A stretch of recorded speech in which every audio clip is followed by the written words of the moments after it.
Good morning, distinguished ladies and gentlemen.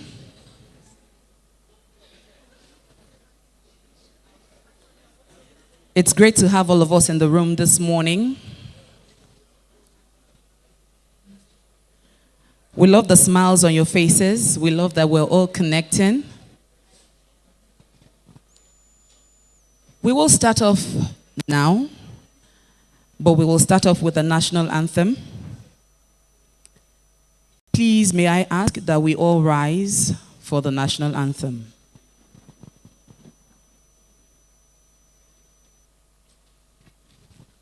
Distinguished ladies and gentlemen, please rise for the national anthem.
You may be seated. Please put your hands together for the Queen of Saxophone. Thank you. IIF Board, NABIB Board, Management NABIB Board, co-conveners, Ministry of Youth and Development, Ministry of Women Affairs, Ministry of Budget and Economic Planning, Gate Foundation Strategic Partners, GSG Impact, DBN, Development Bank of Nigeria, Connector Africa, Wema Bank, Successory Advisory, Business Day Media, distinguished ladies and gentlemen. It is my pleasure to welcome us here today. May we recognize the presence of a father in the land. Please put your hands together.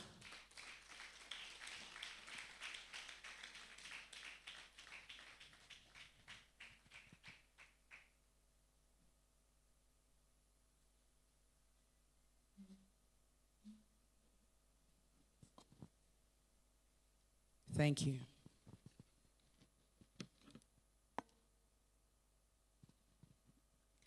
Distinguished ladies and gentlemen, it is my pleasure to welcome you to the 4th Gender Impact Investment Summit. This is where purpose meets capital and ideas turn into impact. Today we gather not just to talk, but to drive real change by investing in inclusion and shaping more sustainable future. My name is Chioma Agunobi, and it is my pleasure. I am honored to stand here today as your servant, as your host today. So today we're going to collaborate, we're going to network, and we're going to work together to looking forward to ways that we can create impact in our society. Please turn to the person sitting next to you. Say, I am glad you are here. You are where you should be, actually. There's no other place to be today. Why are you not smiling, sir? You are not smiling. Smile. Very good, yes. Smile. Exactly. You know why I say we must smile? We must smile because the future truly indeed is bright. Because in rooms like this, we're able to shape the future of our society, not just for ourselves, but for our children to come. A lot of people have a lot of things to say about the future of Nigeria, the future of the society, but we don't believe in talk. We believe in action. And this is why we are here today. And so please, I want you to put your hands together for yourselves. You could have been anywhere else. You could have been discussing how to make money in some room, but you're here discussing how to make a change and how to make impact. And it means the world to us. And now, distinguished ladies and gentlemen, we're going to run straight into the lineup for today because we want to stick to time. So please join me and welcome. In fact, it is my honor, to introduce this visionary leader. She's a woman who I like to call a driving force for impact. A champion of inclusive growth and purposeful investment. Her work continues to shape conversations and to create lasting change across communities. I'm talking about no other person but the CEO Impact Investors Foundation in the person of the one, the only, Glover Etemore. Please put your hands together for her.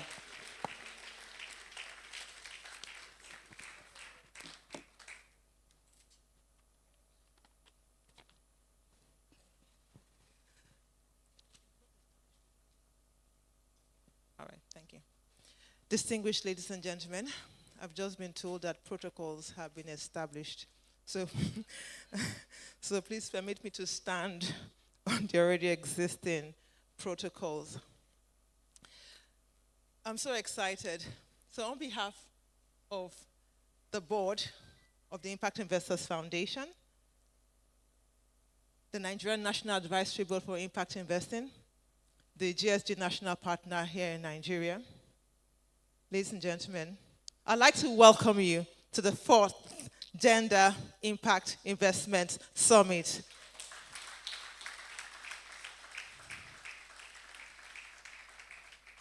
This year's theme, from commitment to action, strengthening inclusive gender lens investment for Nigeria's growth, was very intentional.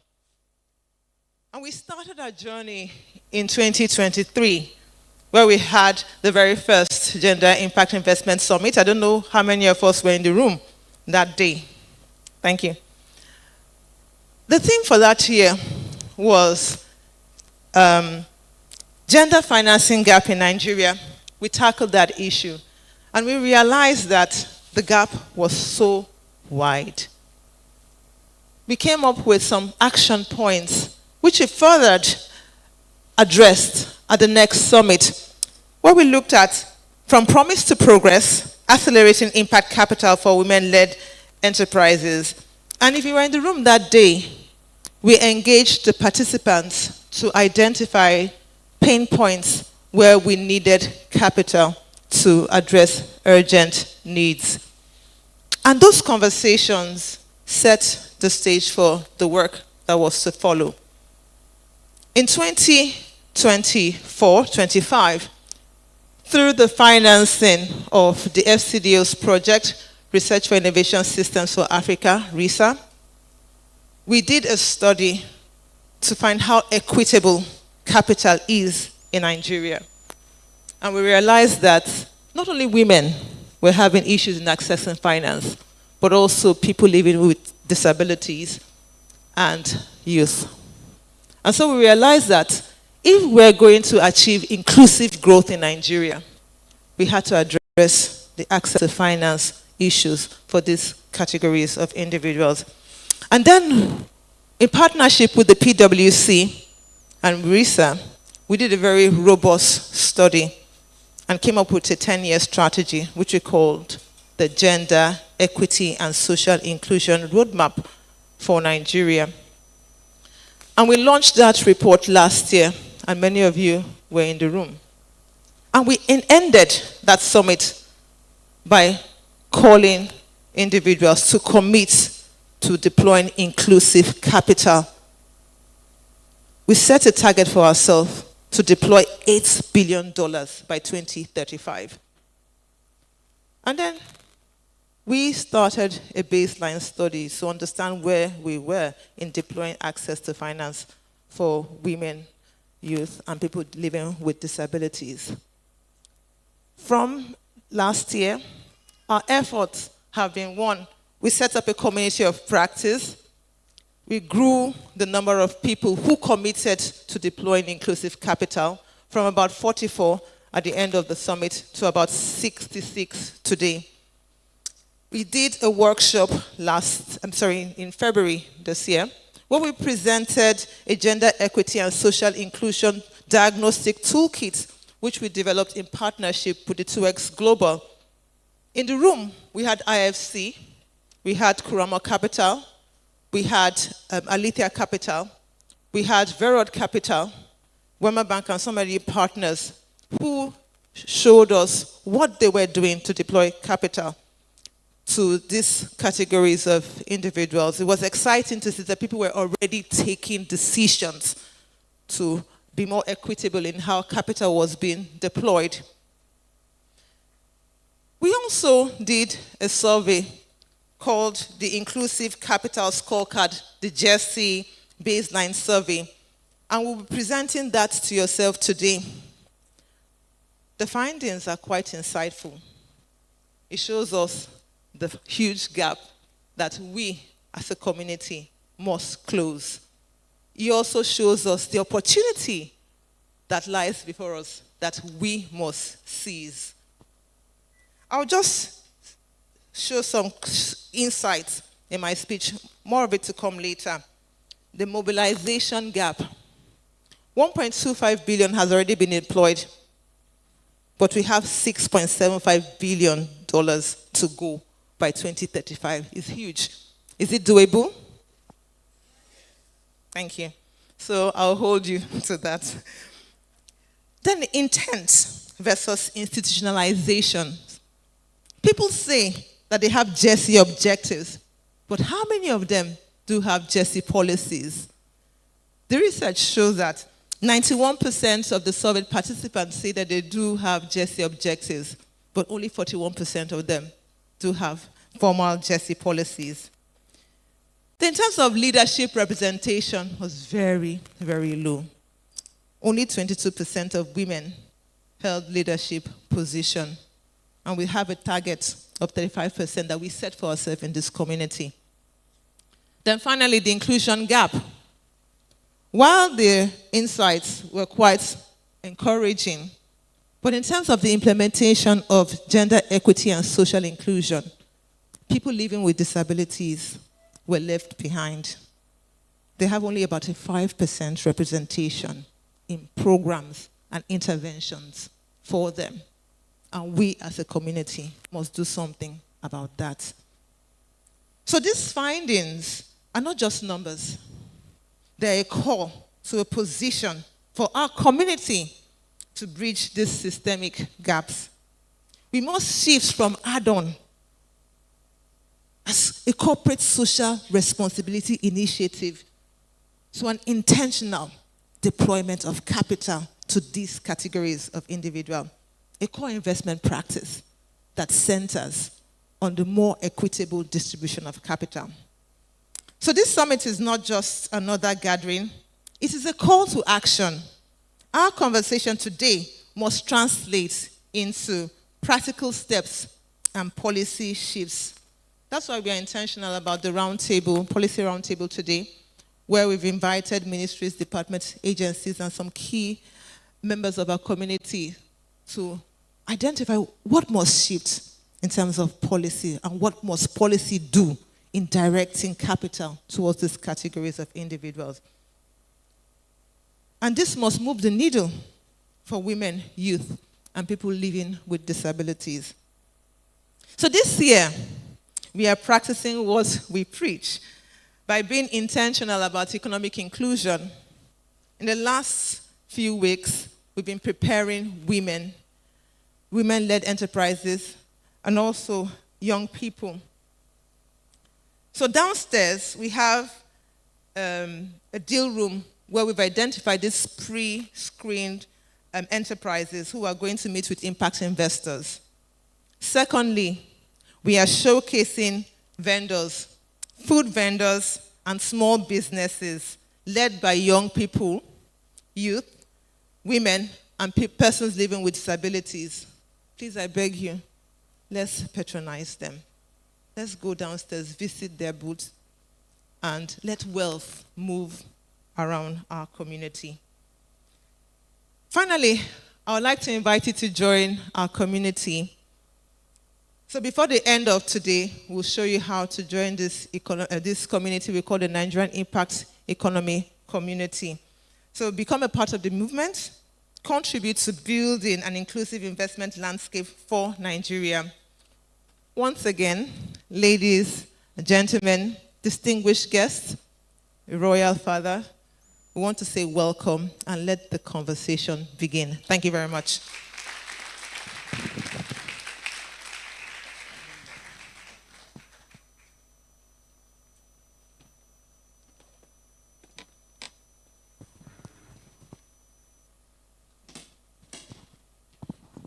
Ladies and gentlemen, please put your hands together one more time. 3 key points. Our conversation must translate to action. We are not just about talk. Let wealth move around. And 3, join our community. Please put your hands together one more time for her. All right. At this point in time, we'll begin to take on our goodwill remarks. And I would like you to please join me, distinguished guests. It is a privilege for me to introduce a woman whose name is synonymous with visionary leadership and impact. The chair of GSG, Nigeria partner, vice chair of GSG Impact, a trailblazer who has refined what is possible. She continues to champion inclusive growth and transformation of lives through purpose-driven leadership. You know who I'm talking about. Distinguished ladies and gentlemen, I'm sure you're as excited as I am. Please put your hands together. Make welcome the one and only Mrs. Ibukun Awoshika. You can do better than that. A woman who has put Nigeria on the forefront of the global stage.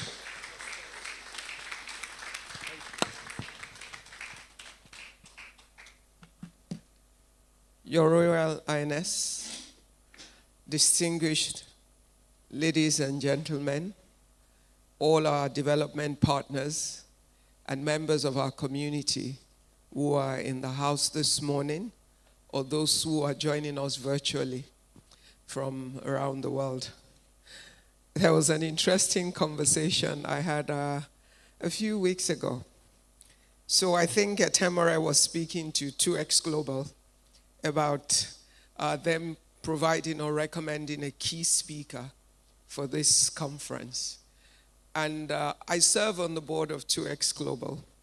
So somehow they forgot that I am an inclusive part of the Nigerian community where this is concerned.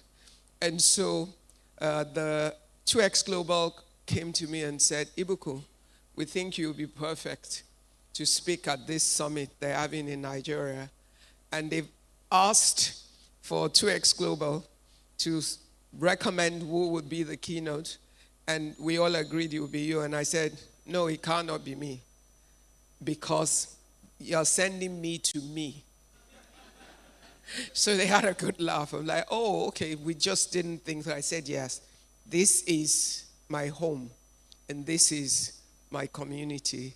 And therefore, this morning, on behalf of us, from the board of IIF, as represented by Uwa here, and myself standing in on behalf of the National Advisory Board for Impact Investing, myself and His Highness and Alima are members of the board of the National Advisory Board for Impact Investing, and standing as the vice chair of the Global Steering Group for Impact at the global level, I welcome you this morning to what is a major conversation that we do not have a choice but to continue to honestly have. A lot of times the point is missed, because once we get to these conversations and there's the word gender in front of it and it's female, people think this is just about the girl child. But this is not. This is an economic development issue for every nation that knows what it's doing. This is a conversation about how do we strategically make the right investment and make the right decisions that affects 50% of our population in a way that we can achieve scalable growth that impacts our economies, our nation, and our people. And what women are is a latent asset that we have not deployed enough resources into in order to extract the value that is sitting within it for the sake of our nation. A lot of conversation will be had this morning. His Highness will bring the perspective of an economics and a development economics with broad and global view. There are many brilliant minds in the house who will share their thoughts from different perspectives. There are many institutions who have invested in this process and will continue to be encouraged to be a key part of unlocking what is essential for our national development. We're at a stage in the world where to thy camp, O Israel, is where we are. Everybody is looking out for their interest and for their nation. And it will be the smart thing for us to understand and to make everything we have work for us, so that no matter what the world is saying, we can be safe at home and we can maximize capacity to create the most value for our people.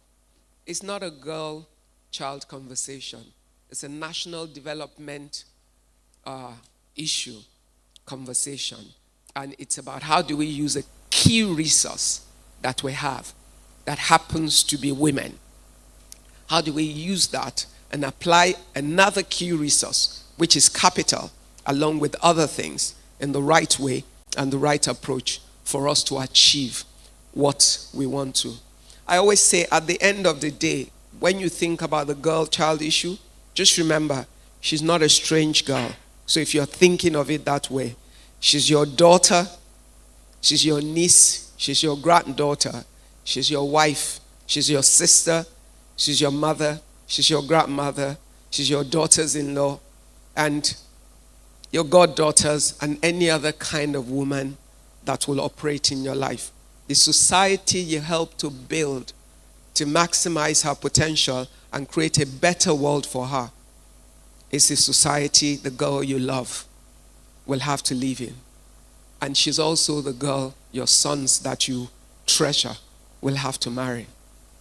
So when you ask yourself those questions, you will understand why, whether it's on national development issues or on your personal issue, because these matters will come home, or in creating an economy that your business can thrive in by allowing every person to be a key component that is adding value to it. All we can do is win when we ensure that the gender issue is dealt with equity, strategically, and in a sustainable manner that our society can achieve the growth that it requires. Welcome to a day of honest conversations. All we ask is be open, be receptive, but also be contributive. This isn't a TV show. It's a conversation. So add your voice to it. So at the end of the day, we can all be glad we came. Enjoy the day. Thank you.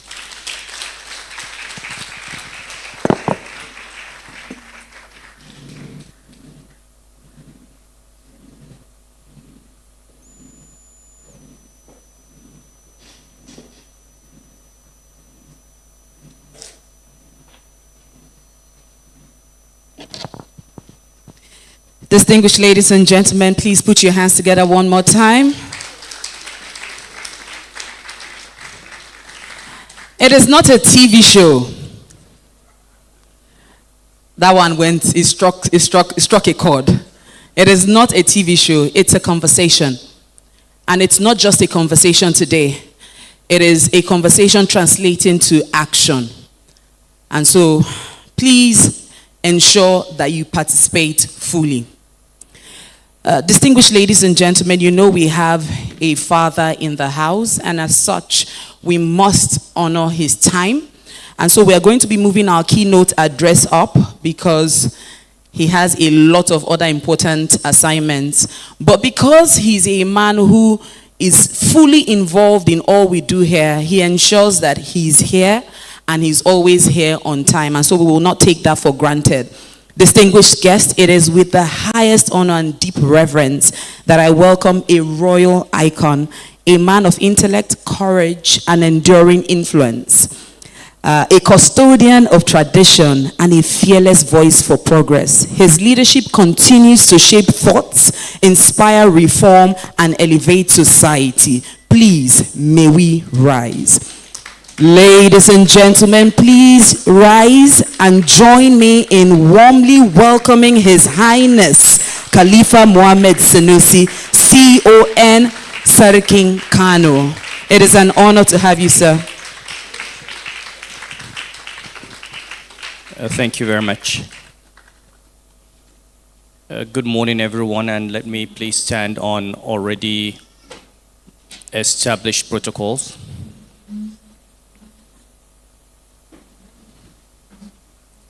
Now, some years ago, I was actually conferred with the title of Honorary Woman.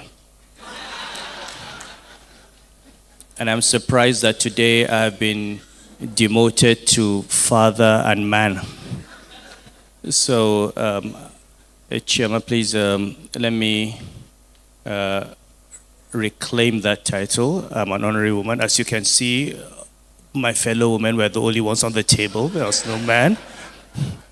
A table of 6 women and 1 honorary woman. And thank you. I think this was the greatest welcome I had when I sat on the table and saw that it was all female. Thank you, Etemore. So let me thank Etemore and her team and Ibukun for all the work they've been doing all these years. And I'm sure that during the course of this conference, you're going to have researchers, practitioners, institutions, technical experts who have all the data. I don't claim to have the data, and if I had the data, I would not bore you with quoting percentages. I think in principle we will all know, and it will be established, that we're far from where we should be on this issue. And we all understand the potential for growth, the potential for social inclusion, the potential for the stability and progress of Africa, for us to focus on gender equality and social inclusion. What I will do, as I always do in these fora, is to add my voice to the importance of policy and having the right environment. You know, what we're doing here is something we're doing in spite of challenges. What you achieved and what we're achieving in spite of a very difficult policy environment. We have to think strategically about how to change that environment, how to change the personnel in that environment, how to change the worldview in that environment. Look, in this country, we have political cycles every 4 years. Since 1999, I have never seen a political cycle where, as part of the campaign, there was a discussion of our women. It's never an issue. No presidential candidate, no governorship candidate has ever said, I am going to do this for women. Apart from the fact that, yeah, you get poor women and give them 50,000 naira empowerment, or give them bags of rice.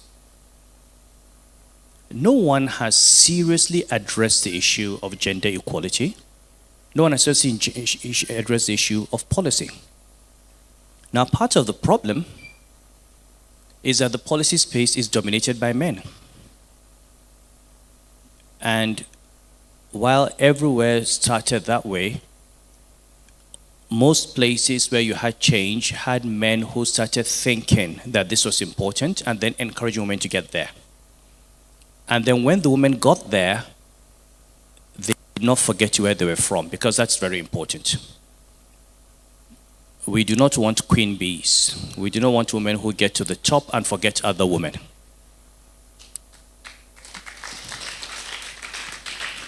And I always share my experience, and I'm always able to stand up here and in these fora and speak, because I can say, well, I had an opportunity. And what did I do when I was there? Because, I mean, talk is cheap. Today, in the Nigerian banking industry, we have, I think, 10 female bank CEOs. Okay, you've got Zenith, GT Bank, FCMB, Unity, Union, Lotus, and so on. Now, SunTrust. These things do not happen by accident. 12 years ago, or 14 years ago in 2012, as governor of Central Bank, I called the banking industry together and said, this year, let's declare this the year of the woman in banking. And it wasn't just a declaration. It was supposed to lay the foundation for what we are seeing today. We got the banks together. We set up a committee, and I made sure that the committee was headed by two women, Shola David Bora and Bola Adeshola. And we came out with clear guidelines for the banks. Among them, you have to build a pipeline, okay? So every bank was to commit that on every round of employment, at least 50% of those coming in would be female.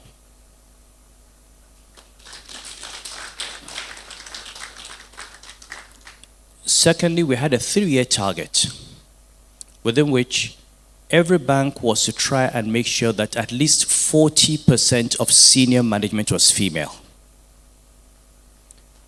And then every bank was to make sure that at least 1/3 of the board members were female. Now, I still remember when that presentation was made, because we had actually wanted 50% of board members and 50% of management. And these very intelligent ladies who ran this committee did this presentation to Bankers Committee. And on the last slide, they said, this is what the future bank board would look like. And that slide showed a board that was all female. And I then had a riot on my hands. The MD said, these women are not looking for equality, they want to kick us out, and it was like back to zero. So we had to renegotiate to get where we went. But the point I'm making is, if anyone thinks these things would just happen, they never do. I mean, we can make an impact, but for real impact, you need to change policy space. And it's got to be. And you've also got to capitalize on the small gains that we have. So I would be interested, for example, these 10 female CEOs we are celebrating, I would like to know how many of them have put in place gender inclusion and equality policies in their banks. Because they are beneficiaries of these policies. And they now need to open up the space for those that are coming after them. So some of the things we would like to HMRA is maybe engage these, and these are, I know many of these ladies, they're committed to this, but let's see, as you say, it's not enough, it's not an emotional issue. It doesn't just sort itself out. You've got to fight. And sometimes you've got to have real fights to get these things done. And sometimes you've got to educate. Because some people just don't think about it. Men don't just wake up and think like women.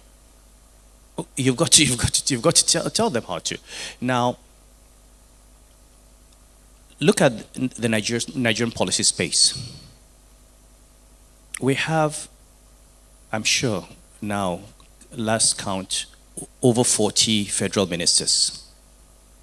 How many of them are female? We have 109 senators. I think we have only 4 women in that chamber. We have 360 members of the House of Reps. How many of them are female? I mean, if we think we're just going to sit down and all of a sudden, on its own, you're going to start seeing women in the Senate, it's never going to happen. We've got to advocate. In our Constitution, we talk about diversity. But you know what that diversity is? State. You must have a minister from every state.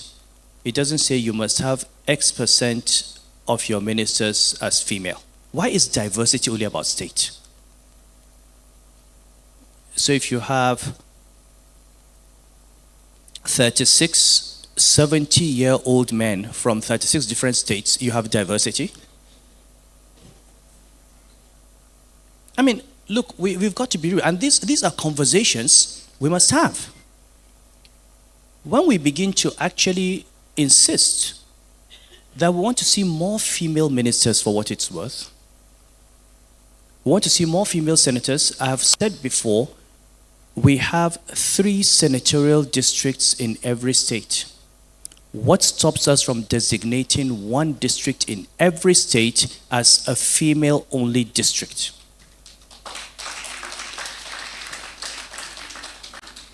And then after 2 terms, you designate another one. After you designate another one, and then people begin to compete after those rounds. If you have 1 district in every state, as female district, what do? You have at least 1/3 of your Senate female. And women can compete with men in other districts, so you could have more. Now, recently, there was a proposal like that at the National Assembly, a constitutional amendment, and to my shock, instead of saying, let's have 1 out of the 3, they said, let's create 1 more district. So you now want to have 4 senators per state when we already have an over-bloated legislature, because men do not want to give up just 1/3 of what they have. And where were the women in this conversation? Where was the pushback? Where is the social, where is civil society? Where are our intellectuals? Where are the press? So it's a conversation I think we need to take beyond, because it is a national conversation. It's about how we as a country think about our women. It's about what we as a country want. In South Africa, they have what they call BEEE. After apartheid, they have a policy of black economic empowerment. Nobody is saying take women who are not competent, which is sometimes the excuse, affirmative action leads to a lowering of standards. You would think that the men that are there today have very high standards. It's when you talk about men that talk about, mediocrity. How much mediocrity are we seeing at every level in this country from men? So if you will have mediocre men, you have mediocre women. That's fine.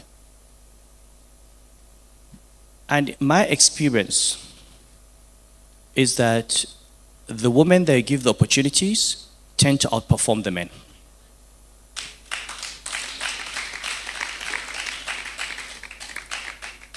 And like I said, do not underestimate the power of resistance. Sometimes it's not that people don't like women, it's just that they just cannot get their heads into that space. When we started this thing in banking, I started from the central bank and said, that year there was going to be promotions. I think it was 2011. And I said, look, we've got 24 directors. At that time, so let me give you an example. Take the central bank. Central Bank of Nigeria was set up in 1959. I became governor in 2009. 50 years. In those 50 years, only 4 women had risen to be director in Central Bank. In 50 years, only 4. In the entire 50-year history of Central Bank before I became governor, in 1 year, I appointed 8 directors. Okay? But the first year when I tried, and I said, let us look for female directors, the promotion list came out and there was no woman. They had done exams, they'd gone through a panel of deputy governors. And I said, what happened? And the answer I got was, the women were not ready. What did that mean? No, you know, Governor, these women. So I said, okay. The next year, I asked HR to send me the list of all female deputy directors and their bio. And you'll be shocked at the kinds of things we were seeing. There was one lady in the bank that was sitting in some corner here in Lagos, in other financial institutions, as a deputy director. She had a degree in economics, bachelor's in economics, bachelor's in accounting. She had 3 master's degrees. She was top 3 in all risk-based examination exams in the bank every year. She had a CV that was better than the CV of every other person at that level. And I didn't even know she existed in the bank.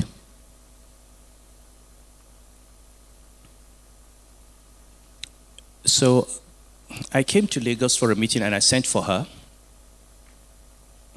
invited her for lunch, and she was scared, naturally. She had never been there, sat on the table with the governor to eat lunch. We were going to Sheraton. I said, enter the car with me. She thought I was going to fire her. She thought she had done something really wrong because she didn't know how the governor even knew. She was actually hiding. She didn't know, what did she do? How can the governor, where did the governor know her? We just chatted. And then I asked her why she hadn't applied for promotion director. And she said, well, no, they were scared of applying because they felt if they did, they would not even be promoted. And then we had this rule that said you had to be a deputy director for 3 years before you were eligible. And I looked at the list and saw that many of these wonderful women, if I did not change that policy, we have to wait another 2 years before they have a shot. So I said, anyone who has spent 1 year as a deputy director could compete. Okay? If you spent 1 year as deputy director and you do better than a man who spent 5 years as a DD, you get promoted. And went through a process, very clear, transparent, same exams, and these women came out tops. And that's how I got those 8, 9 women. And then I decided that you have to start changing the mindset. You know, in most institutions, we have a mindset of where women belong. Human resources, medical services, that is consistent with their role as nurses and agony aunts, and dealing with misery and complaints. So I took the departments in the central bank, traditionally not just held by men, but by alpha men, and said, I'm going to put women there. So I appointed the first female director of banking supervision.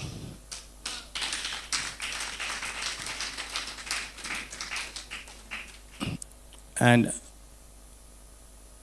within a few months, my friends, bank MDs and chairmen, would pick up the phone and call me. Governor, I have a problem with director.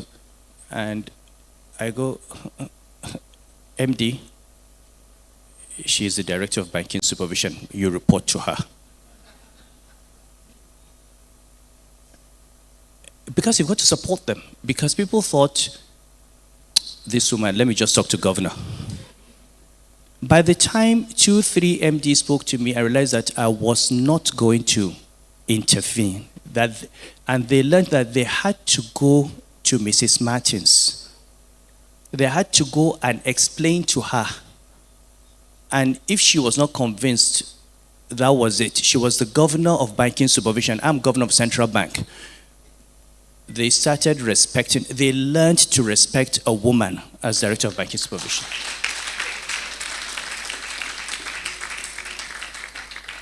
And other areas, internal audit, risk management, branch operations, ESG. There was a young lady in consumer protection,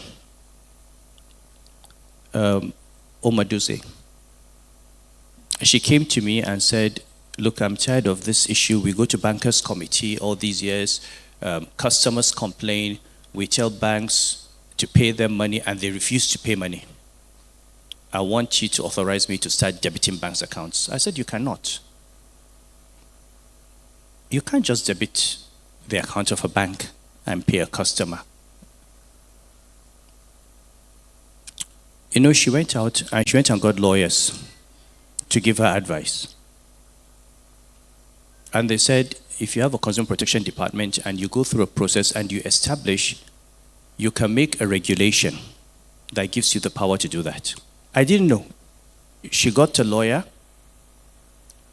drafted the regulations, got the regulations, put them on my table and said, Governor, sign. You know? I said, you want to debit banks' accounts. What if they take you to court? She said, I'm waiting for the banker to take me to court. I signed. She issued the regulations. You go to a bank, you have a problem, they bring in the bank, they go through a process, establish that the bank took your money, they tell you to pay, you don't pay, this woman just debits the bank's account and pays your account.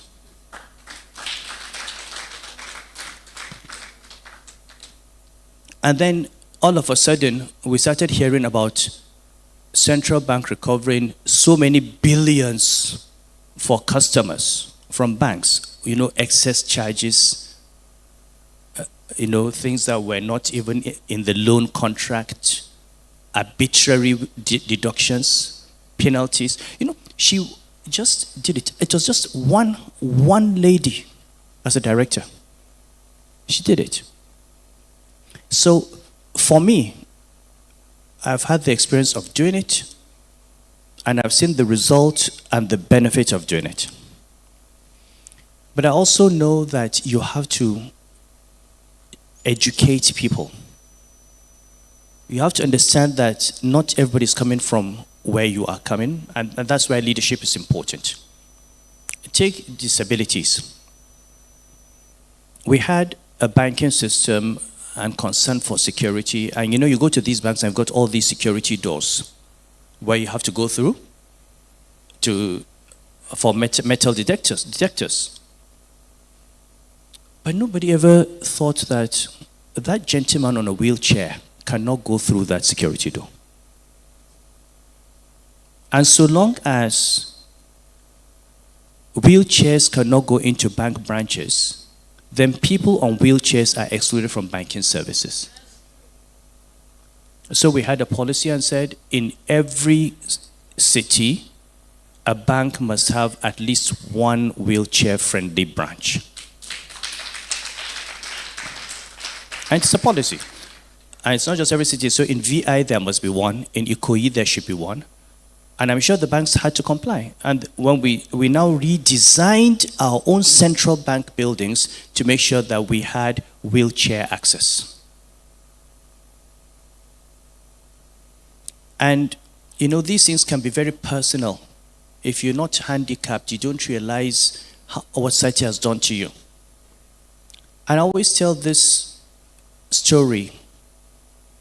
I had a head of HR in Central Bank, Chizoba. So I called her and we're pushing through a policy where I said we needed to go out and look for people who are vision impaired and look for where they would fit into Central Bank. We actually, I think before I left, we had recruited 2 or so. Look for work where they could do, where they could work, and give them all the support that they need. But what is touching about this story is by the time I finished pushing and I was so passionate about it, I saw Chizoba was crying. I said, Chizoba, why are you crying? And she said, Governor, when my father died, he was blind.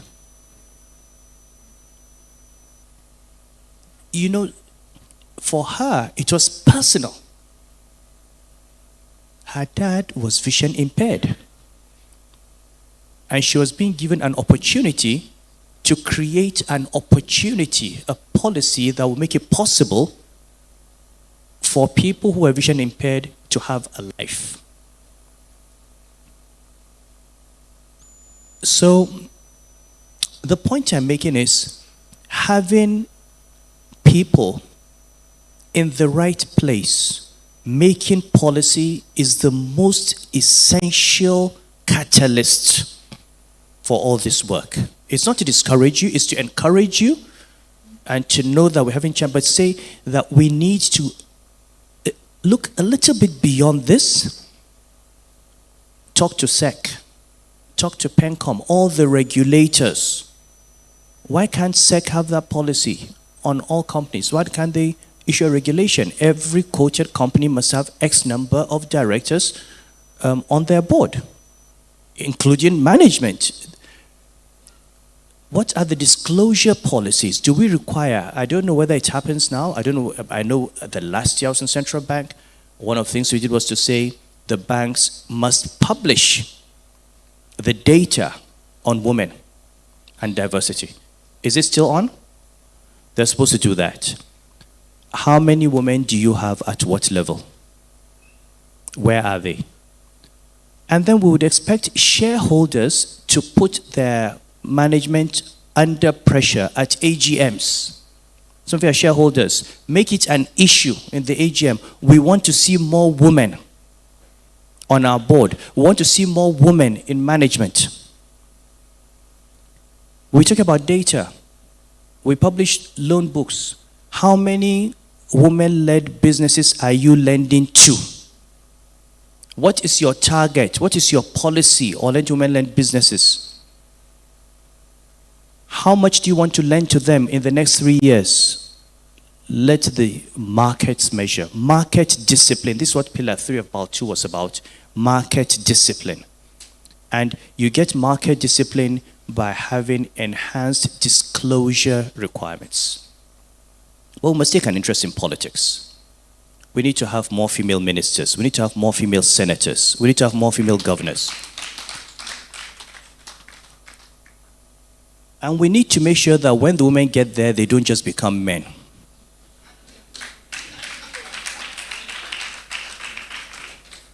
Because, to be honest, some women are even worse than men. They get there and they don't want to see another woman near them. Okay? Now, so we've got to raise these issues. It's extremely important. We've got to raise these issues. We've got to make them part of a narrative, part of a conversation. If you don't have a national conversation, you will not change the psychology of the country. You will not change the worldview, you will not change the attitude of the country. If you don't have that change in attitude, we will not create the environment that allows things like this to thrive. So, Temora, I don't know if this is all you wanted me to speak about. But I told you I would just make remarks. And this is something I'm passionate about. I was at the NESG conference and the lady said, oh, Your Highness, you are known to be passionate about women. I said, well, actually, very. I am. It's something I'm very passionate about. And it's something that I'm committed to, but it's something that I know cannot make real progress until people who have been in positions like the positions I've held, people who are in position to actually make change, buy into it. So we need to engage those people. We need to push this narrative while we do what we're doing at our level. So I will let you continue with your conference, and thank you very much and wish you a successful.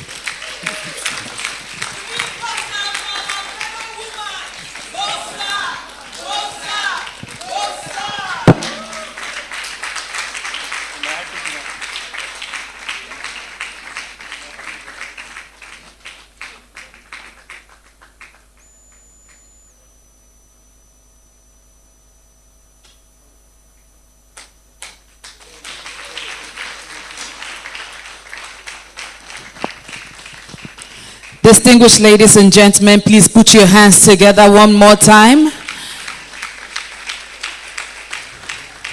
for our mother of the day, the leading lady here today, sister of the day, and the leading lady. We're going to take pictures, if we may. Are we doing that now, ma'am? Okay. We'll take pictures.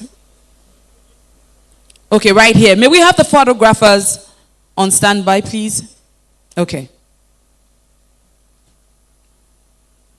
Gentlemen of the press in the room.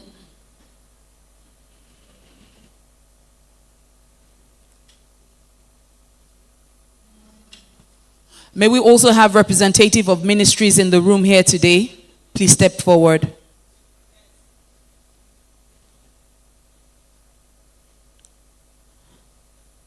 His Highness said, to see real change, we must change the face of policy.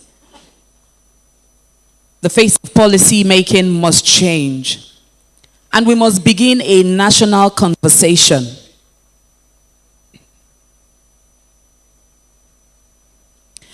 Ladies and gentlemen, that conversation does not begin in Abuja. It does not begin in Aso Rock. It begins here with each and every one of us. Women in the room, and men who have a heart and an understanding for the place of the woman in society. And as such, that conversation begins on your LinkedIn page. It begins on your Instagram page. It begins on your Facebook page. It begins on every platform you have a chance to speak.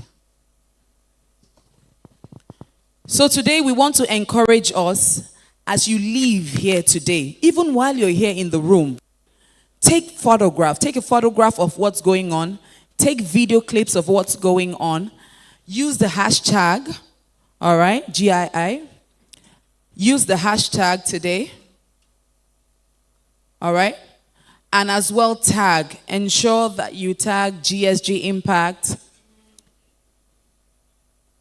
Also tag the Impact Investors Foundation, hashtag GIIF, GIS, and put out a write-up.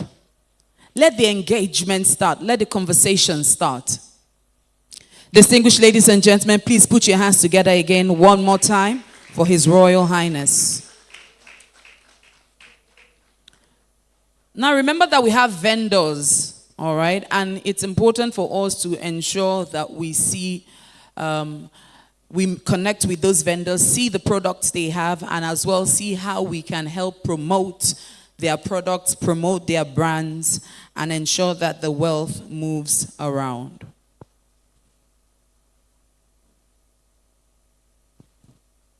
All right, at this point in time, we will take on a goodwill remark. We'll take on a goodwill remark. And this one is a pre-recorded video. I don't know if we have it ready. All right.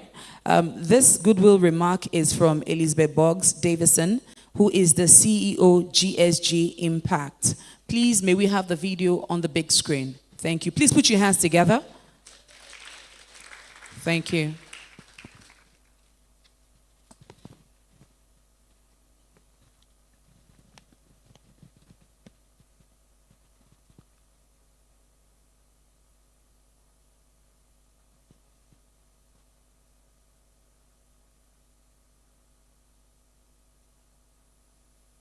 It's a privilege to join you for the 4th Gender Impact Investment Summit.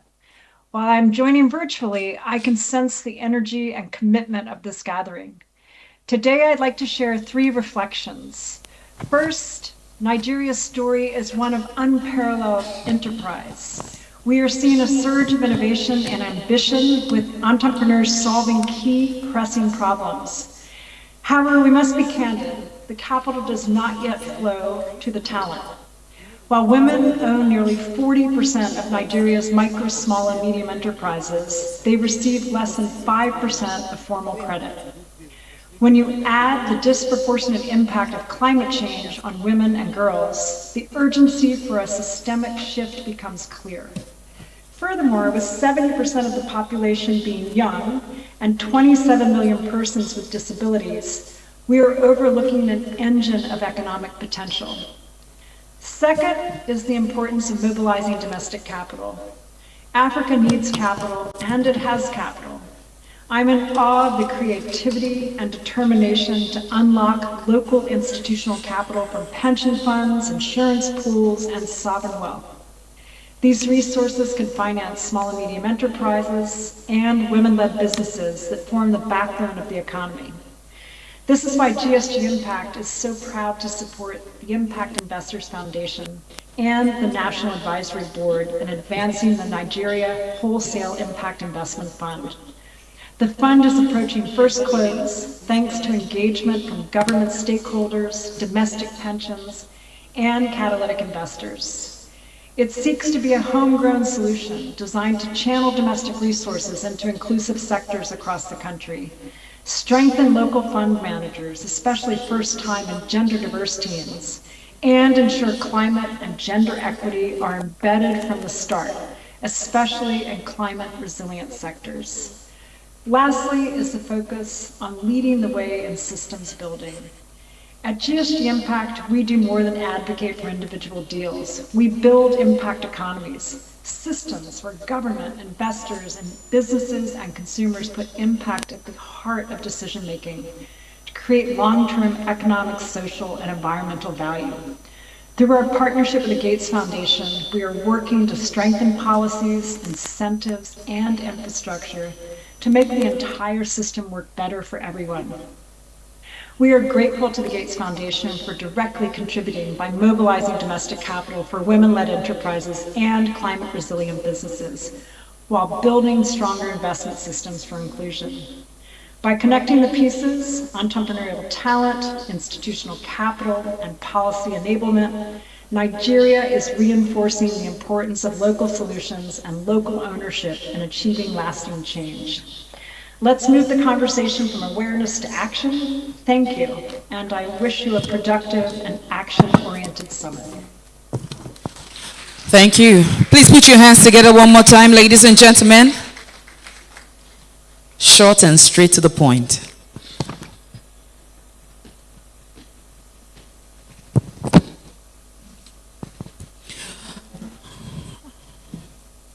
All right, time check. Turn to the person sitting beside you. What have you learned so far? So much. I hear someone say so much. Fantastic. The next question. What will you do with what you have heard? Ask the person sitting beside you.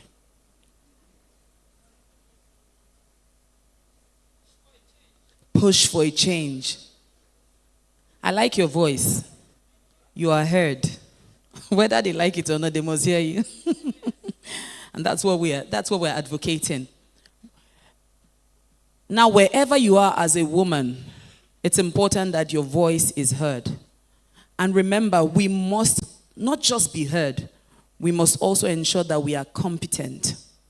So at every single time and at every single point or phase you find yourself, look for ways to become better.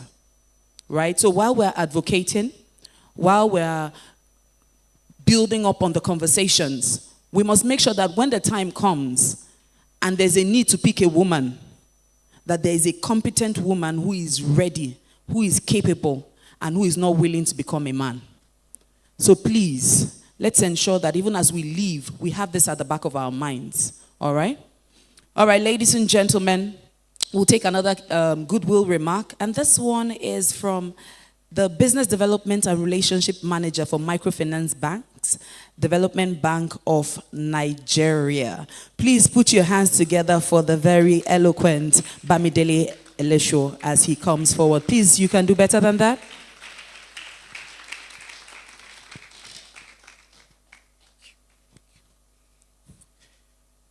Good morning, distinguished guests, partners, industry leaders, and promoters of inclusive growth. Allow me to stand on established protocols.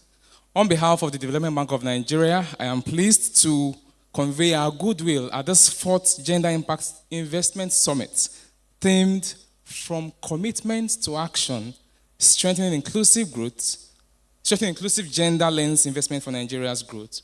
Now, why is this year's theme important?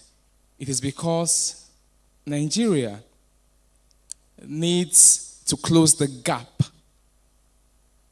that we find in gender financing, the gap between policy and capital that is required to help women in their businesses, women-led and women-owned businesses.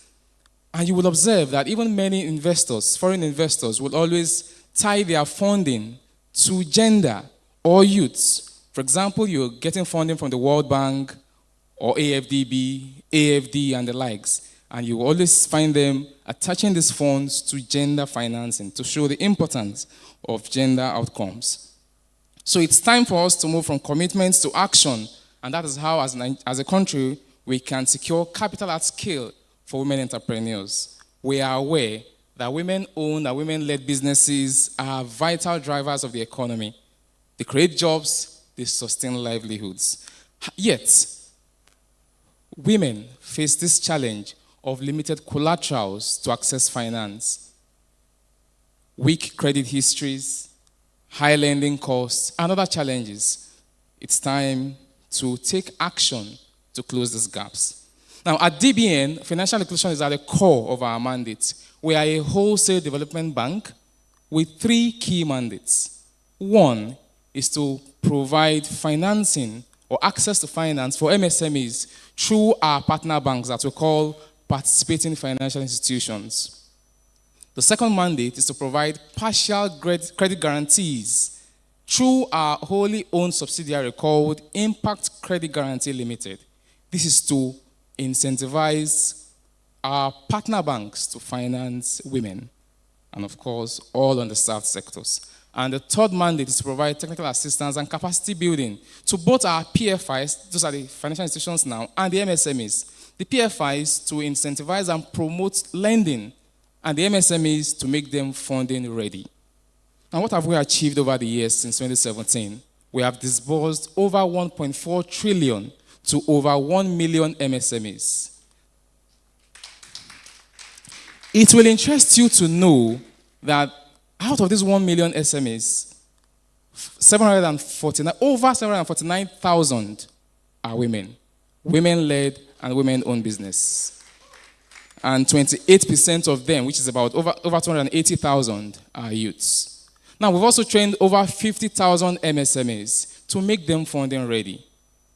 And as I mentioned, our subsidiary, Impact Credit Guarantee, has guaranteed unlocked funding to the tune of 248 billion. 79 billion of these were to women.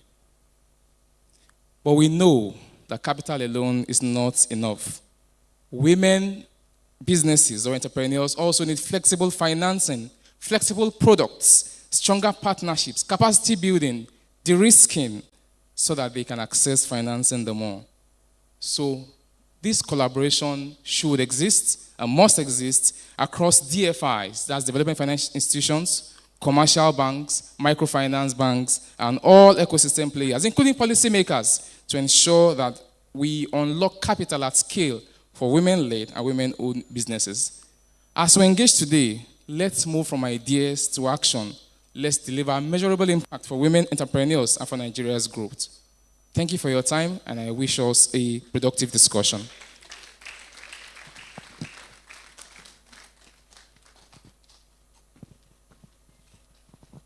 Thank you. You know, he mentioned figures that we like to hear. Did you notice the point at which the clap was really going up? Where money was mentioned. Those are the kind of conversations we want to hear. All right? We want to know that organizations that are partnering with us are not just about the talk. Right? They are putting their money where their mouth is. And that's why we are in this room today. Because we must hold each other accountable. Distinguished ladies and gentlemen, for yet another goodwill remark, please join me and welcome the Group Chair, FAE Group, and Chairman, UN Women Empower Her GBV Fund. Please put your hands together for Princess Layo Bakare Okowo, the very beautiful. It's your energy that we like. Is that how you, come on, give her back her energy. We're loving it. Thank you very much.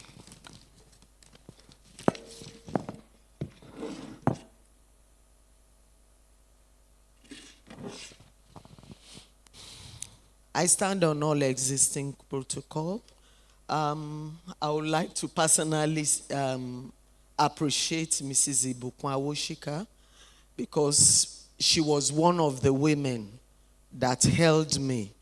3 women from Nigeria. We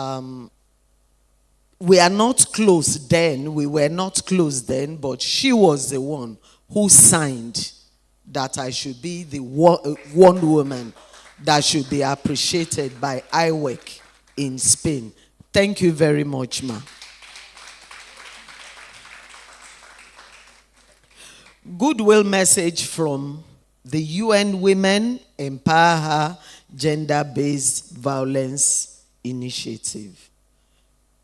It is with great pleasure that we extend our heartfelt goodwill and solidarity to all participants, stakeholders, development partners, policymakers, investors, and advocates gathering here today to advance the conversation from commitment to action, strengthen inclusion, gender lens investment for Nigerian growth. At UN Women Empower Her Gender-Based Violence Initiative, we believe that sustainable national growth cannot be achieved without intentional investment in women, girls, and vulnerable population. Moving from promises to practical action is essential in building a society with inclusion, equity, safety, and economic empowerment become the foundation of development. Gender lens investment is not merely a social responsibility, it is a strategic economic tool capable of unlocking innovation, reducing inequalities, strengthening communities, and accelerating Nigerian growth. When women are protected from violence, empowered economically, and given equal access to opportunities, nations prosper.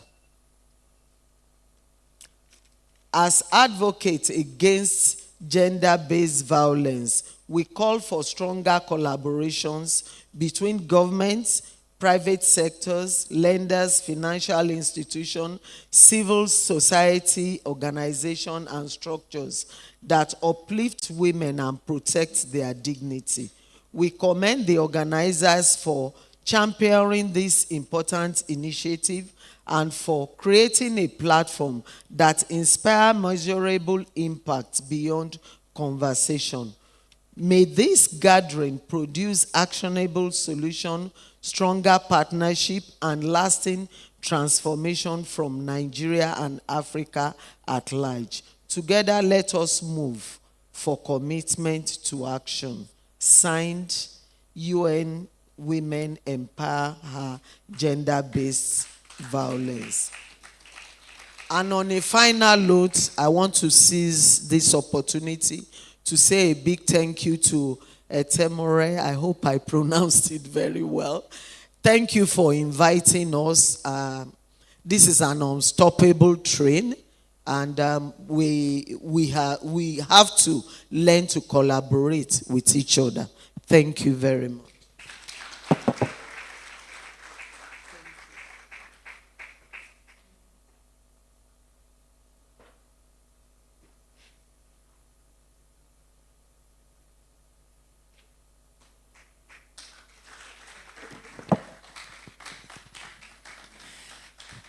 All right, can we all turn to her and say, the sisterhood is proud?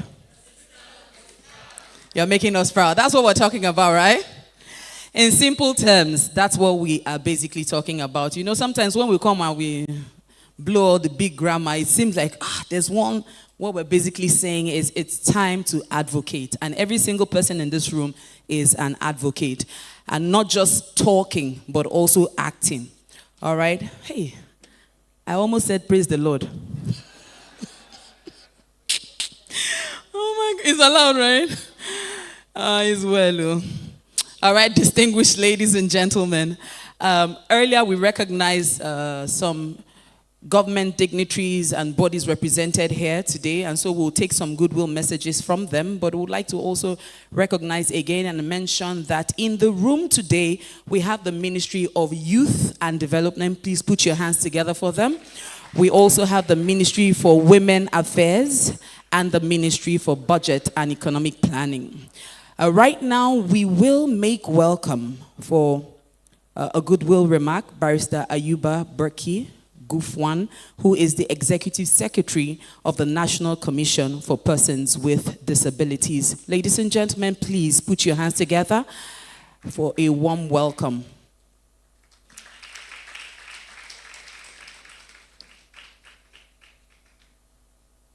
All right.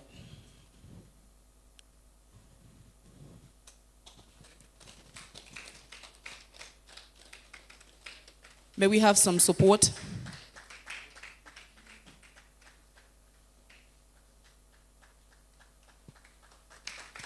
Careful.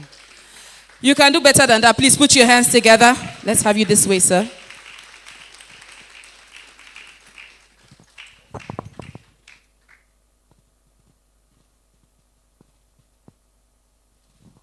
Thank you. Thank you so very much. Sometimes I'm tempted to say I stand on the already established protocol, but I discover I'm not standing. So, I greet you all from the National Commission for Persons with Disabilities. We're highly delighted that this summit today is truly inclusive. We're talking about 35 million, 35.5, 40, unfortunately, in this country, virtually every statistic is estimate. About 35.5 million Nigerians are persons with disabilities. That is the estimate generally, and a significant number of that is, of course, the women. It is a great pleasure for us to be here from the Commission for Persons with Disabilities, because we have so much to contribute if we have events of this nature that are truly inclusive, not just in words, but indeed it excites us.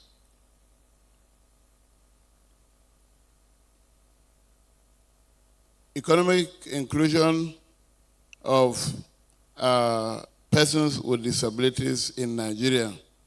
The persons with disabilities, if given the appropriate financial and economic access, can significantly reduce the social burden of our country. The National Disabilities Act recognizes and protects the economic rights of persons with disabilities in Nigeria. The National Commission for Persons with Disabilities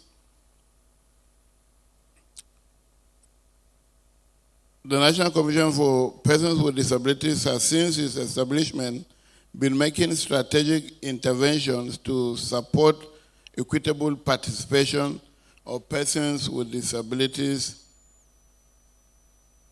not only in gaining good access to business finance, but also in activating their enormous economic potentials. The National Commission for Persons with Disabilities considers this summit as a great opportunity to further push for the real economic inclusion of persons with disabilities. This is why we deeply appreciate the organizers for ensuring that this event is truly disability inclusive. As a commission, we commit to sustaining a very strong and strategic partnership with Impact Investment Foundation, especially in further opening up more opportunities of financial access and economic inclusion for the more than 10 million active persons with disabilities in Nigeria. It is my desire that we will have this summit not just today, but that it will be replicated across the length and breadth of Nigeria so that we can carry much more people on board. Thank you so very much, and we're grateful.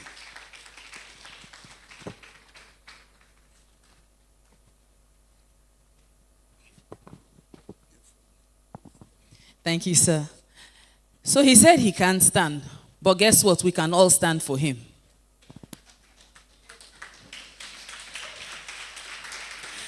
That's what this meeting is all about.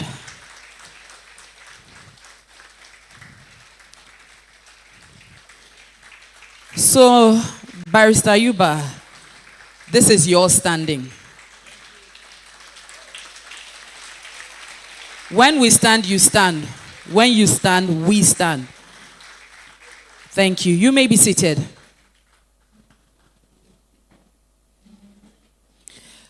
We proceed with more goodwill messages and remarks from our government dignitaries. At this point in time, we would like to welcome Mr. Emmanuel Mfon-Essien, who is the Director, Youth Health and Psychosocial Affairs Department. And today he's duly representing the Permanent Secretary, Federal Ministry of Youth Development. Please, ladies and gentlemen, put your hands together for Mr. Emmanuel as he comes forward with the goodwill message. Please put your hands together. Thank you.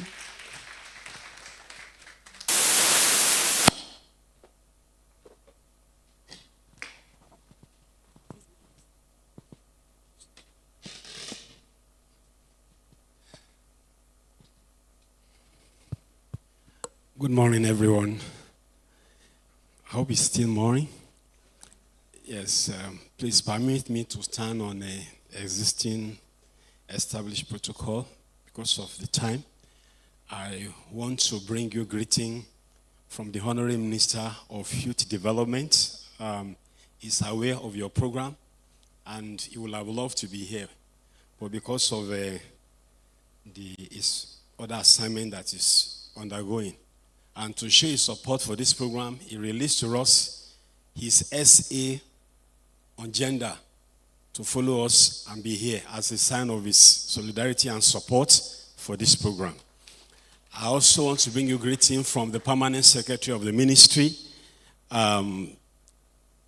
Recently, the organizers of Impact Investor Foundation, Mrs. Temori Glover, was in the ministry, and we had fruitful discussion about issues that relates to issue of gender and impact investment in the country. And I know that we are going to take the conversation further. So I want to bring her greetings to all of you. And she said I should tell you that she's totally in support of what she's doing. As a woman herself, she's not, just like she said, she's not acting like a man. She's acting like a woman. So let me just bring you a goodwill message. It is with great pleasure that I extend warm greetings to the organizers, distinguished guests, development partners, investors, policymakers, youth leaders, and stakeholders gathered here today for the 2026 Gender Impact Investment Summit. I commend the organizers for convening this important summit under the timely and thought-provoking theme, From Commitment to Action, Strengthening Inclusive Gender Lens Investment for Nigeria's Growth. This theme reflects the urgent need to move beyond conversations and translate our collective aspirations for gender equality and inclusive economic development into measurable and sustainable outcomes. In today's global economy, it has become increasingly evident that nations that invest intentionally in women and young people experience stronger economic growth, greater innovation, improved social outcomes, and enhanced national stability. Gender lens investment is therefore not merely a social imperative, it is an economic strategy for sustainable development. For Nigeria, with its youthful population and vibrant entrepreneurial ecosystem, inclusive investment approaches are critical to unlocking the full potentials of our young people, particularly women and young entrepreneurs who continue to face barriers in access to finance, markets, technology, and leadership opportunities. The Federal Ministry of Youth Development recognizes the transformative role of inclusive financing in empowering young people to become drivers of economic growth, innovation, and social progress. We are committed to supporting initiatives that promote youth inclusion, entrepreneurship development, skill acquisition, digital innovation, and equitable access to opportunities. These summits provide an important platform for so many things, some of which include strengthening policy dialogues on gender-responsive investment, encouraging partnership between government, private sector, civil society, and development institutions, mobilizing capital for youth and women-led enterprises, promoting sustainable and socially responsible investment frameworks, and advancing inclusive governance and economic participation. As we deliberate during this summit, it's important to emphasize that meaningful progress requires deliberate collaboration, strong institutions, evidence-based policy making, and sustained investment in human capital development. We must also ensure that young people, especially young women, persons with disabilities, and other marginalized groups, are not merely beneficiaries of development initiatives, but active participants in shaping policies, designing solutions, and leading innovation within our communities and institutions. The Ministry of Youth Development remains open to strategic partnership that will strengthen youth-focused investment ecosystems and create enabling environments where young Nigerians, regardless of gender or background, can thrive and contribute meaningfully to national development. I therefore urge all stakeholders present to move decisively from commitment to implementation by fostering inclusive policies, expanding access to finance, promoting digital and financial literacy, and supporting innovative enterprises capable of driving sustainable growth across Nigeria. Let me once again commend Impact Investment Foundation, particularly the CEO, Mrs. Temore Glover, who has been working tirelessly, to ensure that, we have this investment summit.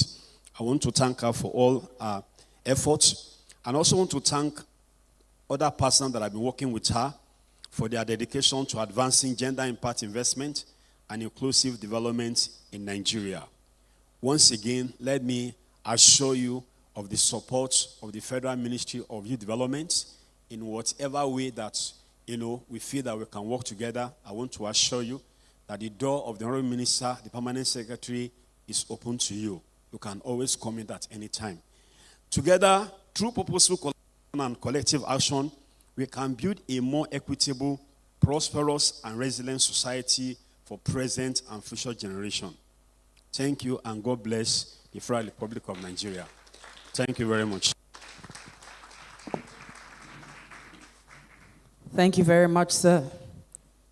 Distinguished ladies and gentlemen, we'd like to recognize the Nigerian Investment Promotion Commission, NIPC. Yes, please put your hands together for NIPC. We have the executive secretary here in the room, and it means a lot to us that you had to make the journey to be here today. Thank you so much. We continue with our goodwill messages. Now, this one is coming from the Permanent Secretary, Federal Ministry of Women Affairs and Social Development, in the person of Mrs. N.A. Eswa-Bana, who is duly represented today by the voice, Dr. Abia Udeme Nsika. Please put your hands together for her. She is the Chief Community Development Officer.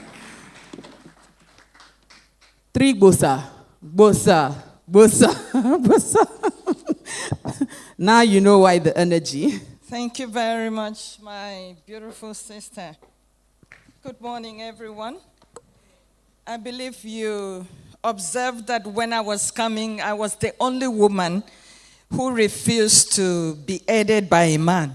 So I had to walk up the stairs to inform him that women can really do it when they are given the opportunity.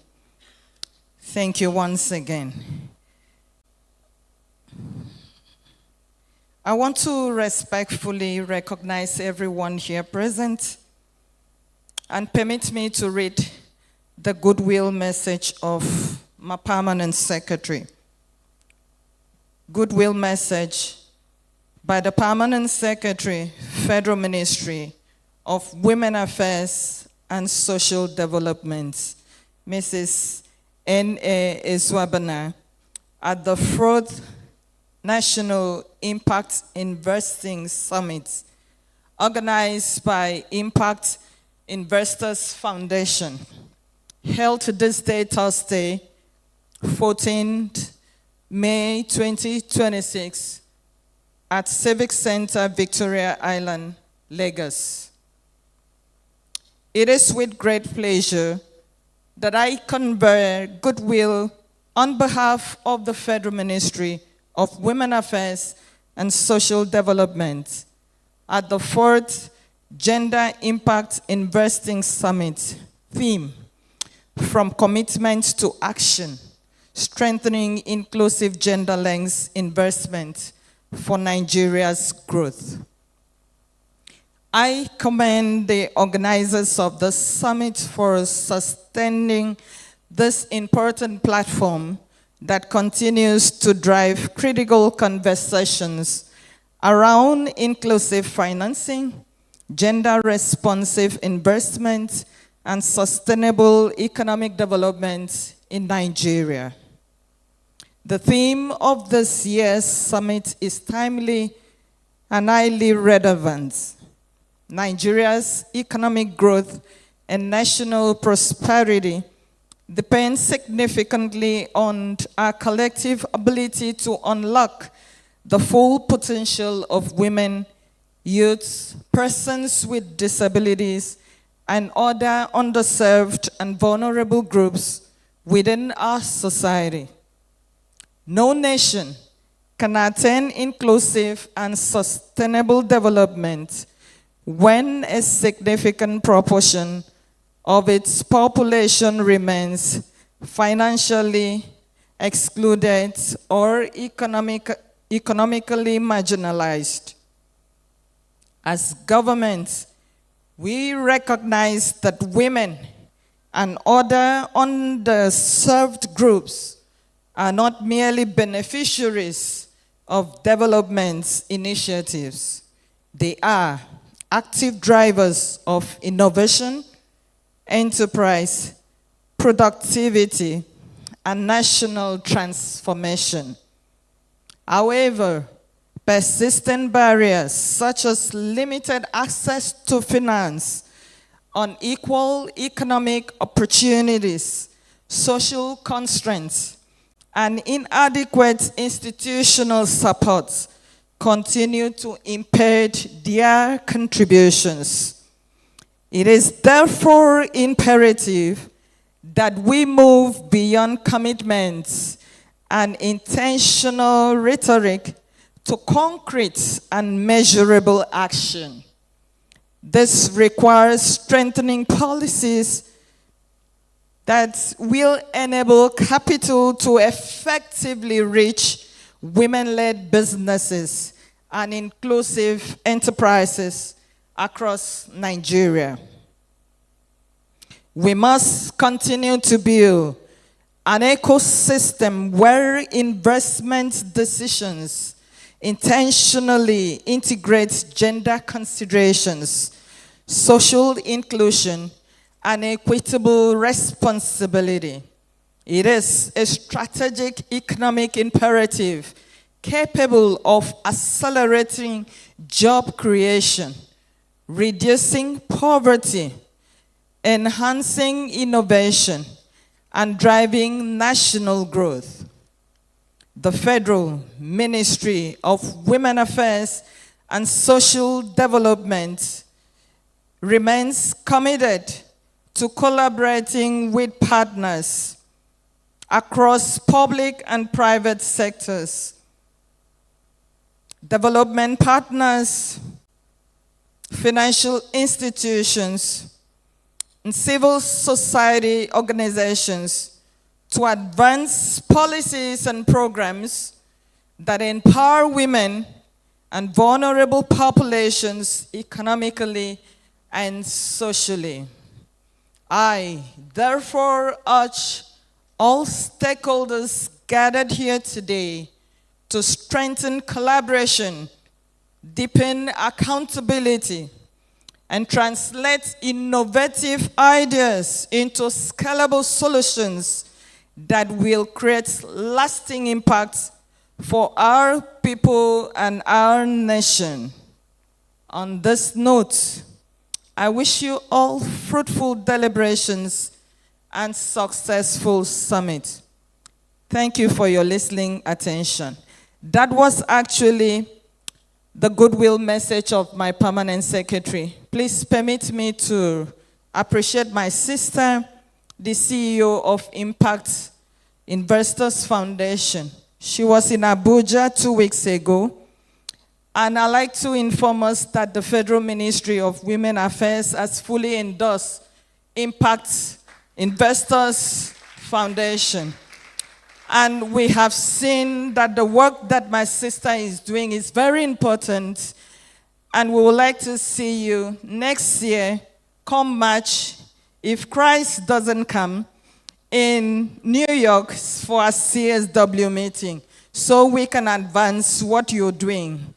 Thank you so much. I want to say I was introduced as Mrs. Abia, but I like to say, apart from being a housewife, I also back 3 doctorate degrees. So that means I am ready for any leadership position, including being the president of Nigeria. Thank you very much. Distinguished ladies and gentlemen, please put your hands together. Hopefully, soon to be Madam President.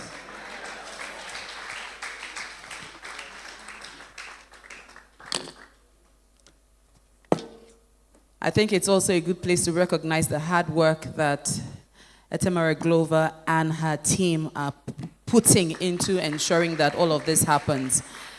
There's a lot of work that goes into this. I don't want to tell you the amount of meetings and plannings and structuring that goes on. I'm like, hey, Jesus, not be MCIB. But it's just a testament of how hard they work and how much they pursue for excellence. You know, and that's why we have what we have here today. Thank you and God bless you. All right, distinguished ladies and gentlemen, we'll take the final goodwill remark. And this one is from Dr. Deborah Bakudo, who is the Permanent Secretary of the Federal Ministry of Budget and Economic Planning, FMBEP, but he is duly represented here today by Dr. Brenda Max. Ladies and gentlemen, she is the Deputy Director, Social Development. Please put your hands together for Brenda.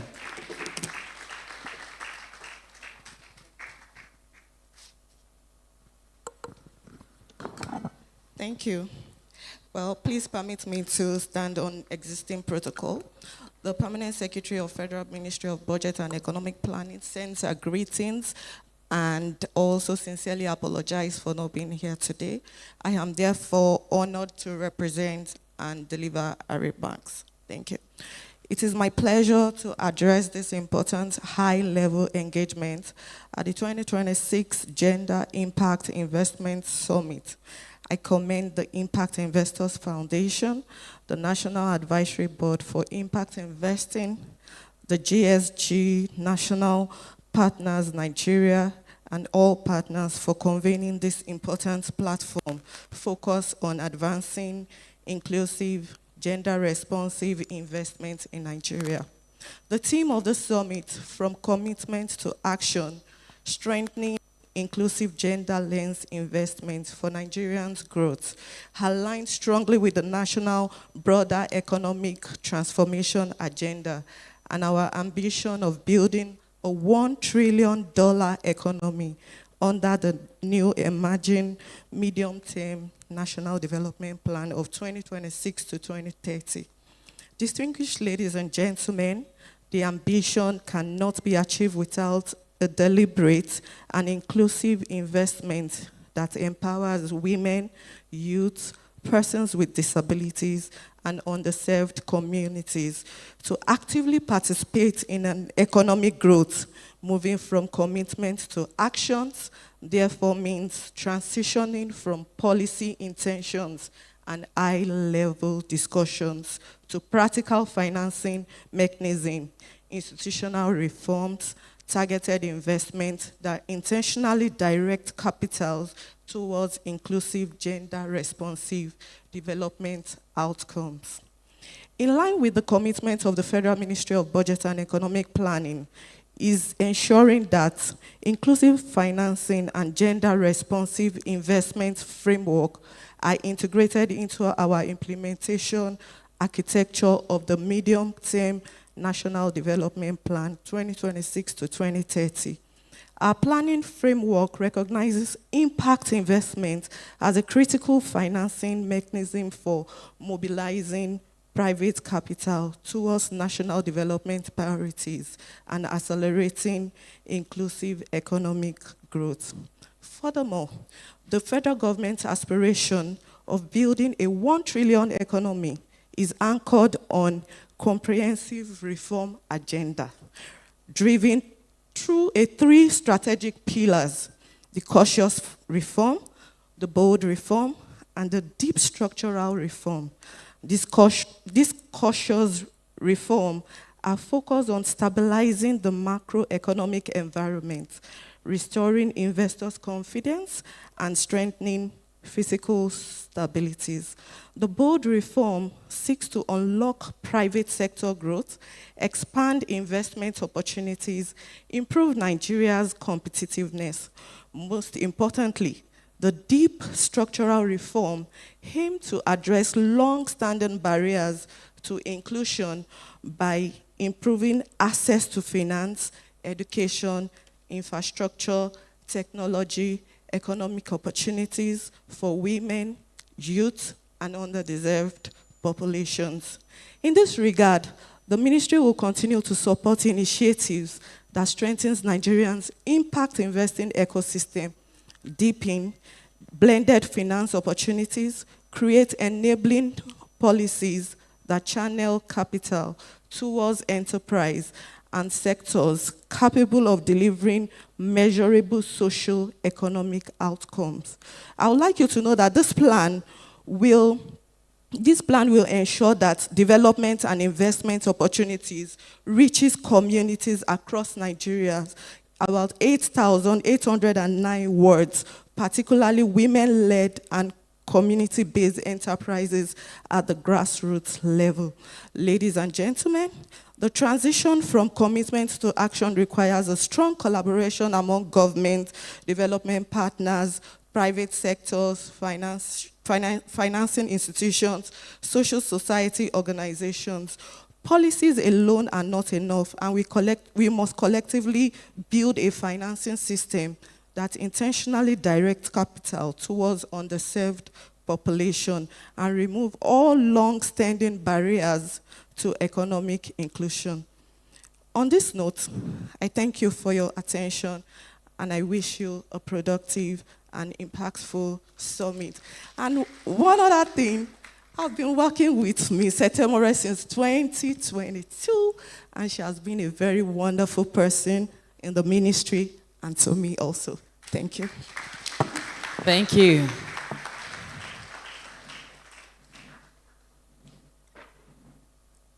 Thank you very much. All right, ladies and gentlemen, I'm sure you know that today we will be launching the Inclusive Capital Scorecard, right? But before we do that, we're going to have a brief presentation by Kingsley Otu, who is the Monitoring, Evaluation and Learning Manager, IIF. And this is also on the Inclusive Capital Scorecard, the baseline survey. May we have Kingsley? All right, please put your hands together.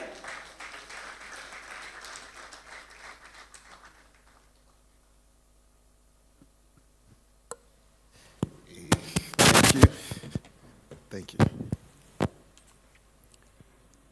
Good morning, ladies and gentlemen. My name is Otueze Kingsley, and I work for the Impact Investors Foundation as the Monitoring, Evaluation and Learning Lead. I'm glad that my CEO, Etemore Glover, has already given a background to how we started. You recall that last year we did a launch of the roadmap, the 10 years roadmap. And then from then we started some activities, which he has mentioned, the toolkit, the trainings that we've done.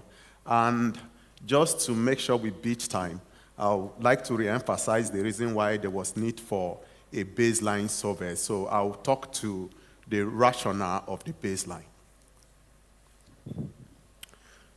So we wanted to establish a clear starting point for measuring JC integration across ecosystems. You discover that a lot of numbers have been quoted here, and the only way we can have value for numbers is to know where we are currently. And then over time, we can appreciate the effort we are putting into the system for us to be able to know what contributions that we have made. And particularly what we want to establish is that by the time we are coming here next year, we can begin to give these values to numbers. This is where we were at this year, and then in the next 1 year, this is what we have been able to do and how we are contributing to the system, the ecosystem. We want to identify systemic gaps, barriers, enabling factors affecting inclusive investment. And this will help us to prioritize the kind of support, the interventions that we are giving to organizations that have committed to implementing the roadmap over the 10 years. And just to refresh your mind that while we were launching the roadmap, we had about 55 organizations that committed. And before now, it has grown to 75 organizations committing to implementing the JC roadmap. And so because these are valued customers, valued organizations, what we want to do is to look from the back end to prioritize the kind of interventions that we are giving specifically to organizations depending on the gap that has been identified. We want to provide credible and harmonized data to support policy dialogue and ecosystem coordination. Using data for decision making is very important.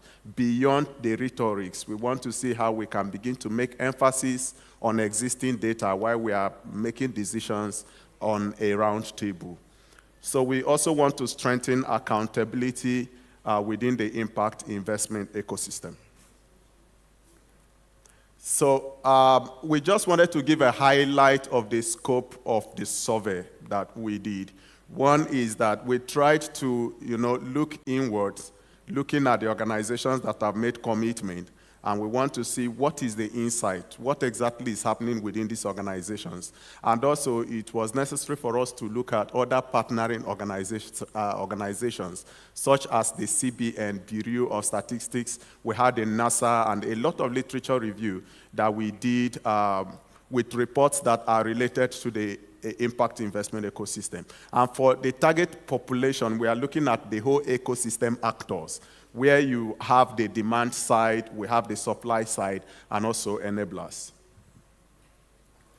For the methodology of the design, we adopted a robust mixed approach of the study, and what we used was the quantitative method and also the qualitative method.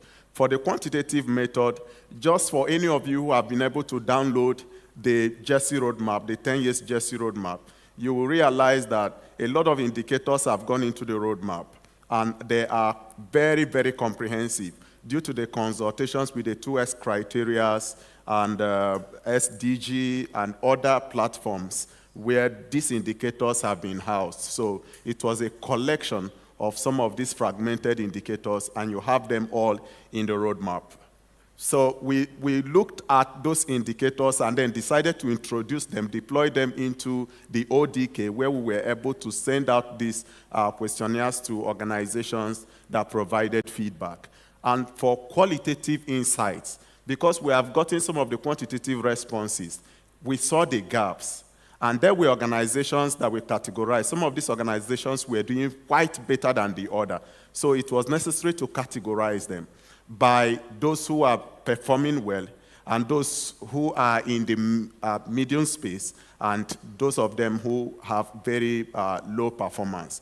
And so why we did that was to ensure that we are removing bias with the kind of insights that we are getting. So we got responses, we got this feedback with just to respond to the qualitative aspect of the survey. And I'm sure that by the time you get the report, you see a detailed analysis of this process. And triangulation was very important because we wanted to present what is going to be acceptable, and we wanted to have stakeholders who will own the process. And that was the reason why some of this literature review, we had to send an email back to the organizations to validate that this data came from you. And also, we had the first preliminary data review with the ecosystem actors, the organizations that have made commitment, and we had the final validation, data validation meeting with them just to validate the data that we got from them before we sealed it up to this point. So, the findings. We have some of the details in the report, and then my CEO also made some reflection on some of the findings. And maybe I might just have to add value to that, and then you do the rest of the working in the report. So you see that for the demand side, what we saw was that enterprises show strong engagement in terms of investment readiness. When you asked, they admitted that they have participated in most investment readiness programs. As graduates, they have completed the program. But what we realized was that there were still weak institutionalization of the JESI practices. And then there is 91% reporting JESI alignment. The organizations aligns with the JESI framework. And that is the reason why we're having discussions here. A lot of people find it very interesting. Oh, we like what is happening. The marginalized group need to be, included. There should be inclusivity. But now we are looking at how many of these organizations have a JESI policy. And only about 41% of the people who are who responded to the survey that had a formal JESI policy. 77% joined accelerator programs, but JESI practices are still lagging behind.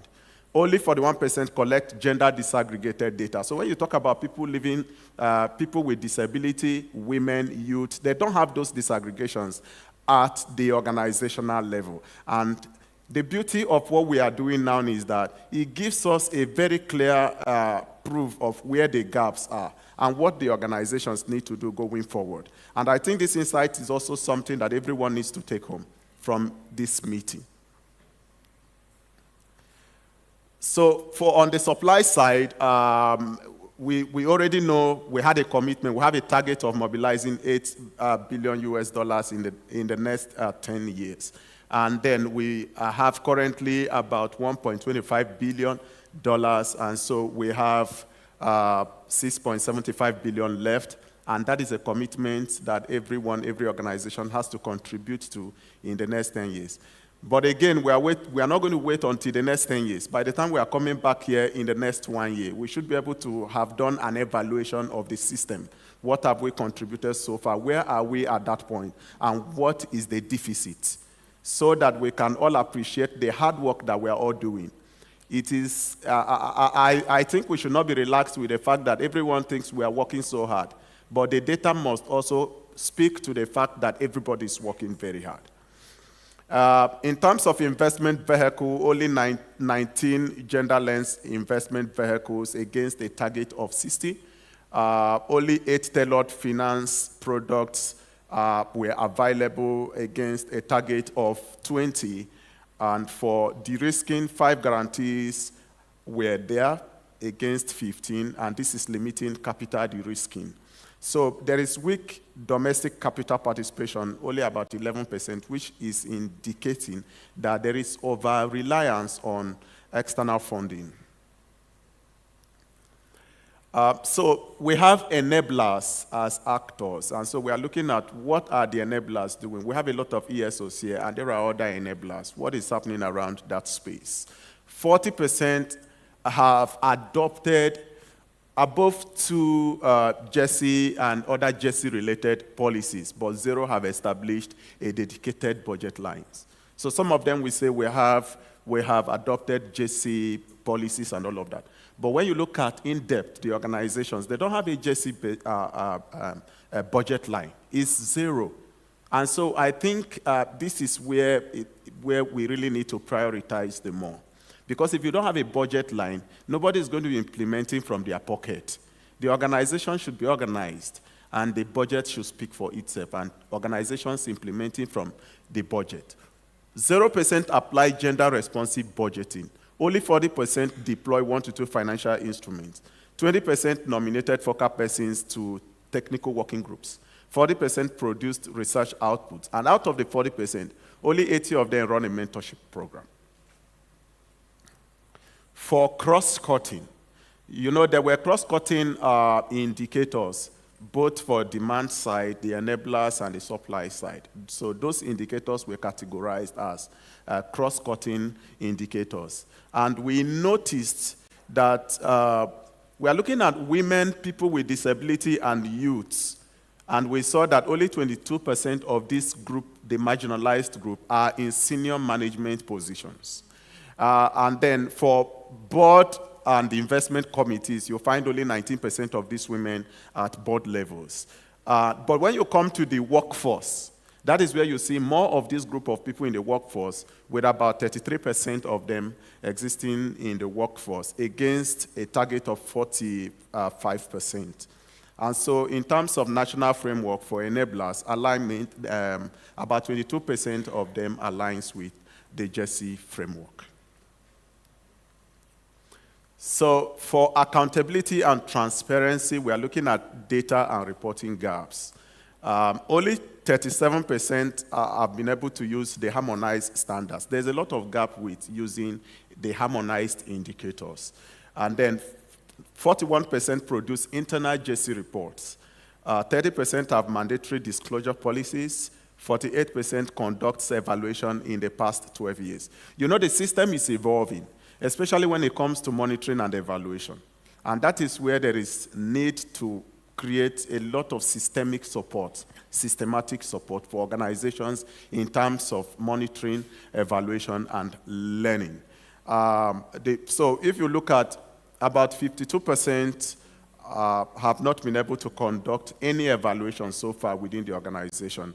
And only 33% contributes to Knowledge Hub in terms of knowledge sharing and all of that. And 41% publicly reports progress in terms of what they are doing in the GESI aspect sector. Now, for for the, this group of people, the marginalized group of people, we were curious to know what percentage of people, what is the distribution of these beneficiaries within the marginalized group of people? And we discovered that women are the most beneficiaries. About 55% of these of women are benefiting from whatever support that is coming to the marginalized group. And 40% is are the youths. 40% are the youths. And only about, less than 5% goes to people with disability. And so there is still a lot to be done in terms of including people with disability into our programs. So in terms of community engagement, 70% conducted engagement activities. And out of the 70% of the organizations that conducted community engagement activities, only 81% did not engage faith-based organizations. And you know that is where you find some of these people. They are stakeholders, high-level stakeholders. So if you exclude the faith-based organizations, you're not going to find the right people. You won't be able to reach this target. And in terms of policy influence, 63% participated in dialogues, and only 26% of them resulted in formal commitments. So what is the... it didn't move here. Awesome. Thank you. So what is the key takeaway? A lot of other details are found in the report. And I encourage everyone to, get the report and let's create a starting point. The takeaway for us is that JESI practices need to be institutionalized at the organizational level. There is need to mobilize domestic capital, and we also need to strengthen the enabling environment. So those were just a scratch of the findings, and the other details are contained in the report. So on this note, I just want to say thank you for listening to me.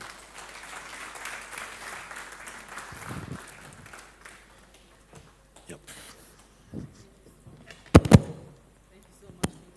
Thank you.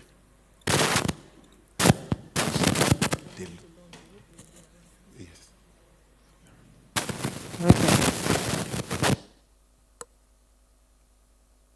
One word that kept resounding, JESI.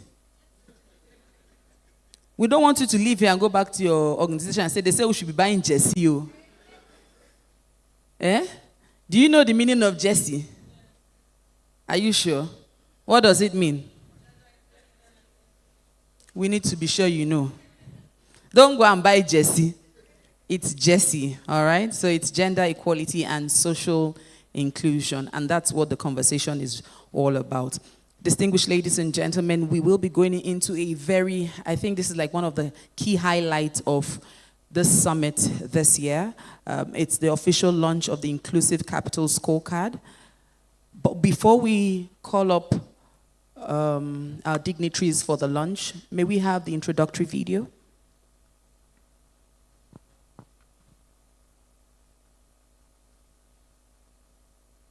This is a defining moment for Nigeria. We speak of inclusion, we commit to equality, we promise opportunity for all. But the question remains, are these commitments creating real impacts?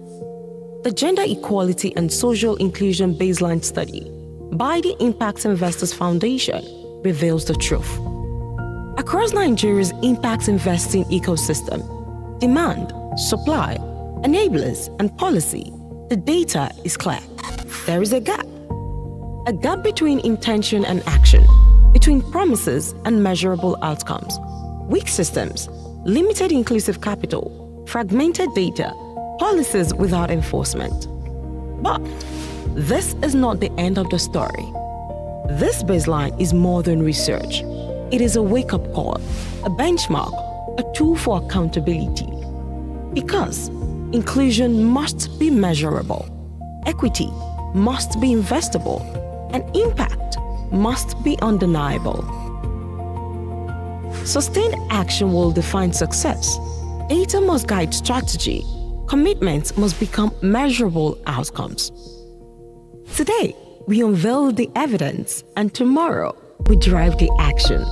Join us to unveil the 2026 Gender Equity and Social Inclusion Baseline Report for Impact Investment Ecosystem. I thought you would be clapping by now. Please put your hands together. Thank you. As we continue clapping, please join me welcome the CEO IIF, Etemore Glover, please. Also join me welcome the board members IIF and NABIBS.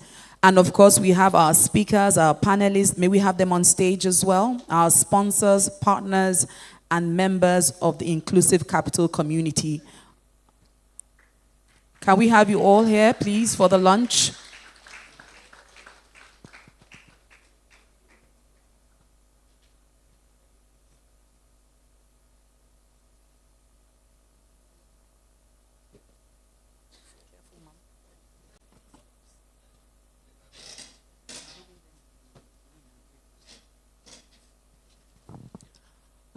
Coordinators, may we have the report?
All right, thank you. May we have the report?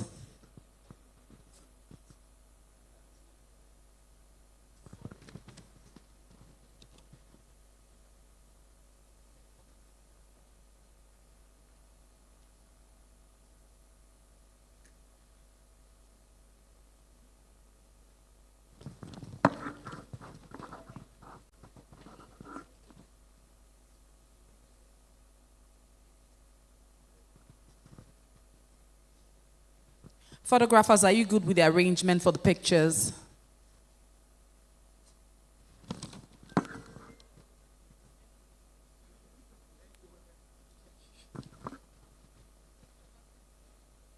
All right, are you ready? I hope everyone here is smiling. Fantastic, because it's a good place to smile. All right, we count to 3. 1, 2, and 3. Pictures, videos. Please make sure you get it right. It's an important moment. We'll patiently wait and make sure everyone is okay. Are we good? Videographers, are you good? All right, thank you. Ushers, please, can we get this podium out of the way? Please put your hands together. Put your hands together.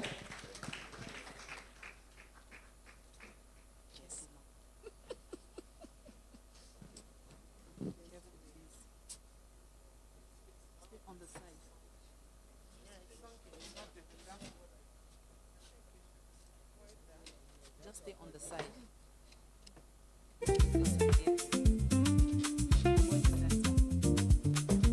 Just avoid the center.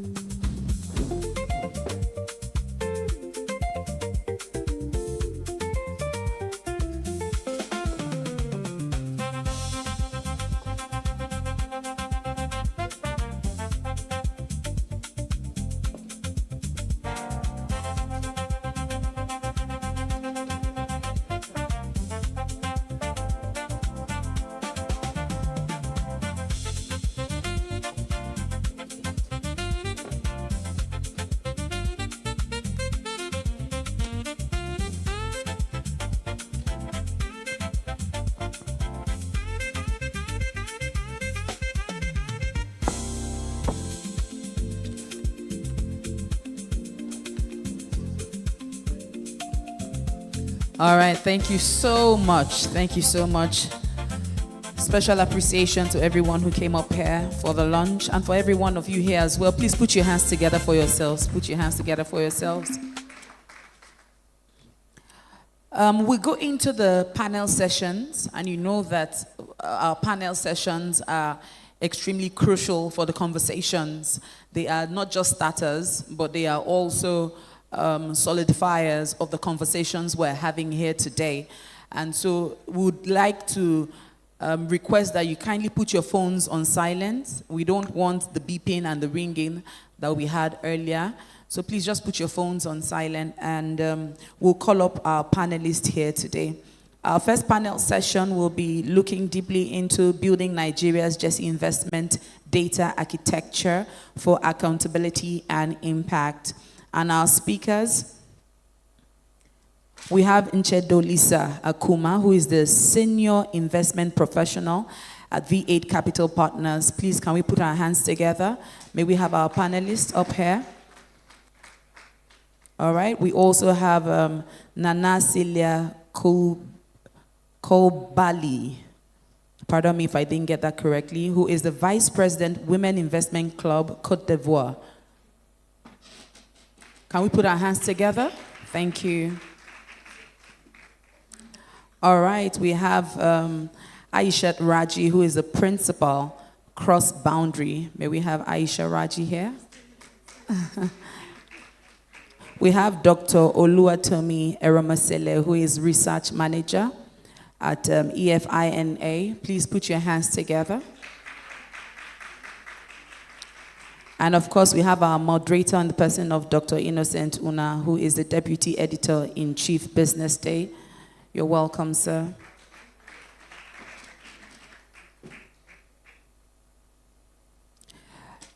It's going to be an interesting conversation on building Nigeria's JESI investment data architecture for accountability and impact. Distinguished ladies and gentlemen, one more time, please put your hands together for our panel.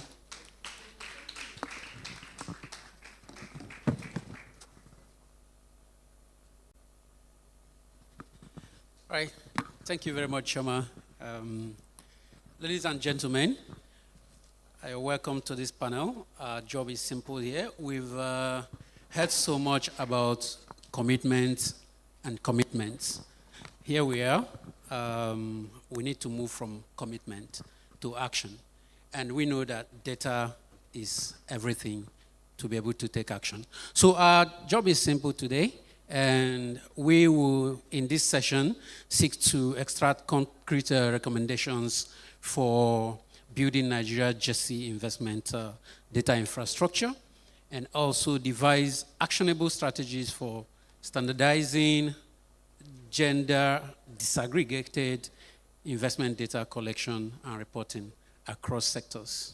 We will also seek to identify policy and regulatory reforms that are needed to mandate or incentivize disclosure and accountability, and then we draw insights on partnership structure among stakeholders to enable the establishment of a JESI investment data infrastructure. And we have very highly cerebral, knowledgeable, and informed panelists to address this.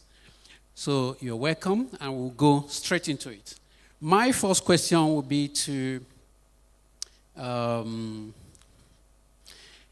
Efina? Yeah. Okay, so Nigeria's JESI baseline shows that 91% of institutions report alignment with JESI principles, right? And just only 41% have formal policies. And again, 41% collect disaggregated data in terms of gender information. From your perspective, right, why is there a wide gap? Why do you think there is a wide gap between commitment and institutionalization, and what must change? All right, good morning, everyone, and thank you for inviting me. I've learned a lot, just been here in the last few hours. To your question, obviously we saw from the data that was shared, 91% have commitment, but only about 41% have other policies or action, to back that commitment. And I will speak to this just from some of the work that we've done at EFINA. I think 2 years ago, we did some work with GIZ to just test how we can drive gender lens investment, particularly for women in agribusiness. And we spoke to financial service providers. A lot of them were institutions that were already being supported by GIZ, but some that were not as well. And we had 3 key things around. I mean, one of the things we heard from them is that they really do see the women's segment as a good segment to serve.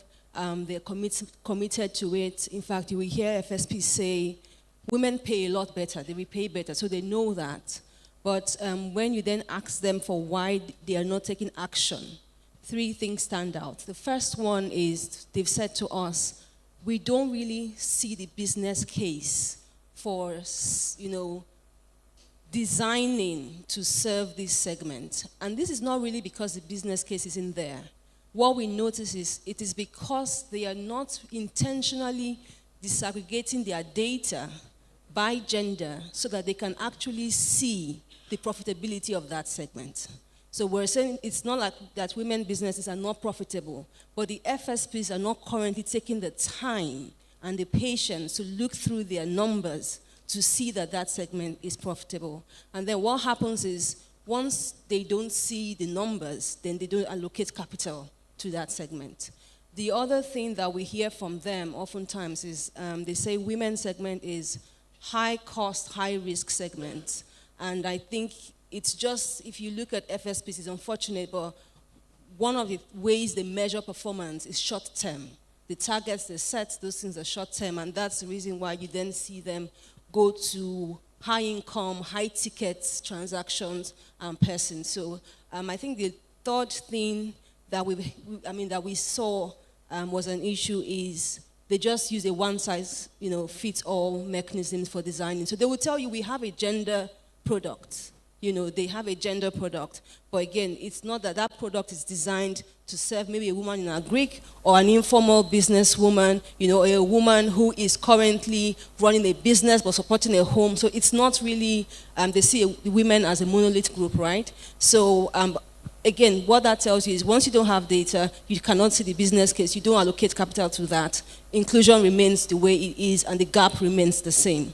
But we did see some good success stories where you see FSPs. Again, I want to say this is because they had patient capital and support to help de-risk the women or the segment. You then see them in those cases where they are actually designing to suit the needs of the women. For example, they are either addressing the collateral issue through group structures or through value chain financing, or you see them actually doing things like training or facilitating access to markets, building the capacity of the women so that they can actually come into the space and receive capital, right? But again, what needs to change will be that first, we are working with FSPs to really help them design and figure out the business case. Because I think sometimes, even when we go to them in Nigeria, some of the evidence we have are not local evidence, right? And they come and tell you, okay, what of in Nigeria? Where should I go? Who are the women? So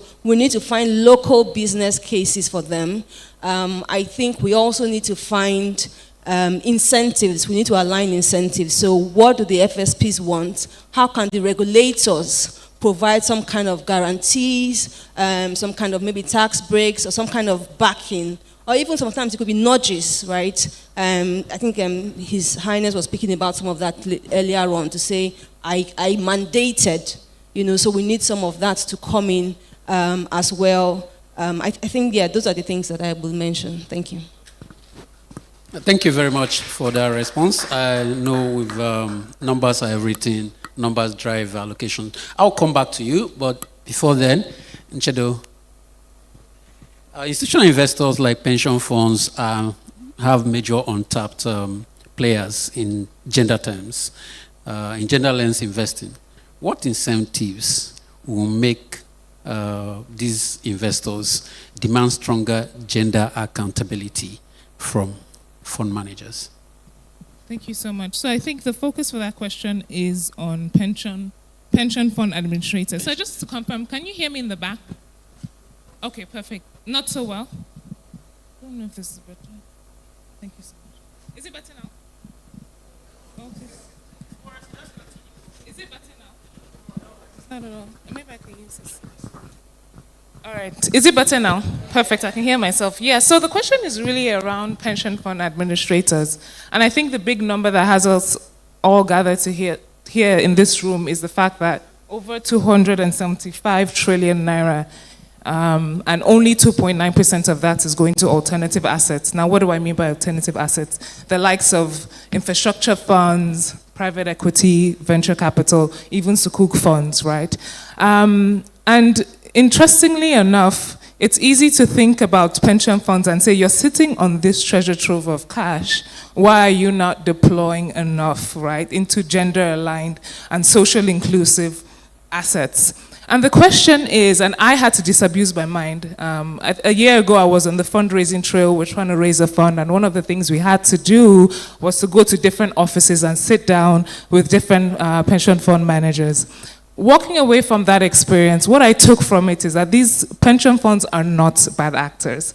And I know we have some of our brothers and sisters from the pension fund industry who are seated here in this room. I understand that they are very, very, very, very rational thinkers. And I doubt that there's enough structured reasoning that's been presented to them to show them why it matters to really invest in GC-aligned assets. I think one country that I think it's important for us to think about in terms of maybe examples we can draw on is our neighbors down south, South Africa. Back in 2011, they changed the Pension Fund Act to require, an emphasis on require, I didn't say recommend, to actually require that they are considering ESG factors as they are deploying capital. Because you can print as many guidance notes as possible, but nothing will get done until you know there's a regulator looking at you from across the room, right? And in a meeting where you have to explain why you're low on a certain number. A second thing they did is that even earlier back in 2004, they had the Johannesburg Stock Exchange released a social readiness investment index, which is one of the innovative measures. So coming back from South Africa, how can that apply here in Nigeria? I think last year, 2025, was a stellar year because it was one of the most transformational changes in the Pension Fund Investment Acts. And when you look at the line, we celebrated that. I remember celebrating that very vividly because they were expanding access. And they required that there was more access going into alternative assets. But the thing that stopped me dead in my tracks was when you read between the lines of that regulation, you see that a lot of gender, social inclusion is largely still missing, right? Gender social is not mandated when you're screening for fund managers, right? And when you're trying to deploy capital, right? Or when you're reporting. And so I think the next lever that we must push, and we can't get tired, is the next iteration of that regulation from PENCOM must have gender and social written between the lines. And so that's some of the incentives I think will matter. Thank you very much, Nchedo. I'll still come back to you for more. But before then, I want to get to Aishat. From the baseline report, just between 15% and 37% of institutions have harmonized reporting standards presently. And even at that, just 30% have mandatory disclosure frameworks. In your view, should GESI reporting remain voluntary, or is it time for mandatory disclosure across investment institutions? What's your view? Thank you so much, Innocent, and good afternoon, everyone. My name is Aisha Raji, and I co-lead the cross-boundary advisory practice. My perspectives come from the lens of unlocking capital, particularly blended finance capital on the continent. And I think that, you mentioned that the reason why they were able to take some risks on the women is because there was concessional capital. And that's the crux of blended finance. That is, you need some sort of less aggressive capital in your capital stack. That context is important because I think that a lot of fund managers are increasingly seeking out concessional capital and are increasingly looking towards blended finance as the tool to which they are deploying their, investments. And the folks who give this concessional capital are typically either kind of DFIs or even donor agencies, and they're very much kind of development focused to a large extent. And so my thought is that there needs to be a gradual shift to mandatory reporting. The reason for this is because of that delta. So half of the people who say that, they are excited about GESI, only half of that, are actually practicing it. So there has to be a push, right? But I think that for the push to be welcomed and to be sustained, there has to be alignment of incentives. So we need to make a commercial case as to why this makes sense to do. It is not a good to have, it's a must have, because it actually enables stronger, sounder investment decisions. Afina will say, oftentimes when folks, invest in women, they will say, oh, there's actually less default rates or da-da-da, because actually women are a bankable asset, right? It's not just a sideline after decision. So back to the main kind of question, there should be a mandatory kind of shift. I do think it needs to be gradual.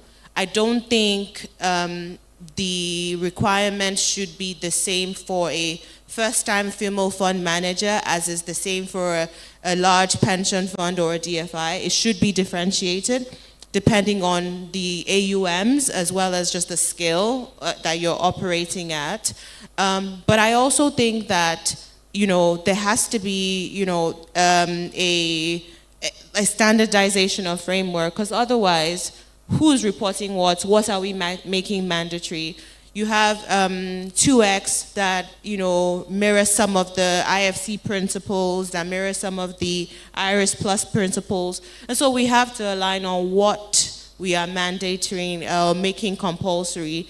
But I think overall, the crux of that shift would be in ensuring that, these principles are enabling stronger data collection, but even within the investment process, stronger sourcing, stronger due diligence, and then impact reporting, and then enabled by the ecosystem of the funders into the fund, but also even the companies that are being deployed into, so that there is a virtuous cycle and there's a chain that is reinforcing. Yeah, those would be my thoughts.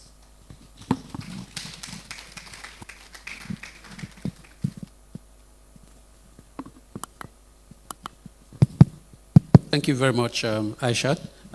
So we need to have a mandatory requirement for how, in terms of the investment in gender, female-initiated investment opportunities, and then create a framework. That's what I got from that.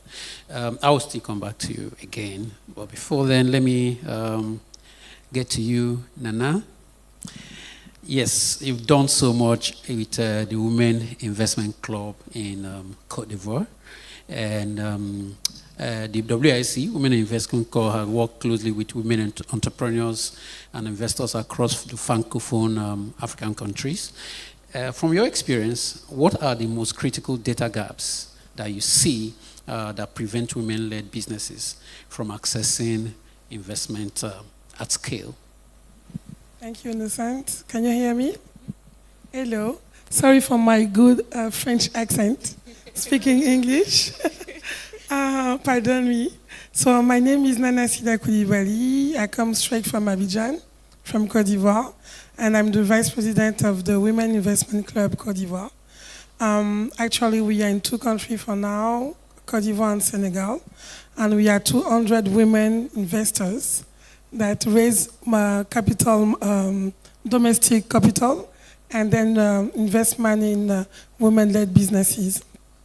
So I will tell the story because when we started the club 10 years ago, the purpose was to raise money and directly invest in business-led, in women business-led enterprise. But what we noticed is that the money was there, but not the pipeline. We were like struggling having the right women that wants the fund for first, or our investment ready and can benefit from our funding. So what we did, we created the WIC Academy. It's a capacity building program that helped them to get investment ready, so then they can benefit from the equity, but also for other, type of financing.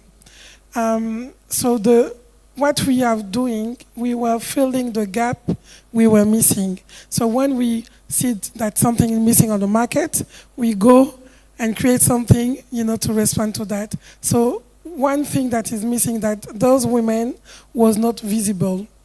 The way we were approaching them, the way we were sourcing them, the way we were launching our program was maybe using social media or working with partners, but the women we are looking for are not there.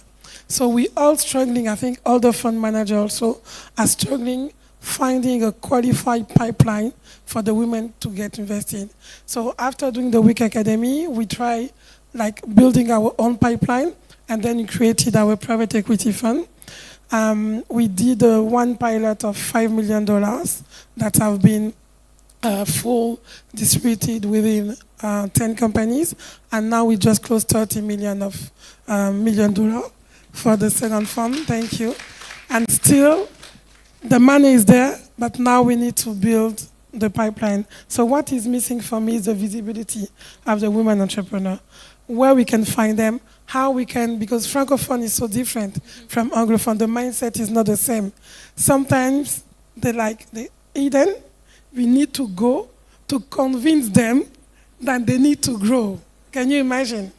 So we are doing a lot. We have the training, for example, the training of WIC Academy starts with a mental health training, helping them to have a vision, to see big, to even also prevent from the husband, for example, because they have a lot of violence, and they say, oh no, my business is running well, I'm fine, I can feed my children, but I don't want to go beyond. So this is a lot of things we are doing at the Women Investment Club.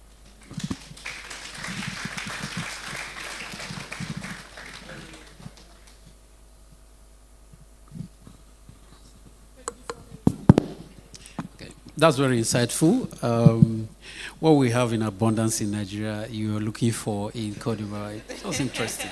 And I'm sure that you being here is going to be very beneficial to your people over there, because a lot of women here have businesses that you can learn from. So collaborations, you take that, exactly. All right, thank you very much for that insight, and I'll come back to you.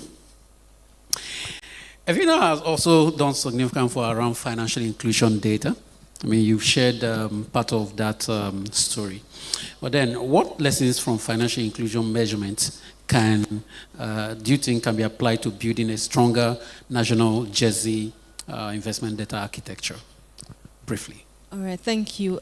So at EFINA, we are well known for access to financial services in Nigeria survey, which has now been, seen as kind of the most credible data source for tracking financial inclusion in Nigeria. And I think that maybe I can point to one or two lessons that we can take from the work that has been done, I think, over 15 years now. The first for me will be to start with a clear focus, but to design to scale. And I say that because when EFINA started, the priority issue with financial inclusion in Nigeria was access. People could not access, the institutions, and that was what we were designing for. But with time, now we're talking about things like usage of financial services, we're talking about the quality of financial services, we're talking about the impact of financial services. Also, when we started, probably the CBN was the most willing regulator and the most hands-on regulator that wanted to drive this. And so they were the ones that were really on board, but now you have all the other regulators on board. So again, start with where you are and then design for scale. I would say the second thing, again, back to the regulator, is get early regulator buy-in. I think His Highness is one of our members at EFINA, and I think the director he spoke about for business supervision is our board chair, Dr. Martins. Again, they were the ones who saw that data, I think it was in 2008, and only 25% of adult Nigerians had a bank account, and they said, no, that must change. So again, find a regulator who really believes in that and wants to drive the change. So get that regulatory buy-in early on. The third thing would be probably to anchor this within a national statistic. The A12 is designed by the National Bureau of Statistics, which means that they give the backing to the data. It's Nigeria's data. So whatever we're doing, it will be good that you have the MBS give a backing so that wherever that data is stated, whether it's with the government or with the institutions, there is some kind of ownership of this data as our data, and we're all committed to changing it. I already know that whatever we're doing here is tied to the 2x. So again, aligning it with global standards, because one thing that drives change is when you go and say, oh, our neighbors are doing this and we are here, so you always want to align that as well. I think the last thing I would say is usability of the data. And maybe that's where I also add the experience from the A12, because currently the way the 2x is set up, I think it will help us see where we are, across those indicators. But with time, institutions start to ask you, okay, this is where I am. How do I get to where I need to be? And I don't think that the 2x is currently designed to help us answer those questions. So in terms of what we're building, it's good that we're able to say to the institution, this is where you currently match up, but we must also build intelligence that can help them say, these are the things you need to do. If not, then they won't take action because they just know I have a problem, but I don't know how to solve the problem. So at the end of the day, we need data, the data infrastructure to solve that. Thank you. All right. Thank you very much. Your last point also aligns to the first, which is to get the women to begin to build the infrastructure with scaling in mind. That way, when it comes time to get more funding, they're already prepared. Thank you very much. I'll come back to you. Before then, let me come back to Nchedo again. Yes. From your investment advisory journey and capital structuring, you've done a lot of that, and we know. Where in investment life cycle do you see the greatest opportunity to embed GESI metrics? Right, from fundraising, due diligence, portfolio monitoring, and exit reporting. Where? All right, thank you for the question. Initially, to be quite transparent, when I hear the question, my instinct was to jump to, it has to be due diligence. But taking like a few steps back, I think to myself, for lack of a better word, for a GP, which is a general partner who's operating the fund, who exactly holds their mumu button in a sense, right? And that's the LP, right? That's the person who is dispersing the capital. So I think if you're waiting till due diligence to look for those criteria, you're going to inherit all the lack of criteria from upstream. So you need to go all the way back upstream to fundraising. If I'm an LP, right, dispersing capital to a fund manager, and I say to them, one of the conditions to this funding is that you have to be 2x aligned or GC aligned, right? You have to report gender disaggregated portfolio data, and you have to have someone within your fund that's owning, right, this gender criteria. When that becomes so structural to the process of getting the money, everything else inherits it down the line. Both the due diligence, both the screening, and all of that. At due diligence, it just becomes a nice, happy sticker that doesn't do anything, that doesn't change anything. So I think fundraising is the first part. And then when you get it right at fundraising, I think the next place where you have that critical leverage is actually at portfolio monitoring. It's literally a quarterly meeting that the founder, right, cannot avoid, right? And so when you sit in those rooms, and I've said a lot of those meetings, a lot of those slides are usually revenue, EBITDA, how many countries are we expanding it to? A lot of those monetary metrics are what we track. But rarely ever do you see things like number of women employed. We may have seen it maybe when you were trying to woo us to invest in you, but how very rarely do we ever see it in those quarterly meetings. And I think when you get to the level that your board or your investors are literally sitting in a meeting with you, watching slides that show you not just revenue, but how many women are you employing and all the other social inclusion criteria, then you can change it from a value conversation to an actual performance conversation. So those are the 2 points, the fundraising and then the portfolio monitoring, I'll say.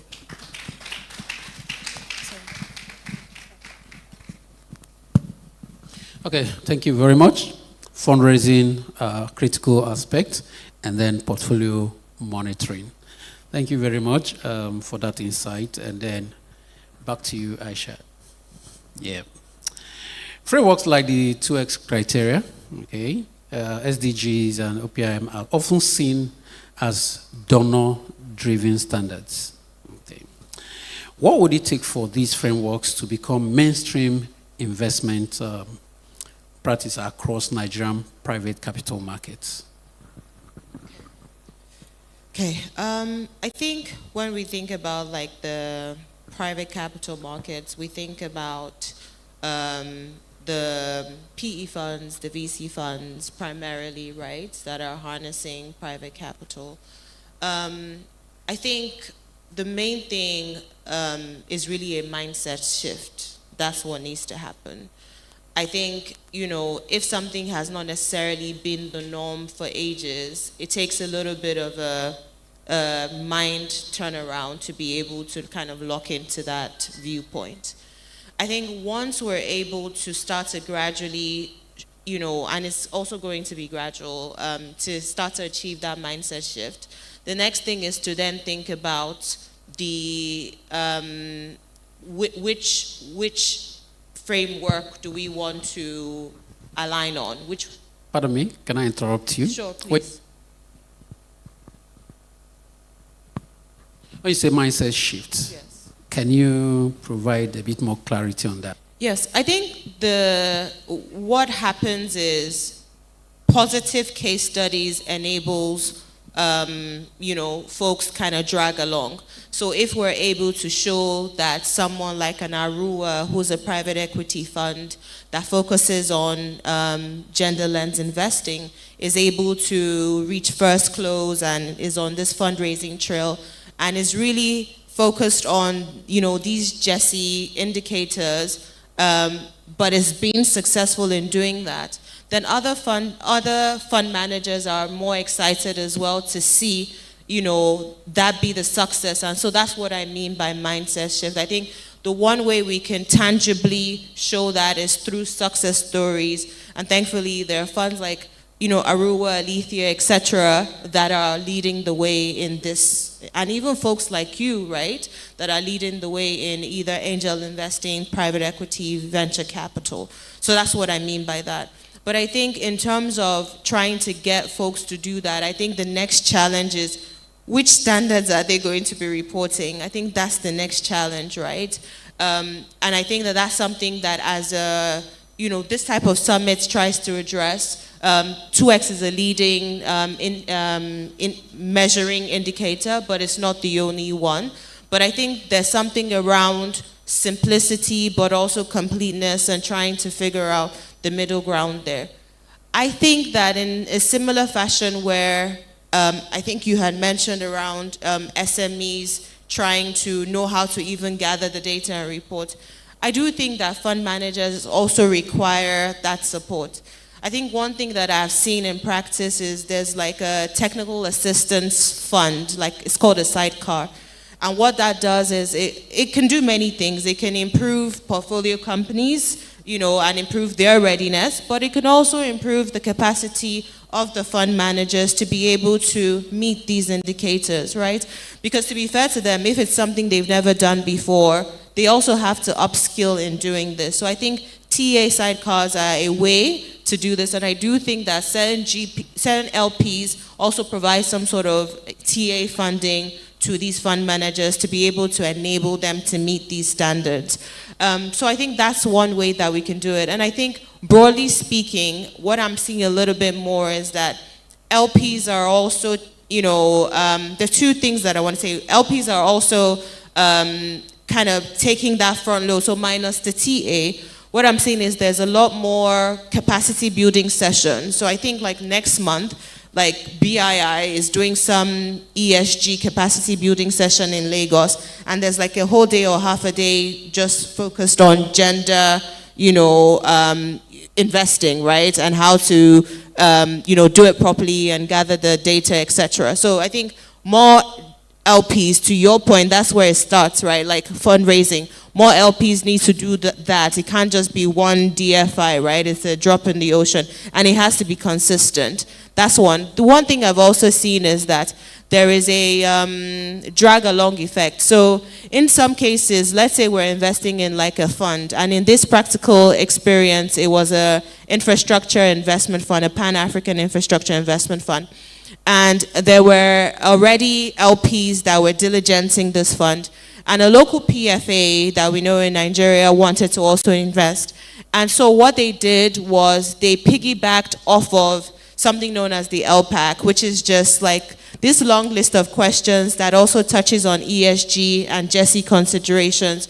And so even if a local PFA or fund manager doesn't know the right questions to ask or even where to look, you can piggyback off of the due diligence of other folks who have been doing this over time and start to learn the ropes in a gradual fashion. So that's how I see that we can kind of like make that shift. Yeah. Okay. Thank you very much. Quickly, Sila. What role should development partners and philanthropic capital play in establishing a national GESI investment data infrastructure? Do you think they should de-risk adoption or enforce standards through capital conditions? Please, briefly, straight to the point, just tell us. Yeah, I do agree with Aisha actually. Shall we talk about that?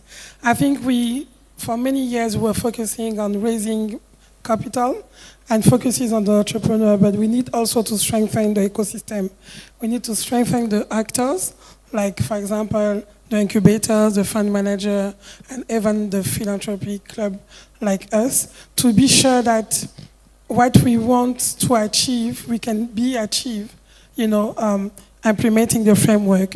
For example, especially for the 2X, I think for the 2X, I do agree with the criteria, but I think we need a more grounded African, standards. For example, none of them are measuring the investment readiness, life cycle. A lot of, in Francophone Africa, a lot of entrepreneurs, like they are applying to many programs for investment readiness, but we don't have any metrics, any data for that to know that, okay, maybe this one, she started here 2 years ago, she did at least 5 programs, and then this take her to having access to a bank, fund, or maybe to the microfinance, or maybe to the capital. So for me, the ecosystem has to, to show the way to matrix what is very meaningful for our ecosystem, and not copy-paste what is doing for mature ecosystem, maybe in Europe or the US. Yeah, thank you. Okay, let me just give opportunity to the audience. Anybody? Just 1 or 2 questions from the audience. Do you have any question that you want to ask any member of the panelists? Just 1 question.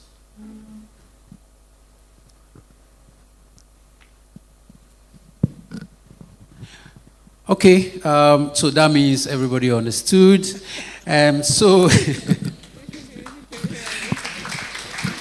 Thank you very much, dear panelists. Just want to ask one more. Just any of you, and just say, what is one action your institution can take in the next 12 to strengthen accountability and improve capital flow to women-led enterprises? Just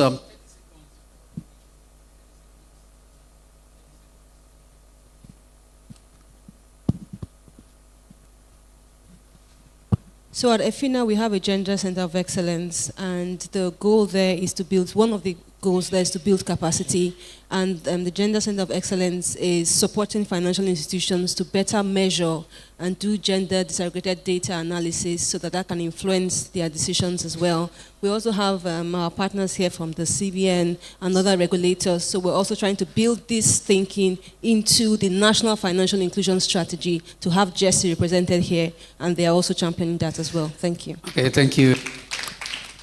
I think across Boundary, we continue to focus on upstream support, so investment readiness for both companies and funds, and I think that's probably the way to go. Okay, for us, it's like beyond the week. What we are doing with the Investment Agency of Côte d'Ivoire, we have created a one-stop shop for women entrepreneurs in Côte d'Ivoire, so they will have the integrated and well-designed area, like digital and physical, where they can find all the information related to entrepreneurship. And this also will help us to measure, to track all the steps of the life cycle of the entrepreneur, from the building the company, for the registration, to the access to finance. Thank you. I think for us, it would be not trying to invent the wheel. Measurement has been a major headache. How do we measure progress? And just really adopting a lot of the indicators and metrics and evaluation frameworks that GIIS has put forward, as well as other organizations. So I think that would be the big focus. Okay, thank you very much, everyone. We've heard from them. You had your chance. Unfortunately, you had your chance, you didn't take it.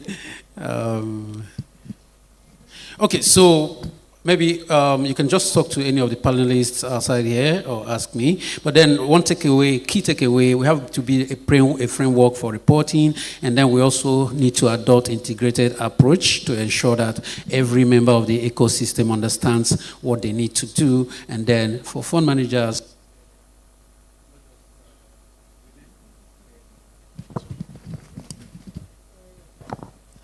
okay, thank you very much, our ebullient panelist, very Celebra. Thank you for your contribution. We'll continue the conversation. It is not going to end here, and we hope that by the time we're done in the next 12 months, we at Business Day will be monitoring what each stakeholder is doing in terms of the commitment that they've made today, and that way we put ourselves in check. Reporting, we have to make sure that everybody mentioned here do what they are supposed to do. And I'm sure that the CEO, Etemor, is also going to be on us to make sure that we tell it. Thank you very much for coming.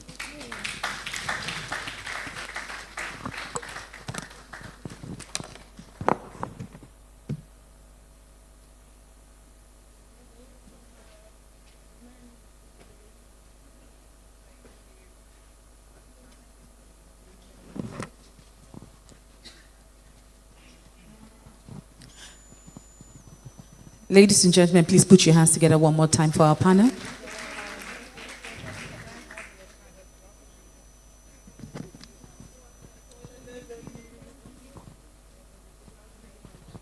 It's truly inspiring to see women leading the campaign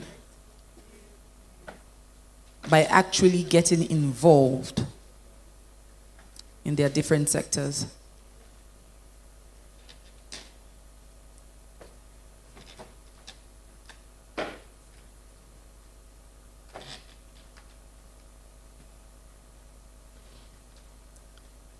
Please put your hands together also for Mr. Moderator. A fine job you did there, sir.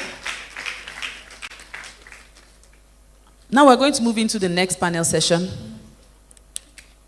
See somebody saying, are we not going to drink tea? It's okay. We'll take a quick break. not more than 10 minutes, okay? Quick bathroom runs and tea break as well. And then we'll come back and we'll continue with our other session.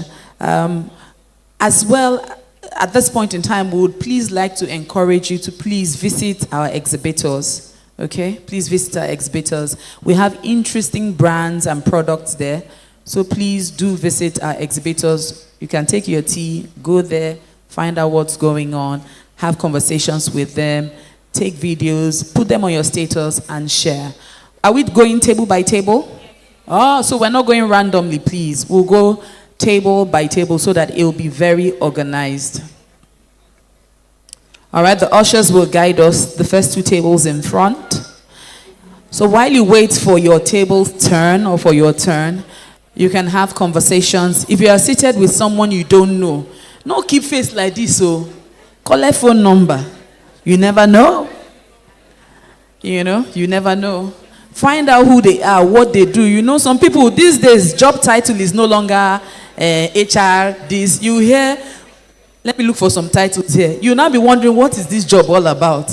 All right, so find out what their organizations are all about. Find out what they do. Then go beyond that and say, how can we collaborate? What can we do together? Take pictures so you don't forget each other. And please, as you take those pictures, please do well to post with write-ups on your LinkedIn page, your Instagram page, your Facebook page. Put it out on TikTok and educate others. Ushers, keep us guided. May we have a bit of music in the background, please? My name is Chioma Agunobi. I'm a broadcaster, a PR expert, event compare, and television producer. So if there's any way we can collaborate, holla. May we have music in the background, please?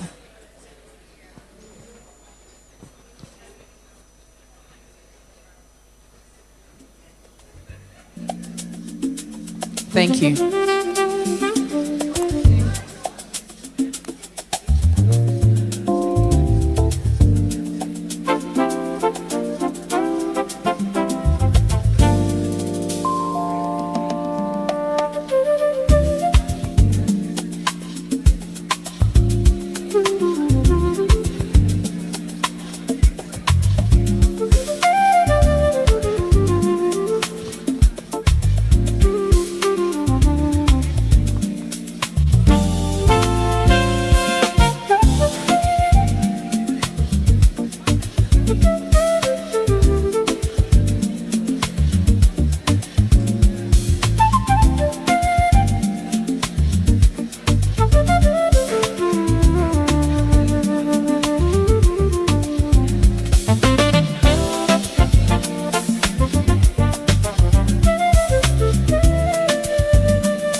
Gentlemen, please, may we settle back in?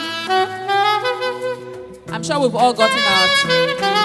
All right, so please, can we come back into the hall?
Ushers, coordinators, please can you help with speeding up the service? need everyone to come back inside.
Coming closer.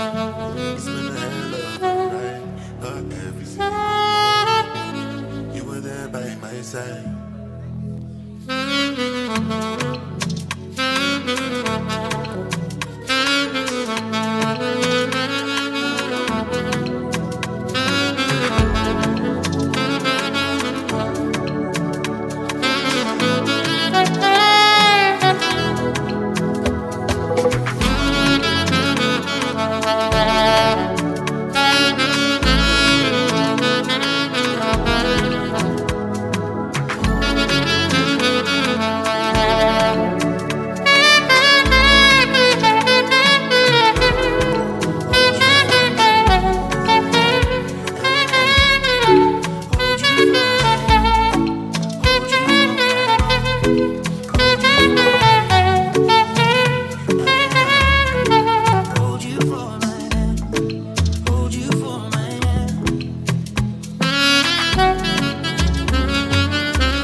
Ladies and gentlemen, you're enjoying music by the Sax Queen, Fabian on the saxophone.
Coordinators, please help us. Please put your hands together for Put your hands together for the beautiful Fabian. We call her the queen of saxophone for a reason. All right, let's have everyone come back inside the hall. May we settle down as we need to move on quickly with the rest of the items we have on our program for today. Please, how many people visited our exhibitors? You did. Put up your hand. You just chop our meat pie. You did not visit our exhibitors. It's okay. It's okay. At least you've had tea now, and meat pie and cake, so you have strength. After the next panel session, please, before you leave, visit our exhibitors, please. Ashako. All right, distinguished ladies and gentlemen, we are still here, and the conversation is getting hotter and hotter and hotter, and we're loving every single moment of it. I'm sure you agree with me that every single person who has come up here to speak, whether as on the panel or just as one of our speakers to give a presentation, has totally been spot on. And this is because of the rigorous research and work that goes into ensuring that we get the right people, the right voices for us all to listen to. And of course, we are hoping that everyone in this room is activated, so to say, go out there and make impact as well. Now we will take on a presentation, and this one will be looking at gender and social power dynamics in rural settings. It's a presentation by the beautiful Tolulokpe Makinwa, who is the founder and chief operating officer of Mwazu Africa, also a member, Inclusive Capital Committee. Please put your hands together for her as she takes on the podium. Please put your hands together. Was our tea break too heavy?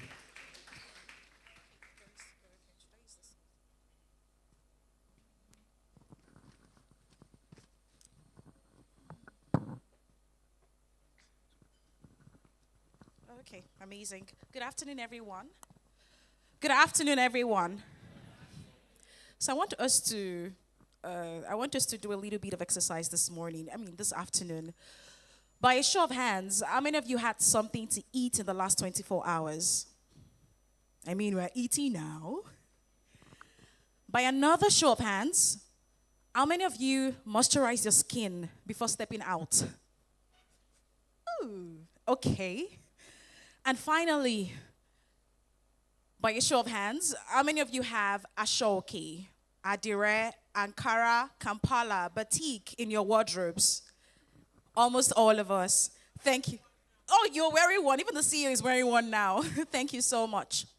Now, every hand raised is a receipt from a value chain that began with a rural woman. The cassava in your aku, the threads that was woven together in your ashoke, the castor, the shea butter in your moisturizer is passed through her hands before it got to Lagos and before it got to you. What does this even mean? If you look around you, this hall is full of investors who move capital, policymakers who move regulations, practitioners who move communities. And on paper, we are convened to talk about gender-lent investing, inclusive capital, gender equity, and social capital. But let me start from somewhere we often overlook. The woman who is not seated at the table with us, but whose impact is felt in the food we eat, in the clothes we wear, and in what we apply on our skin, and almost every daily life activities. But she's not here with us. The woman whose labor underwrites everything. The woman whose labor is the first and visible line of the value chain. She is not seated in this room with us. Now, what is value chain? MBA students in the house. But let us bring it down to rural realities. Value chain is a map. And at Mwazu Africa, we like to say that a value chain is a map of who works, who decides, who gets paid what. Now, in understanding this map, we need to understand gender and structural power dynamics in rural settings. Power in rural settings is often invisible, yet visible. Power in rural setting is very visible as illegal or formal constraints because it is embedded in practices, in norms, and institutions. Everyday life. In 2022 to 2023, my team and I, we were covering 51 local government areas across 17 states in the South. And there is one particular state in the South I was deployed to implement a certain project. And my community liaison officer, who is a male, by the way, and who is a local chief, by the way, looked up to me and said, "Go get a man on your team because he is the one I will interact with. I have your kind at home." And he said it in Pidgin. So for many of you, you already know the state I am referring to. So I go look for man to man. I know they follow woman talk. This is your English too much for me. It shook me. But then again, it awakened something in me. That if we are going to look at the rural woman and invest in her and design capital strategies for her, we must look at 4 key dimensions of structural power dynamics. And the first is land tenure and asset control. Most of these women do not own the land. Men control most of the land. So even when a woman has use rights, she doesn't always have ownership rights. And this has cascading consequences. It simply means, 1, she cannot use a land she does not own to collect collateral. 2, it simply means that she cannot make long-term investment decisions independently. 3, it simply means that in cases of force majeure, or in cases where she loses the person, the owner of the land, it means that land, she herself can lose a productive base entirely. So when gender-lens investor or when enterprise support organization programs design or parachute programs from a surface level intervention, it is already designed to fail. The second dimension that my team at Mwazu Africa and I have uncovered is social power architecture. Men are in the places of formal leadership in rural settings. And women, they take on the informal roles. And this makes them very ineligible for investment. Third dimension is time poverty and mobility.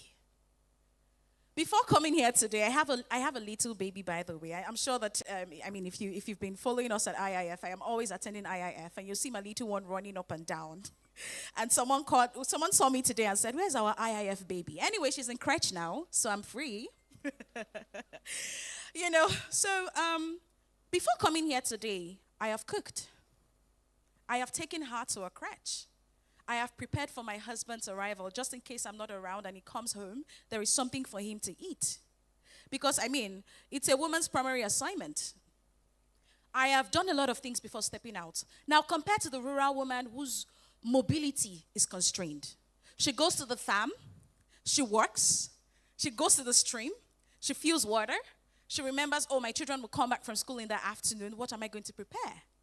And that kind of woman, you want her to attend a training that is 2 kilometers away. A rural woman is naturally constrained by time. And so if enterprise support organizations in the house are designing programs and investors are saying, okay, we want to design capital, deploy capital, but you're deploying it from a place that, from a system that has already constrained the woman who does not have as much opportunities that you and I have. And then the last dimension is intra-household decision-making process. On mwazuafrica.org/RWS, you'd see that we just recently uploaded a number of our data. And, we say that in God we trust. Every other person, bring your data. And so we uncovered the data and we realized that in Adamawa State and in Ebonyi State has women as the head of households. And in Adamawa State, we have women with the minimum number of 8 children. And now you want to design, a microfinance program says, okay, we're going to give loans to women, yet you do not know how that money will be used. Let me tell you how that money will be used. It will be used to settle bills. Because though money is flowing into her hands, oftentimes she does not always control it. And this is where a lot of programs and a lot of capital deployment often fail. Our work at Moazo Africa is simple. Help every rural woman uncover how she can make value increase and how she can retain her margins.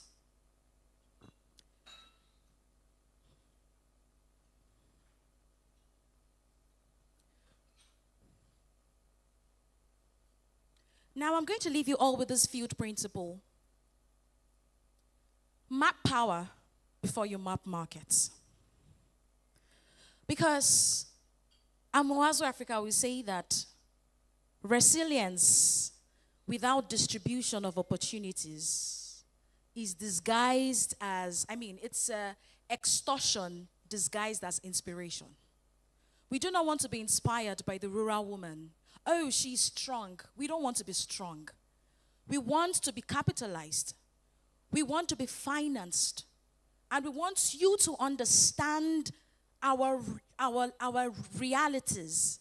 And so this is why I'm saying that structural power oftentimes is not always oppressive intent, because it is acculturated in our custom. And this custom is real. It is measurable. It is financeable. And this is why we must work together to ensure that every program's designed, every capital allocated, and every practitioner in the house must ensure that we ask the right questions. Where does she hold power in the chain? Thank you.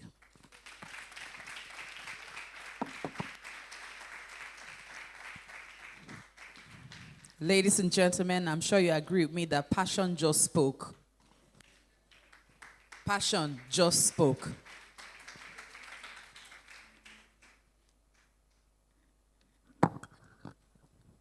You could tell that she was speaking from a place of passion, and that's what we love.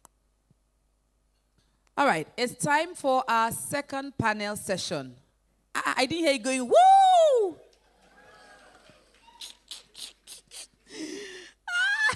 Don't be in a hurry. We have a lot planned for you. So it's time for the second panel session. And this session will be looking beyond collateral, all right? Designing flexible finance that works for women. This session is sponsored by DBN. Please put your hands together for them. Thank you, thank you, thank you. So we're going to be calling up our panelists right now. In no particular order, let's put our hands together and welcome the Strategic Advisor, Sustainable Finance, UN Women, West and Central Africa Regional Office. Please put your hands together. Welcome Ijoma Madueke. May we have Ijoma? All right, while you're still clapping, let's welcome the Divisional Head Retail and SME at Wema Bank in the person of Ayodele Olojede. Please put your hands together. We also have Bamidele Elesho, who is the Business Development and Relationship Manager for Microfinance Banks, Development Bank of Nigeria. Welcome, Bamidele. And of course, we have Chioma Ogo, who is the Head Operations Impact Credit Guarantee Company Limited. Are we clapping for Chioma, my namesake? All right. And to help us through this session, okay, we also have Nandi Agu. Please put your hands together for Nandi Agu, who is the Value Creation Manager. I think Nandi will be joining us online at Alethea Capital. He's joining us online today.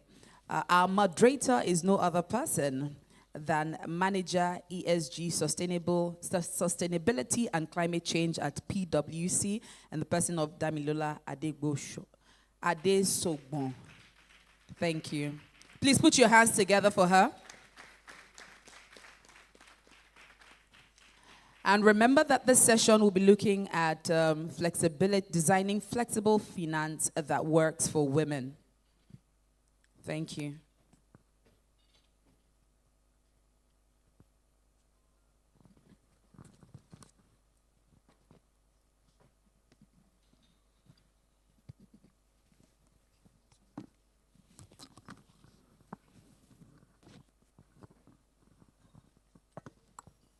Thank you very much, Chioma, and good afternoon, distinguished panelists, partners, and participants. Welcome once again to another panel session. For this session, we'll be exploring the topic, Beyond Collateral, Designing Flexible Finance That Works for Women. First, I would like to commend the IIF and NABI and its partners for convening this platform where we can have such critical discussions on GESI. It's no longer news that women entrepreneurs and youth enterprises, are critical to the economic growth in Nigeria. A lot of these MSMEs form a bulk part of the GDP in Nigeria. Yet, women remain underserved when it comes to accessing finance. They face a lot of barriers when it comes to accessing finance. And it is not because they have weak business models, right? We see a lot of this coming from the rigid financial structure, the rigid credit structure that are in place already. And some of these financial systems do not speak to the realities of these women. And that is what our distinguished panelists today would be focusing on, helping us, discuss and elaborate on how we can design financial products, right, that are scalable, commercially viable, and truly speak to the realities of these women.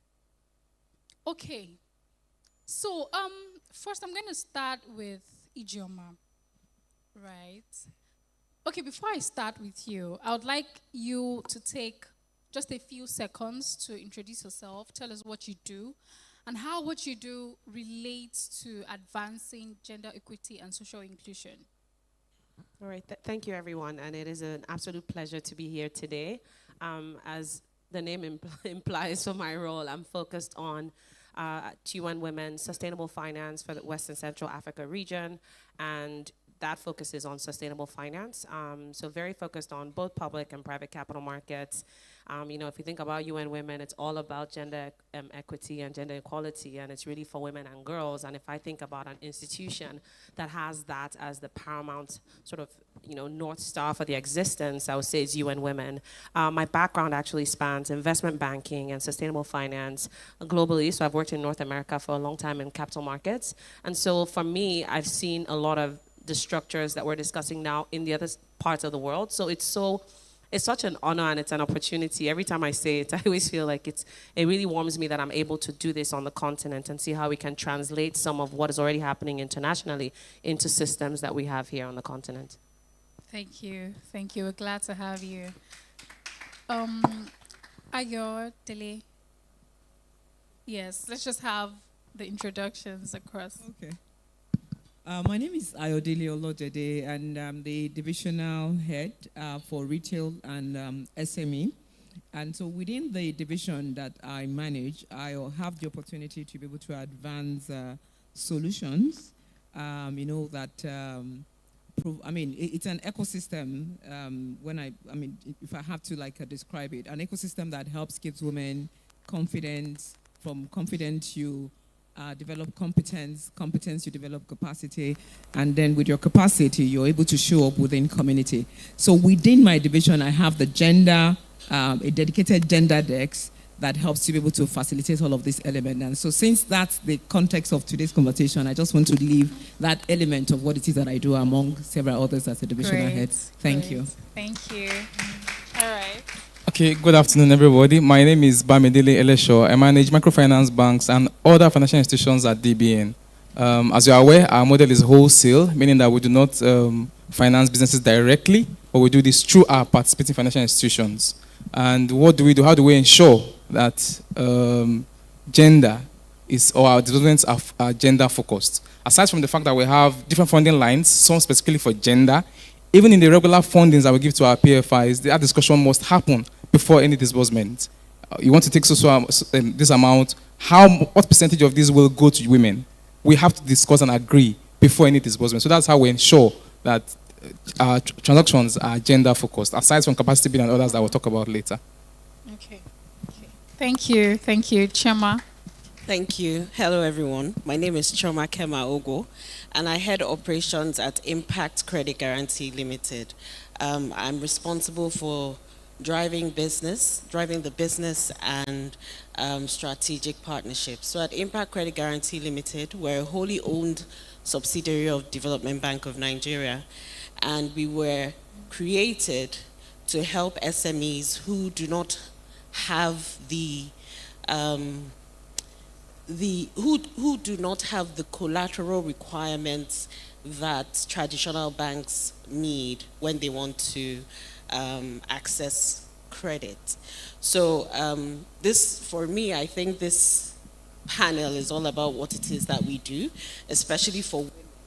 As the lady who had spoken before we came up had talked about women not having collateral. So what we do helps to support these women can get the much needed financing for their business. Thank you. Interesting. A round of applause for our panelists one more time. Okay, so to kick off the conversation, I would start with Ijeoma. So coming from the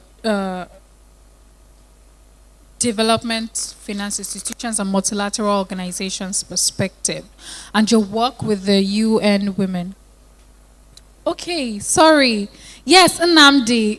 Pardon me. Okay, Nnamdi, Yeah. can we have you please? All right. I was wondering, can you hear me? Yes. All right. I will start off by stating the obvious that I am not a combo. I work here at Alethea Capital. We are the first gender lens private equity focused firm in Africa. Manage over $100 million in assets in assets and been deployed. Beyond that, I work in value creation, where our focus really is on enabling the businesses to crystallize some of the objectives that we have worked with them to develop. So around top line growth, how they grow revenue, so EBITDA margin expansion, and also integrating other forms of ESG, more beyond the gender aspect, or even the climate bit. I'm looking forward to the conversations, and thank you very much. Thank you so much, Nnamdi. Okay, so back to you, Ijeoma. From your work in the UN Women, we have been saying a lot of things about designing, financial products that are, useful and accessible to women. Now, looking at the level of institutions, right, coming from the level of the institutions, what change needs to happen, right, at the level of institutions and systems that fund these lenders? And in your opinion, what does truly gender intentional capital look like? Thank you for that question. And I think it's very important because a lot of the conversations we have, which rightfully so center on the downstream, on the entrepreneur, but we have to think upstream about the capital mobilization piece, right? And from my lens, UN Women, we're very focused on, we think about ourselves more as a market and systems, like a catalytic type of partner, right? So we're not necessarily a DFI, we don't finance these projects, but we're very focused on making sure that at the level of the institutions that, govern these different countries, different markets, that there is some action towards gender and gender equality. So I would say what needs to change really in long and short is incentives, right? So when we think about, we think about the intersection across different levels. One of them I would say is standard setting and guidelines. You know, where I sit, a lot of our focus is on gender bonds and social bonds and embedding women's lenses in those types of instruments. So from an international perspective, what does that even look like, right? What is gender responsive when we're talking about, for instance, the International Capital Markets Association, because that cascades down into what the local markets will then apply as what a gender bond is. So if we think also like a development finance institution, for instance, and not a UN Women, but you know, some of the other ones who are financing arms, I think about, I wouldn't call any names in Nigeria, but I think about maybe an AFDB, you know, some of these partners. AFDB, for instance, has the AFDB AFAWA Guarantee Program, right? Some of these partners are structuring programs that are concessional capital. But the question then becomes, are they gender intentional concessional capital? And I think some of the conversations we've been talking about today has to do with that collateral, has to do with things that actually make the capital designed for women and designed for the structural challenges that women are going to face regardless. The third piece I would say, and the third layer, it really relates to the governments, right? The governments, the ministries, and those institutions. What ways are we as a market in Nigeria, in West Africa, what ways are we pushing for capital providers to have the ability, intention, and interest in actually financing gender? And that's where a lot of our work is spent, is trying to provide incentives at that level so that it's able to cascade down. One of the examples that I would draw on is the work that we're doing with the Republic of Senegal. So Senegal was essentially setting up what they're calling their sustainable finance taxonomy. And for those who don't know what that is, essentially sort of a guiding document and a guidance that focuses on what a nation will finance for green and social projects. And so we've worked with them to embed the gender lens into their sustainable finance taxonomy. And it's not just a technical document, right? The reason why that is important is because it's a signal, both locally and internationally, as to where the government is paying attention. It's where they embed the tax incentives, right? It's where there's the capital incentives that providers locally are able to tap on and call on when they're raising capital, right? So that's sort of where the focus is on. And I think that incentive piece is one that maybe we don't speak enough about in the market. So you think about tax incentives and everyone's focused on SMEs, right? But are there tax incentives for people who are financing gender? And if you look at other parts of the world, you have governments who have this green solar tax incentive program. If you put any solar on your house, you're going to get a tax break of 5 to 10%, but you don't hear that about women, and you don't hear that about gender. And if we say truly there's a disproportionate amount of capital going to this segment of our market, that's where a lot of the work has to also be done, because we can't expect capital allocators to raise capital at, you know, market rates and then they're asked to give incentives on the downstream end. So I think that upstream system level is where it needs to change. And if I think about what gender intentional capital is, it's capital that is, you know, responsive to some of the challenges that we've heard today around the collaterals, right? And understanding that those traditional requirements might not be fit for purpose for what we're doing now. I think that piece is very, very important when we think about gender intentional capital. The last piece I would say on that is also being very deliberate around governance, right? Around governance, around accountability. A lot of the conversations we have, and you know, it's the data speaks, which is that a great proportion of women SMEs are informal. It's a challenge to finance with traditional investment if it's informal. So getting the data will then feed into how we form a system that can support that type of structure. So I think that data piece and the governance piece is also very important when we think about gender intentional capital. I'll leave it there. Thank you. Insightful. That was truly insightful. Still on you know, financial products, I'm going to come to Ayodele now. From the commercial banking perspective, we see a lot of women banking products still, you know, serving as optics, right, for branding purposes. Now, would like you to shed more light on this. How can we, you know, truly design gender inclusive financial solutions that are affordable and accessible, moving beyond just branding, right, in commercial banks? Okay, thank you very much for that question. You know, honestly, I'm quite still surprised that in the women's market evolution of today, that what it is that we see is the branding or the pinkness or the product, because that has completely shifted. The women's market is not it's not a niche in the context of, oh, it has to be a pink product, right? Women are traders, women are professionals. You find women, we are in every segment that you can think of. And so the approach to gender responsiveness would be, or should be anchored on the understanding of how women save, how women earn, generally around the behaviors. And that's how we are supposed to be able to come up with solutions. And I underline that word, solution. It's not about a product. And so for us at Wema Bank, I mentioned earlier on that we have a dedicated gender desk, and that's what that dedicated gender desk is about. The philosophy of creating an ecosystem that responds to the challenges or the problems that we see that women face. So I'll give a couple of examples of some of the solutions, solutions, that's the emphasis that we have, ecosystem-based. So if you wanted to come in today to get a loan, we have a digital platform that, based on the information that you have provided, that shows that you're a woman. I mean, men can apply, men-owned business can apply. But once the platform is designed to be sensitive to women, information about you that is gender-based. And automatically, the algorithm shifts to ensure that you get concessional pricing. Automatically, it shifts to also ensure that you get a free HMO package. Just because, meanwhile, a guy can also, a male-owned business can also apply on that platform, and that is not going to happen. So, like I said, and if you go on that platform, you're not going to see pink. You're not going to see anything about, oh, okay, if you have to be, you understand what I'm saying? Yeah. So it's a platform or a proposition that we have designed specifically to be responsive to gender. We have access to market initiative.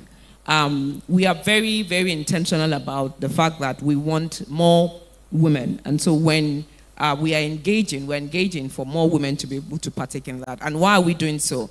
On the basis of several conversations that we've had today on the challenges that women face, someone had spoken about land rights, land usage, the gaps that can create a paucity of resources for you to use. And so we have been intentional about creating platforms that will help you to be able to give your business visibility, give you visibility both locally, within Africa, and even internationally. We have created digital tools. We call it, the package is called the SME Toolkit. The SME Toolkit has been designed in such a way that it provides you a terminal that would help you with instant settlement, because we believe that your time is very important. You have to get back to that unpaid care work, and we don't want you, wasting resources or, worrying so much about how your payments is settled. You talked about affordability. You've talked about access. From the comfort of your home, we have the Alert, the digital platform Alert. On that platform, even right now, as you're seated, within 2 minutes you can open an account. So you don't even have to come into the banking hall. It's very interesting that even for professionals like us, or most of us that are seated here, maybe this thing sounds easy. But when you begin to talk about including rural women, then you know that we really have a challenge. And so we have been very intentional in creating solutions.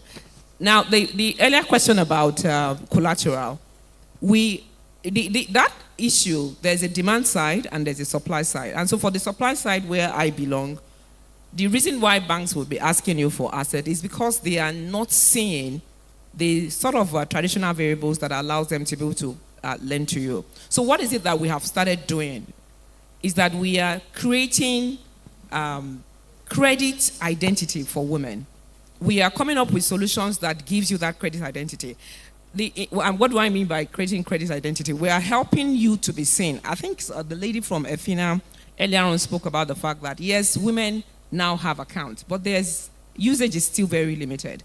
So we are bundling solutions, nudges into our platforms in such a way that encourages you to use your account, to bring in your funding into the account, to bring your transaction into your account. So that way you're building a credit identity. And on the basis of the credit identity, then we can use behavioral collateral to be able to give you funding. Wema Bank is at the foremost, one of the foremost institutions in this country that has been very intentional about creating gender responsive solutions, whether on the lending side, whether just programs, initiatives that just helps you to be seen. In the last 18 to 24 months, the bank has been able to disburse over 250 billion in loans supporting women, and collateral is not in your face.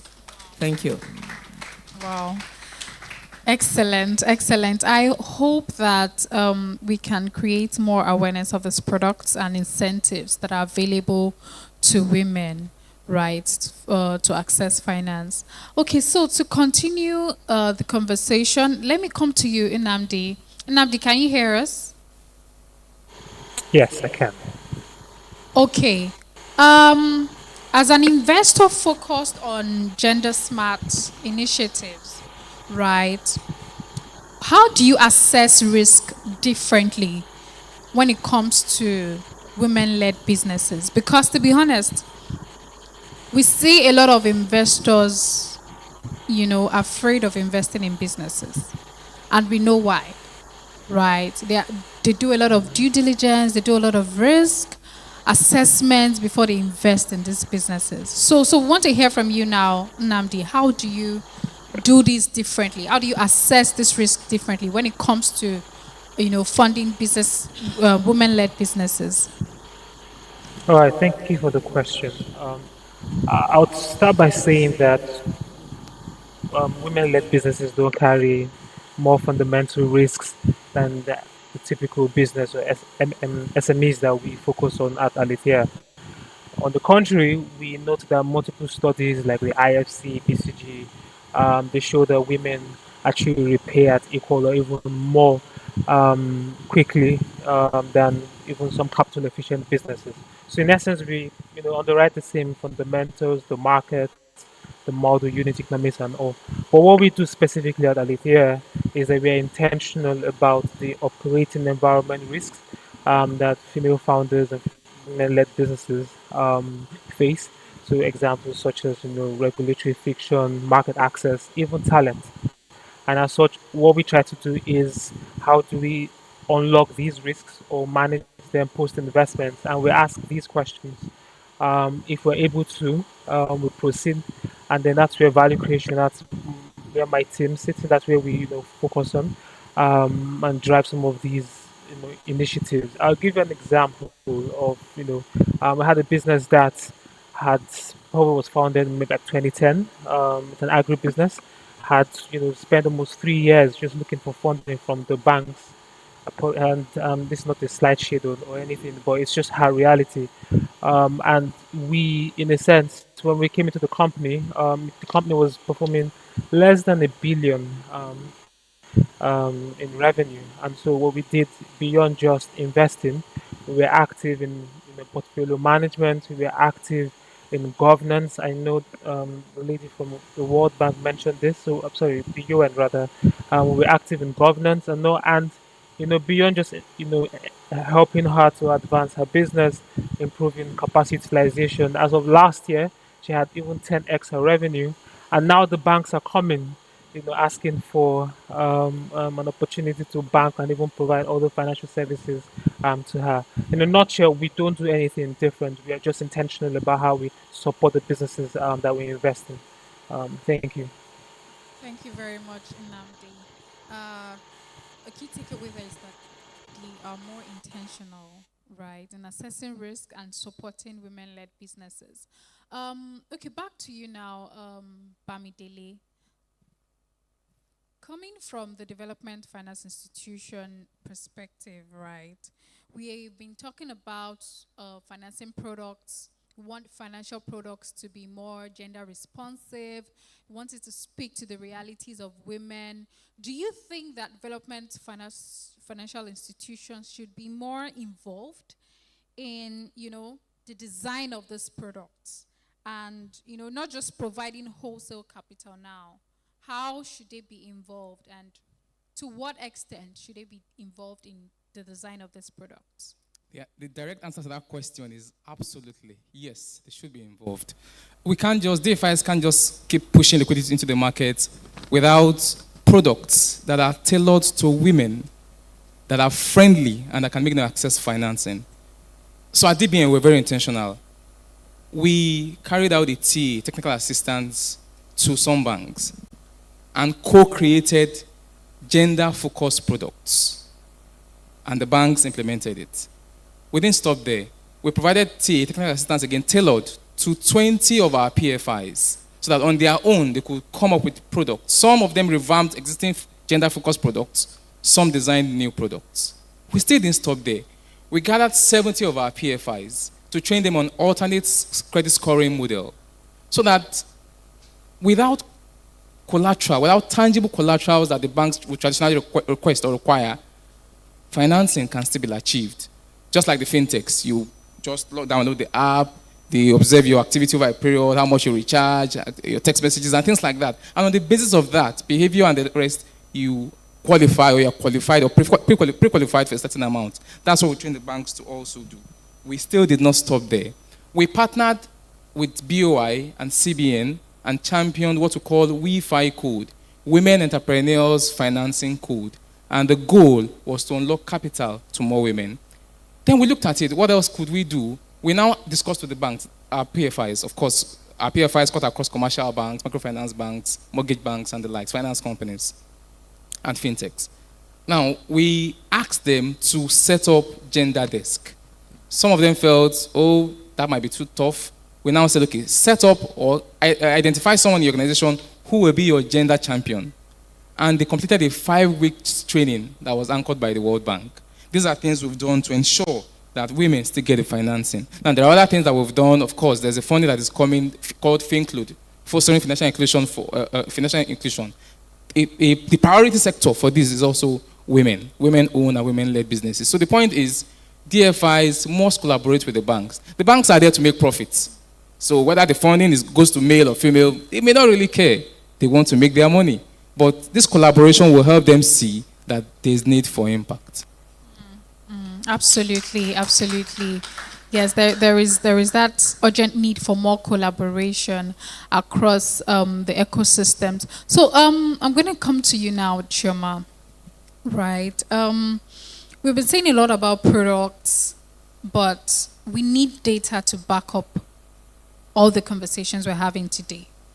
Right. So from the guarantee provider perspective, what data do you think that guarantee providers should demand from partner banks, right, to ensure that women are actually being reached and not just counted in reports?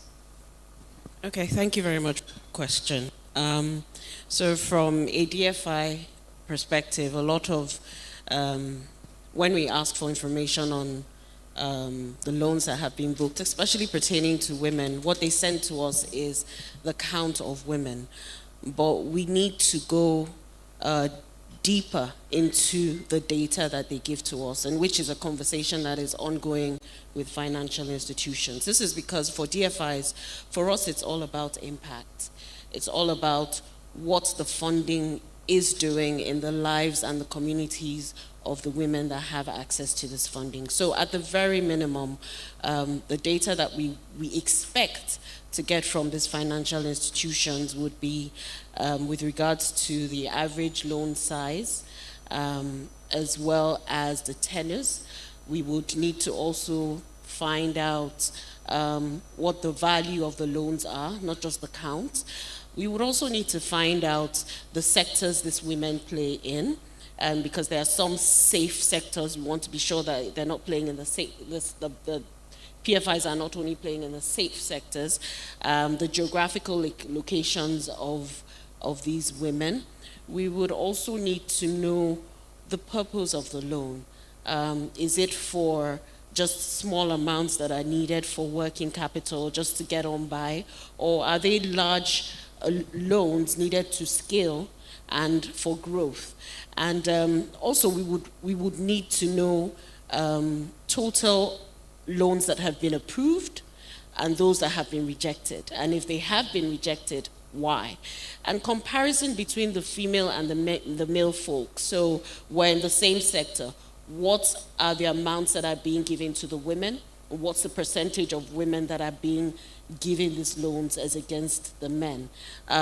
It's also important for us to know if these loans have been used to create employment or retain employment. So at the very minimum, these are the types of data that we require from the financial institutions. Thank you. Thank you. Thank you very, very much. We need credible data to back up these conversations. In the interest of time, I'd just like to take one key takeaway from everyone on the panel.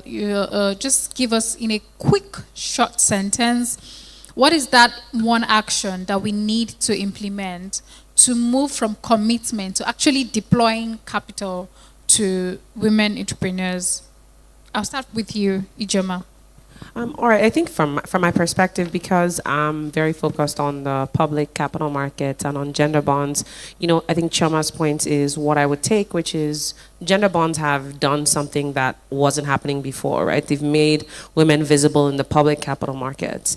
But as we don't yet have any purview into how the money is on lent to women, right? The focus is very much on you've raised XYZ for women, but what does it look like in actually disbursing to women? So I think it's taking it one step further beyond the quantitative part of raising the capital to being more qualitative around not just the amount of capital deployed, but the impact of that capital. And I think that will continue to feed into data to understand that there is more of these types of instruments that can be put out in the market. Thank you. Thank you so much, Ijoma. So, Ayodele. Okay, so I'm also just going to ride on what Ijoma said. This conversation is a journey. And typically, there's the conversations around what metrics, which is part of what Ijoma and Chioma have spoken about, what metrics do we begin to measure beyond just giving the loan? I dare say that be fair to commercial banks. We are giving out the loans is a starting point. The commitment, the dedicated resources is a starting point. But I do agree, and those are elements that we would also begin to have, to begin to create metrics, those impact metrics, begin to create dashboard, to create... Choma, why are you looking at me like that? We begin to create dashboard to measure those impact metrics around these capital that have been deployed. What has it translated into in form of increase in income for the business owner? How is it helping the business owner in job creation? How many new employment have they, added on since the deployment? How is it helping them to expand footprint beyond maybe their current brick and mortar, business outlet? We, as banks as well, we would begin to be intentional about those impact metrics beyond just the fact that we are making a profit. But I dare say that we have started. Thank you. Thank you so much. Okay, Bamidele, let's have you. Okay, from the wholesale DFI lens, I would say we must be deliberate and collaborate more and provide incentives. So, for example, on the guarantee part, typically, ICGL does or guarantees 60% of the principal amount for the regular transactions. But for females or women-led business or women-owned business, they guarantee 75%. Now, on our rates too, if you're going to finance a bank to on-lend to an MSME or to MSMEs rather, and you guarantee that a higher proportion is going to be for females, there's also some incentive. The rates are better. There are rebates. There's even what we call MSME support scheme, where there's a rebate to you. So these collaborations should happen with our partner banks so that we can make the impact that we really want to see. Thank you. Thank you, Bamidele. Okay, Chioma. Okay. For me, I would say that it's important for us to know, yes, guarantees are powerful tools, but we need to understand that they do not exist in isolation. So they exist within a broader ecosystem which includes solid financial institutions, which include clear eligibility frameworks, market awareness, and within the context of what we're talking about, a deliberate support for women-owned businesses. And so for the guarantees to be successful, it's important that we know that for the financial institutions, it's important that we have a strong buy-in from them. And this has to be from the business as well as the risk management levels. We also need to build capacity for the women. It's important. You know, they have to build their capacity along the lines of financial management and transaction preparedness. It's also important for us to know that we cannot substitute sound underwriting for guarantees. It's very, very important. So the underwriting by the banks is something that needs to be done. And finally, the lady from the Vice President, Nana, she had spoken about not having pipelines. It's important for us to be intentional about creating pipelines for women-owned businesses so that they can access finance. Thank you. Thank you so much. And finally, Nnamdi, can we have a key takeaway from you? Yeah, sure. The genderless funds, we have 80% of the businesses are actually women-owned. So whatever I would say actually, in a sense, echoes or mirrors their sentiment. I think one of the predominant issue is patience when it comes to capital structuring, and wherein you match repayments to the business's cash conversion cycle. And if we're intentional about that, it means that you want to grow with the business, work with them, and so to do, in a sense, to just help them achieve some of the commercial objectives that they have set out for. And so that would be, in a sense, me re-echoing or amplifying the bulk of their concerns when it relates to, you know, the stringent demand for collaterals from the banks. Thank you. Do we have any questions from the audience quickly? Any questions at all? Okay, we have 1, 2. Can we have someone? Yes, please. Thank you.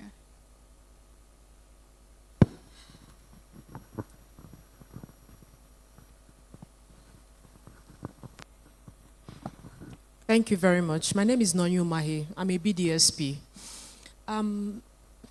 For Ayo, and just in line with what Chioma said, do you have an institutional plan where you plan to work with BDSPs to actually build capacity of women and build the pipeline that we are talking about? And then the guarantee, Chioma, you talked about, is it the banks that have to raise the request for the guarantees, or the businesses themselves? And then for DBN as well, I would also like to hear what you are doing in terms of building the pipeline. And let me give context. We've trained over 700 people, MSMEs, about 300 of them are women. But let me tell you where they are stuck in assessing finance. They don't have accountants, they don't have BDEs, and there's no resource. They need working capital. Is there anything you are doing along that line? We have so many of them back there, fantastic business ideas, but they can't move forward. Thank you. Okay.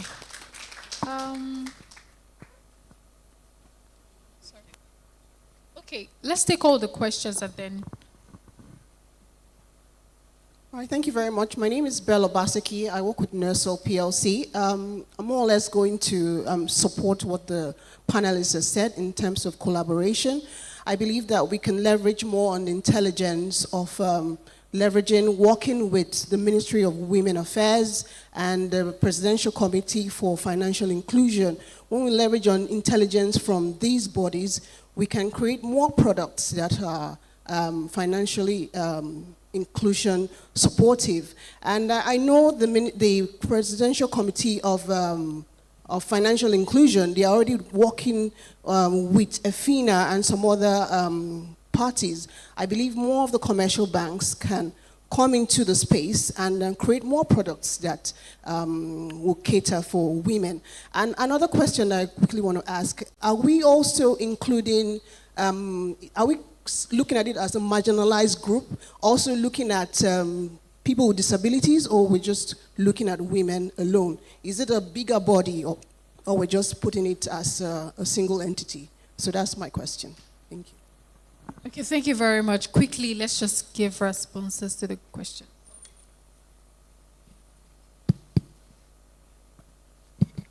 Okay, thank you very much. I don't remember your name, but BDSP, Business Development Service Providers. And I know that you work hand-holding, SMEs, women, male-owned businesses, guiding them through the all of the variables of how to properly run their business. I know this because I work with BDSPs. We've done a lot of capacity building programs with Enterprise Development Center, EDC, and the model, which is what I really admire most, beyond just gathering women in a room and engaging or speaking above their heads, is that we are being intentional about working or partnering with BDSPs. I don't know whether you work with Enterprise Development Center, but I go through them to run. Last year, there was a program that we had that was also funded indirectly through MasterCard Foundation. The BDSPs were very integral, part of that. To the point about pipeline, I'll be happy to work with you to, fund more women. Maybe you don't understand. I have a target to meet. To give more women. My target is to make sure that 40% minimum of the loans that I disburse goes to women. So I'm actively in the market to lend to the very beautiful businesses that you talk about. So you're doing me a favor, right? You're doing me a favor. Because we have a dedicated gender desk, and we really want to be able to do that. I think there was also a question around working with the government. We work directly with Ministry of Women Affairs, and I think it was also in 2025 we had there were 4 bundles. One was a vocational training, digital literacy, financial literacy, and food processing, because it was focused on agriculture.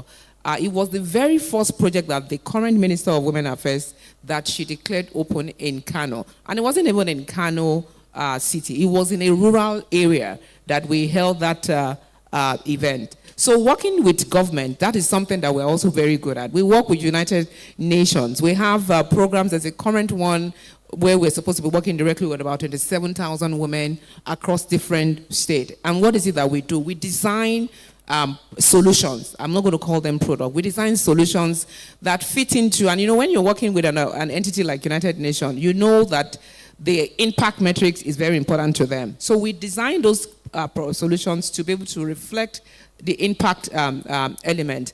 When I said that Wema Bank is foremost in advancing women's gender proposition, it's not lip service. And I'm sure there are a lot of women in this room that know that when we talk, we say we do what we say we were going to do. Please, who thinks I'm lying? I've never lied before. So we are very intentional, and we'll be happy. As partnership is also one of the ways that we push, the boundaries on gender proposition. We're always actively looking for partners to be able to help us to make sure that we can reach the nooks and crannies. And rural women, that's the next frontier that we're really trying to intentionally unlock with the design of the program. And what it is that we're doing, the rural women, what we have found out from the research that we carried out is that they already have an ecosystem that works. So we want to plug into it and help them to further unlock what it is that they already do without making them come into the bank or without, offering traditional banking solutions to them. Thank you very much. Thank you. Thank you. That was quite Clap interesting. for me. Clap for everybody. Thank you. That was interesting. Okay, Chema, you want to... Okay, Chairman. Thank you for your question. So you were asking how we go about granting the guarantees, whether we go through the banks. So like DBN, we are also wholesale. We go through the banks. That is primarily how we work. However, we've realized that sometimes some of these SMEs can approach us, and then we can go with them to our partner banks and, create that linkage. So we can work either through the commercial banks or you can approach us. Thank you. Okay. Okay, so to your question on Thank DBN, like I mentioned earlier, we are trained over 50,000 MSMEs, 16,000 of which were women. But I get your point on the informal sector, and that is the focus. So yes, we have an app called BizAid, where they go take their trainings. They move from there to physical in-class training, regional. In fact, there are patient sessions where they also win grants. But again, we would say, what about the woman on the street who is selling akara? On board fintechs and aggregators, because we observe that the section of the market is also excluded. So those are things we are doing to ensure that we reach everybody. We have a goal that in the next 3 years, we want to train up to 500,000 MSMEs. Thank you so much. Thank you, our panelists, for such a rich and practical discussion. I really love how the conversation has gone. And to just wrap it up, it is critical that we are more intentional and more serious about ensuring that financial models are, not just merely existing or merely available, they're accessible, right, and responsive to the needs of these women. I can see Chioma's invisible gun pointing at me, and I really hope that this conversation inspires stronger action and deeper collaboration, like we've been mentioning, right? And we see measurable progress across ecosystems in designing, flexible financing options for women. Thank you once again for your time, and thank you, my able panelists. I really Ladies and appreciate your gentlemen, time. please Thank put your hands together for them. And may we also request that our CEO join them for a photo session. Thank you so much to our panelists and, of course, to our Madam Moderator. Fabulous session. And the questions were spot on.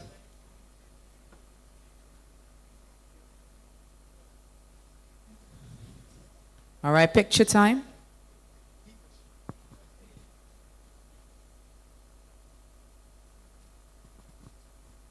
These pictures are important because these are moments we don't want to forget. When we look back in time, in history, we will make reference to this day.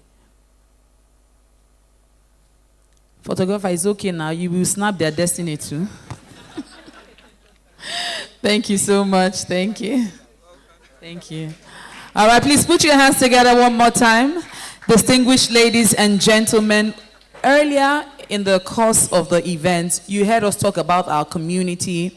Our CEO talked about the community, and it's important for us to understand this community we're talking about and what goes on in there and how we can actually be a part of it. And so we have a presentation on the Nigeria Impact Economy Community, NIEC, and to help us with this is our partnership and fundraising manager at IIF and the person of Samuel Efosa Austin. Please put your hands together for Samuel.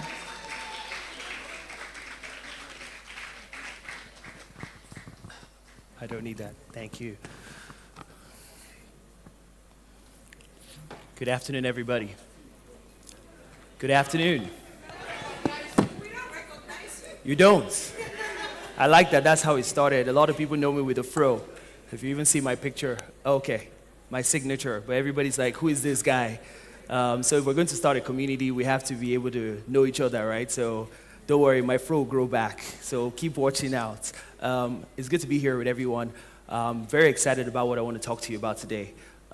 The impact economy community.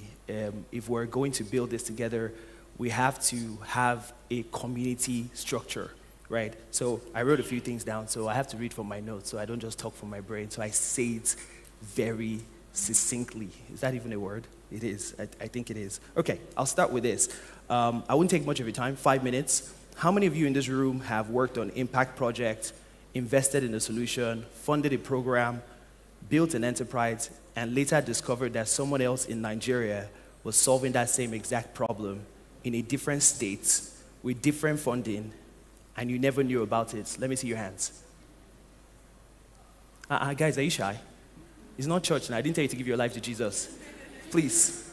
Okay, so it's literally everyone in the room. So the problem, this is why we built NIS. And Nigeria is a very large economy. 200 million people, thousands of organizations, billions of naira and dollars being funded every year. But we simply have a deeply and structural fragmentation. We just don't know. I've just heard here, there's a lot of data talk, there's a lot of what we should do. And so we saw these three problems as one of the reasons. One is fragmentation, the other is data, and the third part of it is disconnection. And so that's why we built NIS. So what is NIS? Nigerian Impact Economic Community is a structured, purpose-driven national network convened by the Impact Investors Foundation, designed to connect and mobilize the people and the institution in this room to shape Nigeria's impact landscape. So let me be clear, this is not a WhatsApp group, so don't think I'm adding you to any group. This is not a mailing list. This is a permanent infrastructure. It would run every year, addressing those three things I've mentioned: the fragmentation, the data, and the disconnection. So what do we want to deliver with this? One, you're already in this room as a convening, and I'm sure many of you are going to leave this room today and never speak to me. I've spoken to some of you. Some of you will come and ask me about my hair. I hope you do. And ask me, why did I cut it? Maybe I may be having a midlife crisis. Who knows? The other part that we want to be able to make sure that we're doing is intelligence. A lot of people have spoken about data here today. And at IIF, we are working on building a shared data infrastructure to showcase where does capital flow to, what sector is undefined, what is the real pipeline. These data will belong to all of us in the community. The third part is peer network. We're not putting people in a room and hoping for the best. We want to deliberately, systematically match investors with innovators, policy with practice, and capital with capacity. The fourth part is knowledge. A lot of the things that we do at IIF has been about sharing knowledge. How many of you have been to were at our ISSB training a few weeks ago? Let me see your hands. So you see, disconnected again. You were not there. Nobody was there. ISSB training. Some people were there. You were there. You were not there. Wow. Okay. You were there. I saw you in the room. And that was talking about sustainability standard. And so we need to make sure that this is reaching everyone. The fifth part is that we have a structured membership. So everybody should know what everybody is doing so that we can co-create, co-build, collaborate. Because if you don't know what someone is doing in another state, you can't know what you should be doing. So who is this for? It's for every one of you in this room. So I'm sure you're seeing a QR code already, and if you're not scanning it, you're wrong. Clock it. Start scanning, right? And start to fill out those information. Every single one of you are part of the NIS community. Because impact economy is not one sector. It's a value chain of making sure that impact is created across every part of Nigeria. So we have an architecture in IIF, whether it's the ESOs, where we're building startups and making sure that we have the strong pipeline, to NIRIC, that's focused on research and giving us data, to deal matchmaking to make sure that we match businesses to the right investors, even all the way down to the Gender Summit you're part of, which is a roadmap, all the way down to the Africa Wild Impact Investment Conference that we have every year. None of this is a standalone, so we all want to make sure that all these work we're doing across these different things, everybody's connected to it at the right time and at the right place. There's big numbers here. And the question will be, why is it that, who is going to run this? I'll tell you a little bit about IIF. Impact Investment Foundation has spent 7 years building the infrastructure for impact investing. We have raised and mobilized over 2.6 billion naira. Our network spans across 35 countries in the world because we're GSG network partners. And this year alone, we're convening 3 flagship projects. You're already in one of them. We have the convening coming up later in the year, and we also will be in Lusaka in June for the Impact Symposium as well. So this is an evolution, launching NIS. I'll say directly to every person in this room, we're not asking you to join a platform. We're asking you to sign up to help us build the infrastructure for Nigeria's impact economy. I don't want to build this alone. I want to know what you're doing in yours, and I'd be able, as a partnership guy, connect you to the next person that's doing something exciting. And then if all of you can come together, we can make the funding bigger, right? And share it across everybody. So here's your next step. I want you to scan the QR code, but not just stop there. If you know someone in your ecosystem that should be part of this, send it to them. Tell them to sign up. Fill out the form. And if you still don't get what this is about, come and ask me about my hair and ask me about NIS. Thank you so much.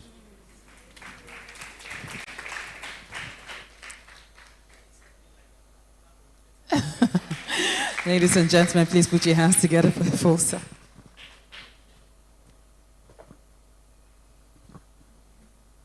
All right, we swing straight into our next panel session. Very interesting, because here we'll be diving in from, moving on from ideas to impact, youth innovation and inclusive finance.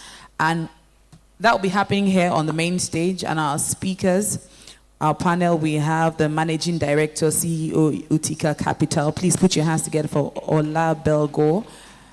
May we have Mr. Ola on stage.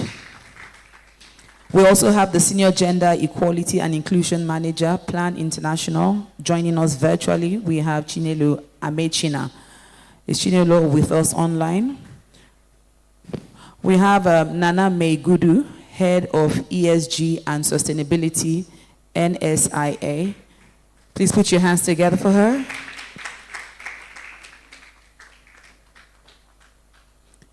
We have the Director of Business Development, Africa Bridge for Billions, and the person of Afia Boiba Amanfo. Please put your hands together. She's joining us here. And of course, our moderator is Osarume Akenzwa, Leadership and Youth Development Professional. Is that how you put your hands together for my moderator? All right, ladies and gentlemen. All right, thank you very much, Chioma. Can we confirm we have Chinelo online? Yes? Just so we can see her. Can we confirm we have her online? Okay, all right, we'll begin. And then as soon as we have her join us, we would come to take her questions. All right, so good afternoon, everyone. I'm not hearing feedback. Good afternoon, everyone. Good afternoon. Okay, I know it's the latter part of the day and the final panel conversation, and we're going to be looking at an interesting topic today, of course, alongside my very capable panelists who are going to be responding to those questions. And we have a very interesting topic, which is from ideas to impact, youth, innovation, and inclusive finance. I was actually standing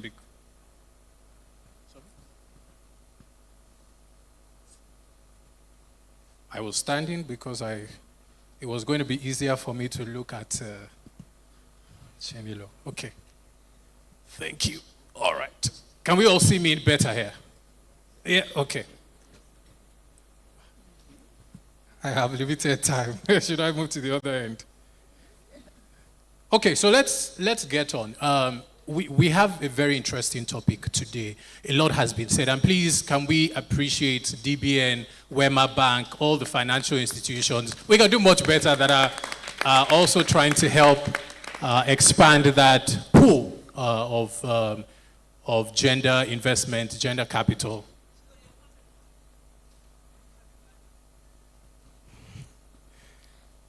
please, ladies and gentlemen, as I welcome another panelist who is going to be part of this interesting conversation, and I will have to appeal to her to forgive us for leaving her name out. We couldn't have left her out. Habiba Ali, she is the CEO of Sosai Renewables. We can do much better. She's doing great work, and when you hear from her, you would appreciate how much work she's doing. So I think that chair was intentionally reserved for you. Thank you very much, and apologies for that. Okay.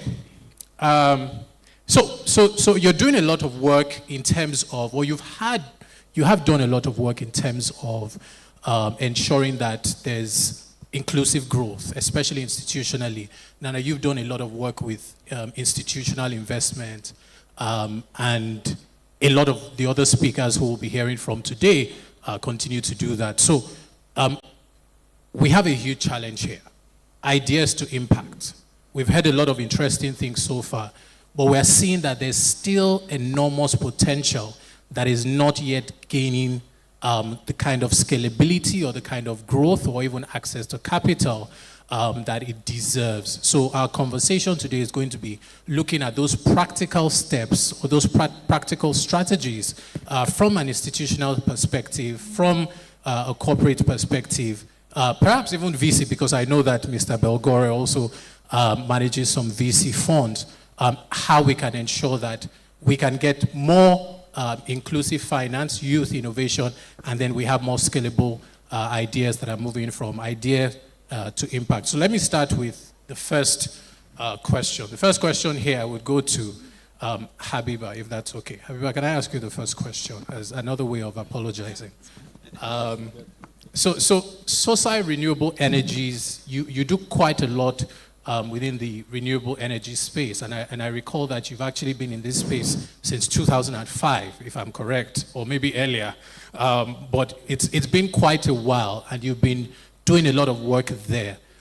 In your experience, what would you say are the biggest financing barriers that young entrepreneurs face when trying to build businesses in specifically climate smart sectors? Like renewable energy.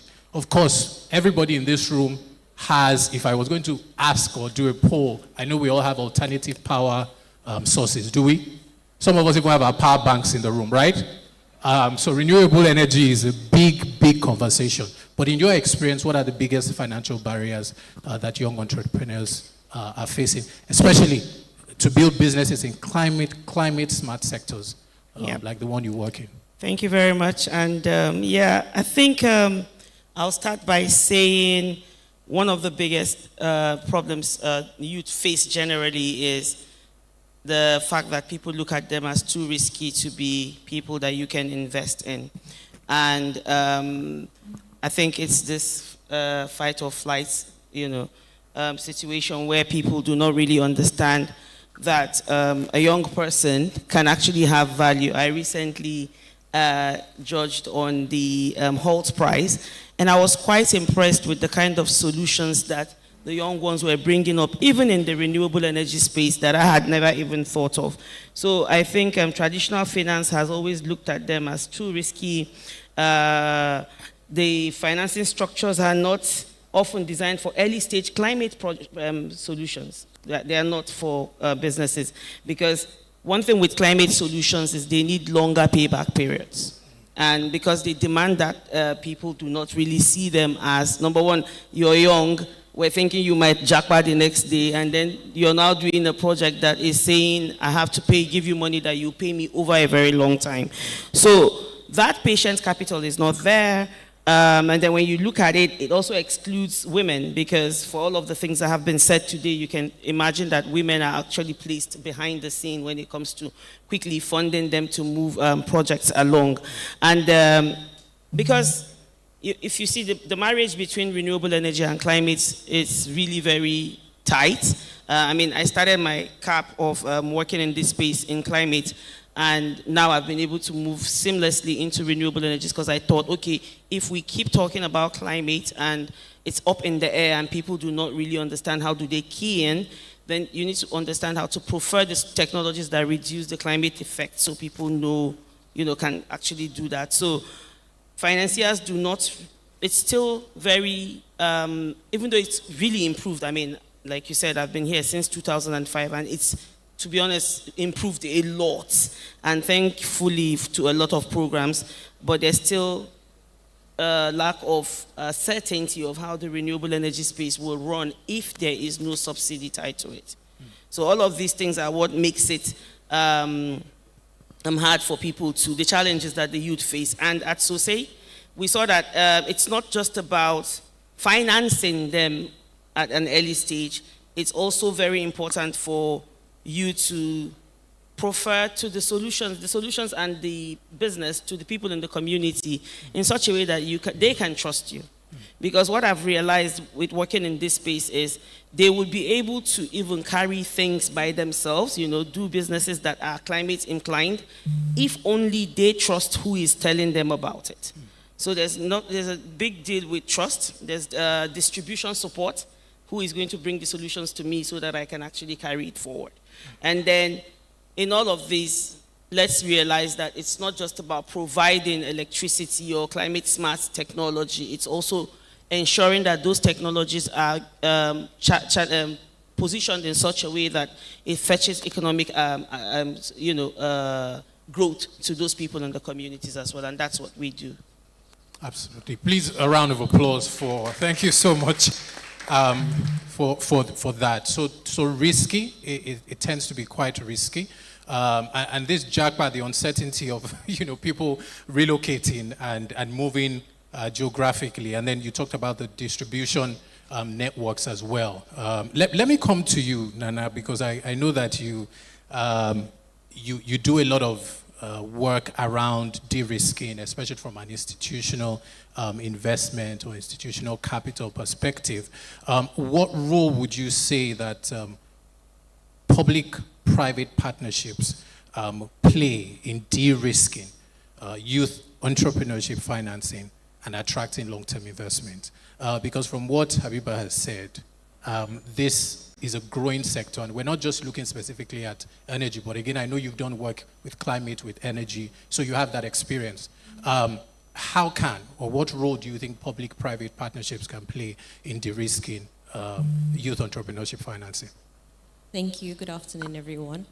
I think public-private partnerships, and just partnerships in general, are critical in mobilizing capital at scale. And de-risking as well, because it allows you to leverage the different strengths of different stakeholders and combine different types of capital, which could enhance the risk-return profile for investors. So when you take public institutions, for example, or philanthropic organizations, they are able to provide more concessional capital, things like guarantees, technical assistance and the likes. But then with your private sector, the private sector brings commercial discipline, market expertise, and scale in terms of funding. So for youth-led businesses or youth-owned businesses, this is quite imperative because you would see that there are a lot of promising solutions or opportunities, but they're a bit too early stage or unproven for your traditional financing. So having such structures and models such as incubators and first loss capital, helps in unlocking capital towards high potential projects or solutions. And a strong example is, what we're doing at NSIA. So just for context, NSIA is the Nigeria Sovereign Investment Authority. We are a government-owned, or federation-owned rather, investment institution investing across different asset classes, across different sectors, and across different geographies. But then one of our 3 core funds is focused on domestic infrastructure in Nigeria, and infrastructure loosely defined, because some investors will tell you infrastructure has to be a physical asset, right? But we also do tech, we do financial market infrastructure, and so it's quite robust. Now, at the NSI, we launched an impact innovation fund with JICA. So JICA is the Japan International Cooperation Agency. And that fund provides financing to support startups that are solving key social challenges across healthcare, across agriculture, education, and the likes. Now, it was structured as a blended finance structure because NSI has a fiduciary duty to the Nigerian people. So there is a threshold to the level of risk that we can take, right? So for us, we can put in our equity, but we're unable to provide things like guarantees and first loss. But then this partnership allowed JICA, which is better positioned to be able to provide such instruments, to bring in $40 million in grants, which forms a first loss layer, and then NSI matched that with equity, forming that blended finance structure. And so this model helps to absorb the downside risk, which makes it easier to channel more financing towards these startups and these businesses. And a second partnership as well is what we call the YEEB Fund. So it's a Youth Entrepreneurship Investment Fund, which we're setting alongside DBN, one of our portfolio companies, and AFDB, that's the Africa Development Bank. Again, channeling financing and technical support to youth-led and youth-owned businesses. So basically, bringing it back to the importance of these partnerships, I think they're quite important because, again, they allow you to play around what different capital providers can do. They allow you to put together innovative financing structures and interesting capital stack models, which helps in ensuring that businesses, youth-led businesses especially, do not face the challenge of lack of access to capital at critical stages of growth. All right, thank you. A round of applause, please, for that. Okay, let me quickly move to Mr. Ola. I know that you also manage some funds. Is your microphone working? Okay. I know you manage some funds, and you've also been doing this for quite a while now. In your experience, how would you say that private capital providers can redesign financing models to better serve early-stage youth entrepreneurs that lack the traditional collateral that was talked about earlier? Because when we talk about innovation, I think one key thing is a lot of entrepreneurs are thinking, how does the financial structure that exists or the models that exist for investment stifle or potentially stifle their innovation or their capacity to innovate? So a lot of times you'll find that some entrepreneurs are a bit apprehensive. But in your experience, how would you say that we can redesign the financing models to be able to help entrepreneurs better? Okay. Especially early stage. Early stage entrepreneurs. Thank you for the question. Good afternoon, everyone. I'm happy to be here, and I'm taking a lot of notes. I see a lot of opportunity for me and my firm. And I hope we're all taking those opportunities too. As to your question, I'm one of those who actually have those kind of challenges because as a fund manager, to start with, Utica Capital, we are licensed fund portfolio management firm. And the easy work that any fund manager would do is put funds together, buy treasury bills, buy bonds, and all of that. But then, do you really create impact in those kind of situations? You make money, a few spread here and there. And so we wanted to be seen as a fund and portfolio management firm. And the way to do that is the target audience are these guys who you just talked about now, early stage, who are seriously unstructured. And shortly I'm going to talk about a fund that we did in that space. Using it as an example of what fund managers like myself could do.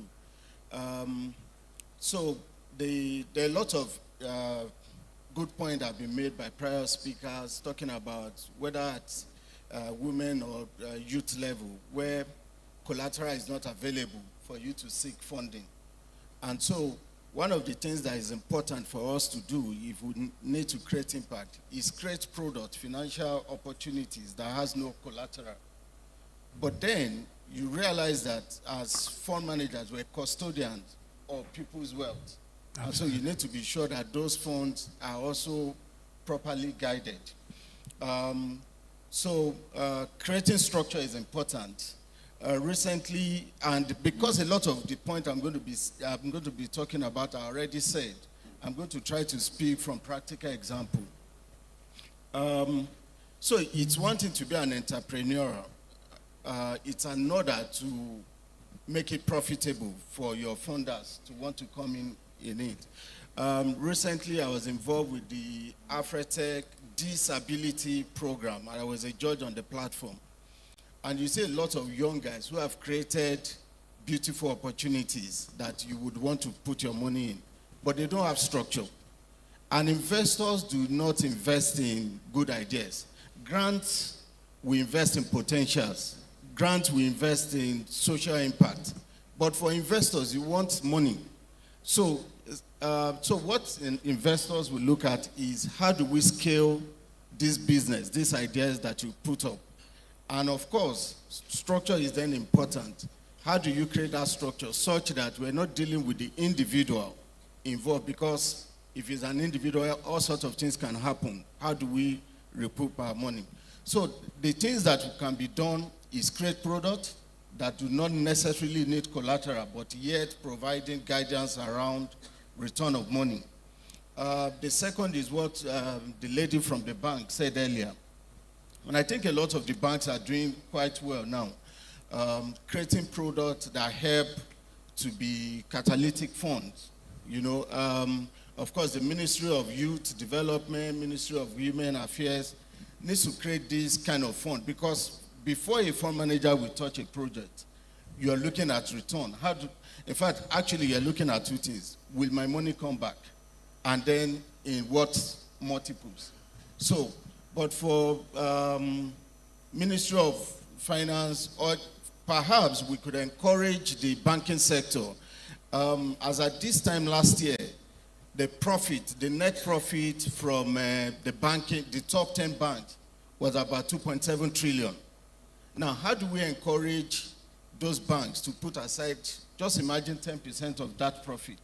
And I'm not saying their working capital or their equity, I'm talking about their profit. If they put 10% of that, that's a whole lot of money to go in as seed funds for this kind of project. Now, once it's seeded, blended capital can come in, investors like myself or other fund managers can come in to scale this kind of project. So those are the things that we need to look at, creating product without necessary collateral, providing blended funds to help those kind of opportunities. Thank you. Thank you. A round of applause. Thank you for that. Products with less collateral requirements. I think that's also very huge, and that's been also underlined from previous conversations. Let me come to you, Afia.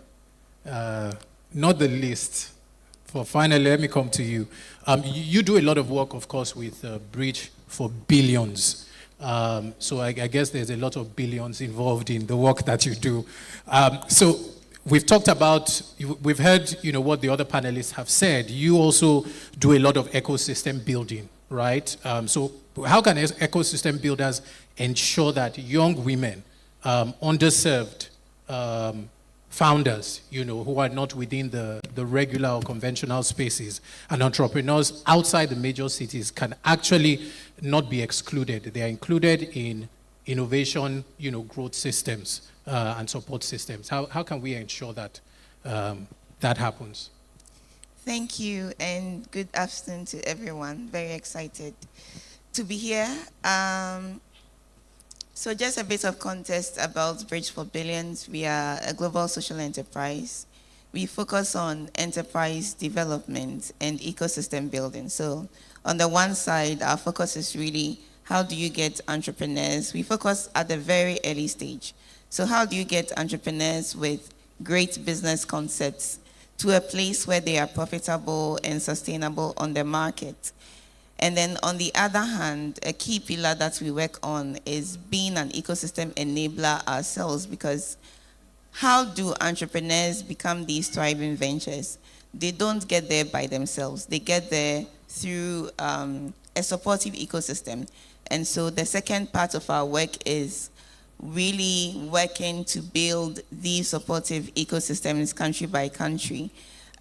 So before coming to your question, I think even taking a step back and thinking of the role of ecosystem enablers, even before building more inclusive support, we have to ask, I've had a lot of conversations today about entrepreneurs and access to finance for entrepreneurs, which is critical, which is great.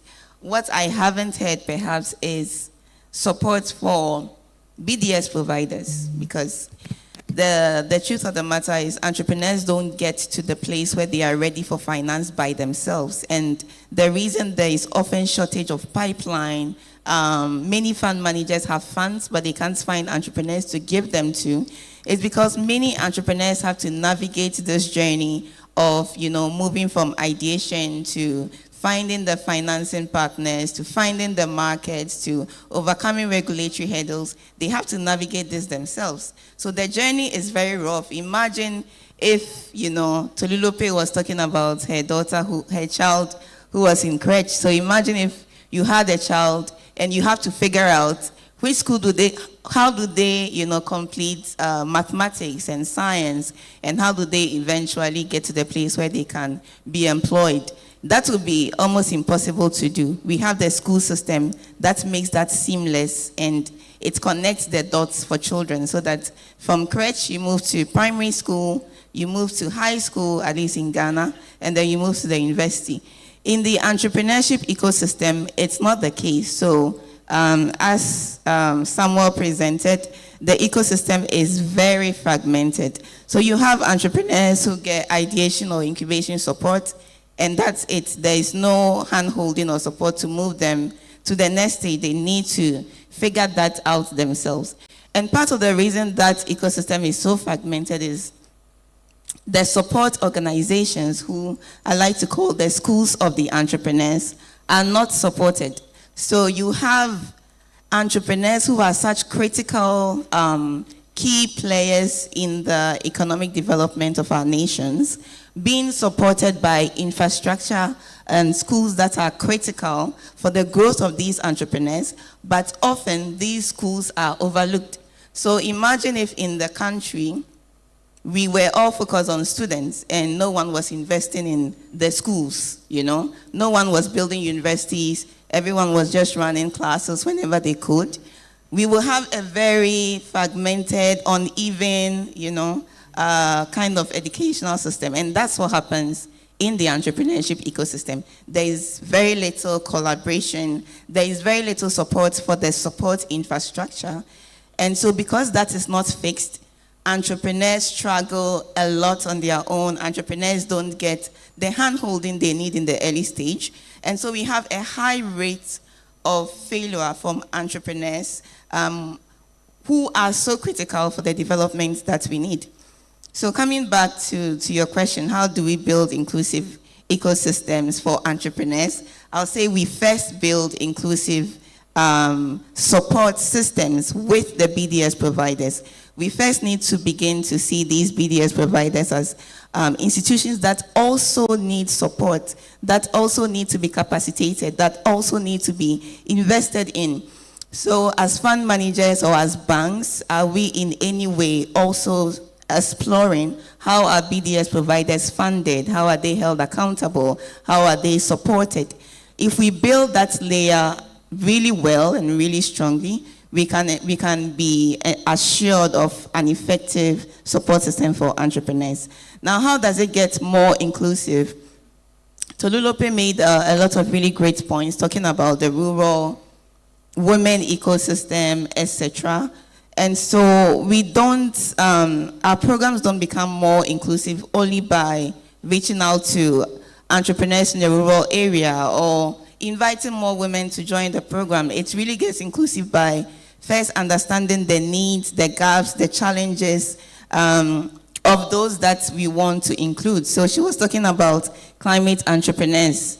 Many times, climate entrepreneurs go through incubation programs that is generic. There is no specific technical capacity building for them. Same for healthcare entrepreneurs. This is all a form of exclusion. So when we think of sectors, we need to build sector-specific programs, which again comes back to how are we supporting BDS providers. When we think of rural women, and she already made a lot of good points, as it Tolulope, we need to be thinking of where the constraints they already have, and how do we design in such a way that the business development service can reach them where they are. When we think of women, we see the results that women entrepreneurs are as capable, as male entrepreneurs. It doesn't mean that they don't have specific needs. There are specific constraints and challenges for women, even time, poverty, as Tolulope was sharing, etc. So how do we design those programs specifically for that? And this is not a responsibility that can be left to BDS providers or ecosystem enablers alone. This is something that we all need to collaborate around solving. Thank you. Fantastic. A round of applause. Thank you so much, Afia. I know we're pressed for time, so I'm going to do a very quick final 30 seconds, final words. But I want it to be specifically targeted. We've said sector-specific support. We've talked about BDSPs. And I think it's an important point that you raised. We're not having as much, or in terms of the proliferation of those sort of organizations that can connect with what Nana is doing, what Mr. Ola is doing, what you're doing, of course, and what Habiba is doing. For a lot of entrepreneurs, especially women-led businesses, and I like to also say PWDs, and we've seen that around... kudos to IIF, the work that they're doing in also bringing in. I was so excited to see that we had someone from the Commission for PWDs here today. But specifically, women-led businesses, PWD-led businesses who are in different sectors. I want us to, a clean sweep in 30 seconds. What is your word to that person who's watching online or in this room now, who's either trying to build a BDSP support for the ecosystem, or somebody who's an entrepreneur who's already doing the work and trying to access more inclusive financing? What would be your parting shots to them? 30 seconds. I'll start from Biba. 30 seconds. There are a lot of programs the government is already doing out there to support, youth-owned businesses. And I think sometimes it's also a lack of how the information is being spread down.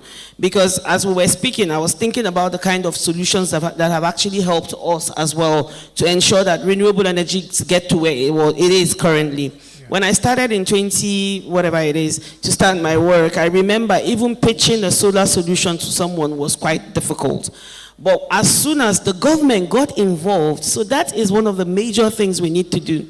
The government got involved and started doing programs, especially the Nigerian Electrification Project funded by the World Bank. That just took renewable energies between 2020 to 2024.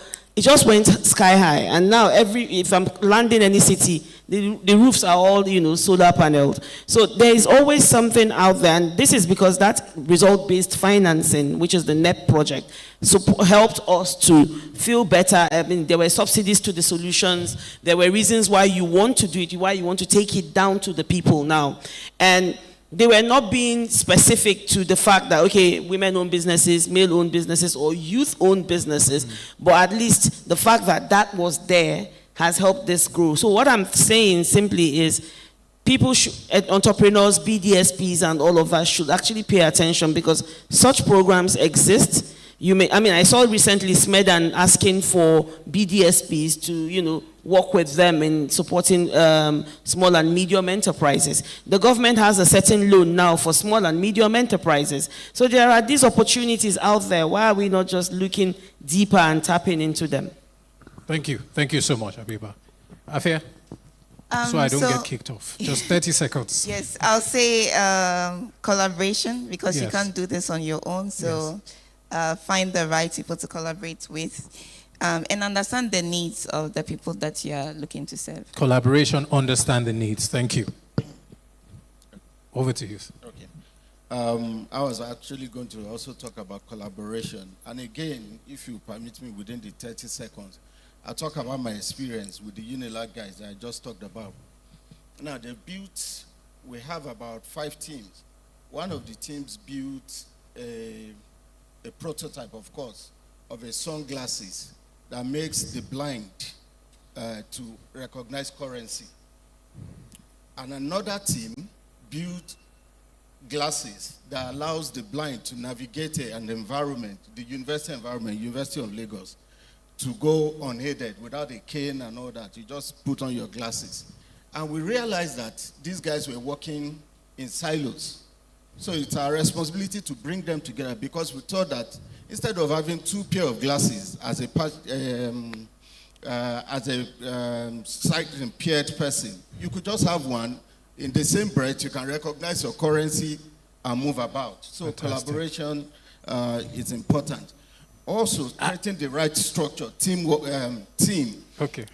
One of the experience we've seen also is that people like to do things alone. Investors don't care about your emotion. So don't say that because you've created this idea, your brother must be part of your team and then your sisters and all of that. Look at capability before you approach investors. Thank you. Thank you. Capacity over sentiments. Fantastic. And then finally, Nana. What I would say to entrepreneurs and BDSPs is having good intentions is not enough to move capital. You need structure, you need credibility. But I want to quickly add something. So we have this pool of funds, right? Was that on purpose?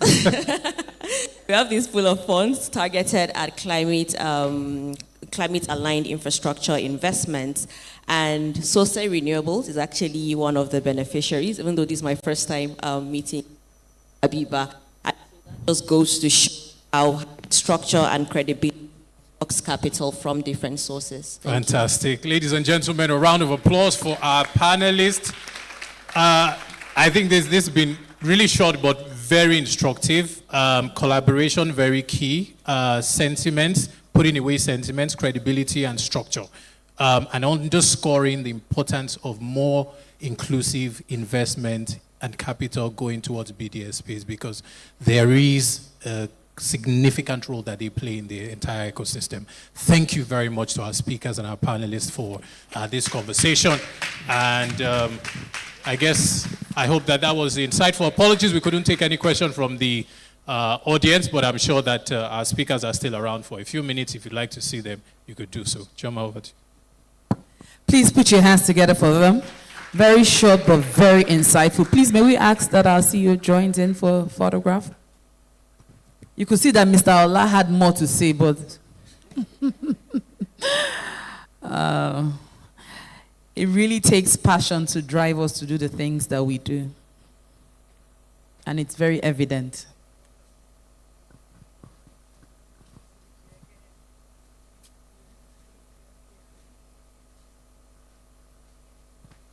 All right, photographers, it's time for picture.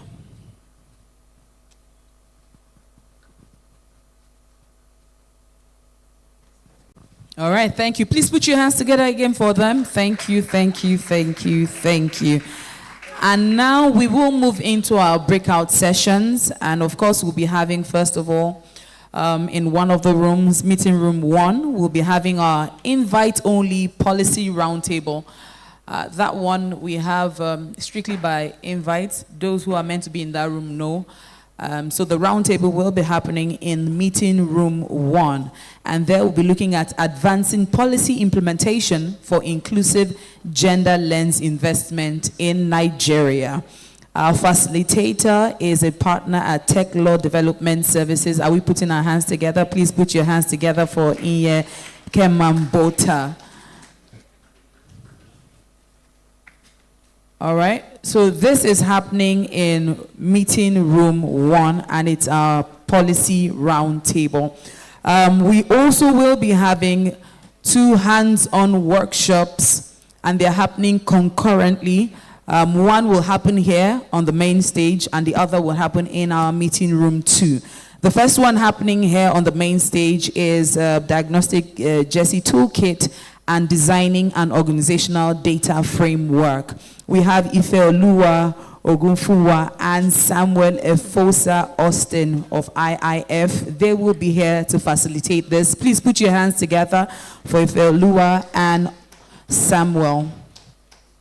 And for meeting room 2, in case you're wondering where the rooms are, our ushers and coordinators are on standby to guide us to the rooms. Meeting room 2, where we'll be having investment readiness diagnosis for MSMEs and practical tools for unlocking capital.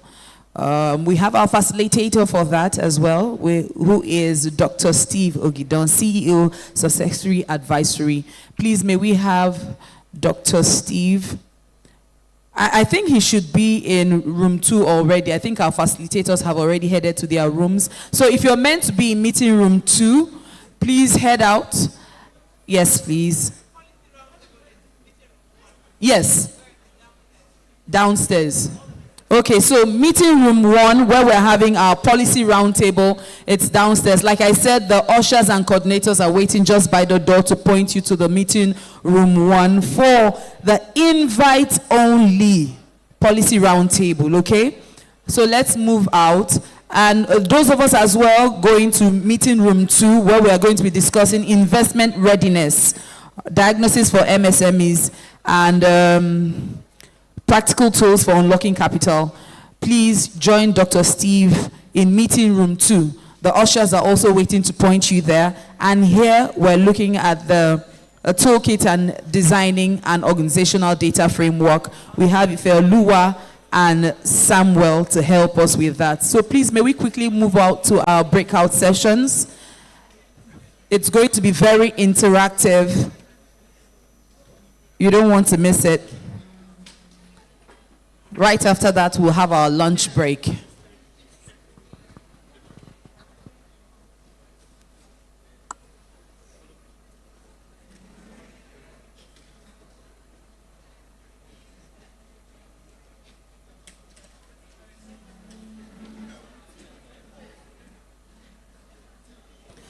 All right, ladies and gentlemen, if you're moving to any of the other rooms, may we have you do that real quick, because we're delaying the start for this particular meeting.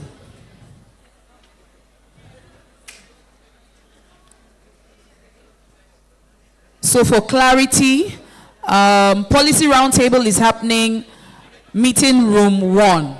Meeting room 1, policy roundtable. Here on the main stage, we are having the diagnostic Jesse toolkit and designing an organizational data framework happening here. Then meeting room 2, we'll be looking at investment readiness diagnosis for MSMEs, practical tools for unlocking capital. So let's quickly find our rooms. Ladies and gentlemen, it is not time for pleasantries. Please, may we move to our meeting rooms so that the meeting here can start. Ushers, please help me.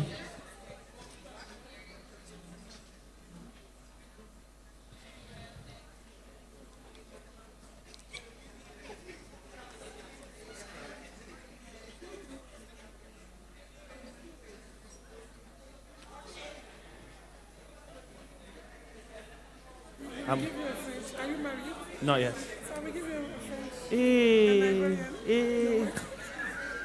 Good afternoon, ladies and gentlemen. Can you hear me? Please, if you are staying in the room, I'll advise that you move forward. This is a practical session and it's hands-on. So if you are staying in this room, kindly move forward. Thank you. Why are we having is it from me? I don't know. Is your mic on? Yes, it is. Off your mic. Are you speaking now? No. Should I off it? Okay.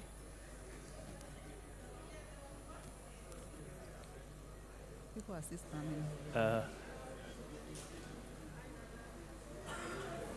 Don't worry. Thank you so much. Please move forward. When I'm not speaking, I'll fit here. When I'm not speaking, I'll turn it off here. Thank you, thank you. Let us fill the front seats because it will be a practical session and we need to interact, we need to speak to each other. Thank you. Okay, so I'll be presenting the first part of this particular session, which is the Diagnostic JESI Toolkit. This session has already been, a solid foundation has already been laid for this session. However, I'll take us through some basic concepts to help us understand why we need to carry out a diagnosis of JESI gaps in our organization.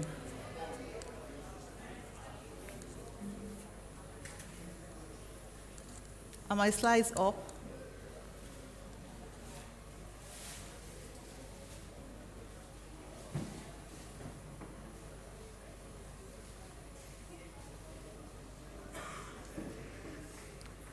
Media team, my slides.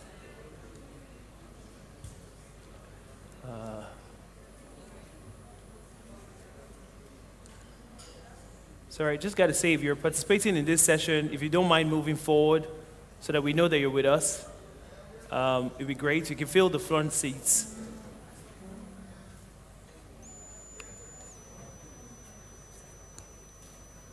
Okay, thank you so much. Amazing. Thanks so much, guys.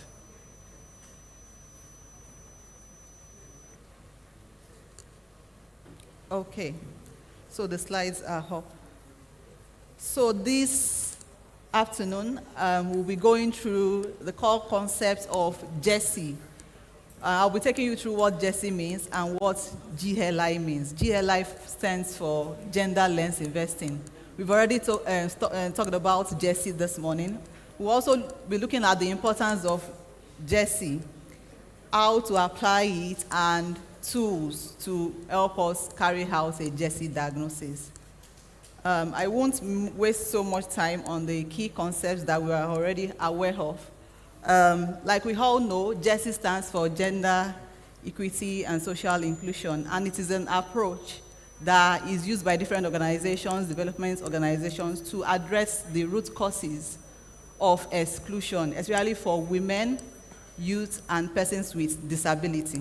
While JESI is used for different organizations, either as a profit-making organization, a non-profit-making organization, a development agency, GLI, which is gender-less investments, is used by investors and financial institutions to ensure that they integrate JESI considerations into their investment processes, either from the SME pipeline identification, either through the due diligence process, the deal structuring, the monitoring, and even the exit of the deal. So the gender lens investing would be applied all through the process. Then we have the Gender JESI Roadmap, which was launched last year. It is a 10-year strategy to help organizations understand what they need to do to implement JESI in their organization, or for investors and financial institutions to implement gender lens investment in their organizations.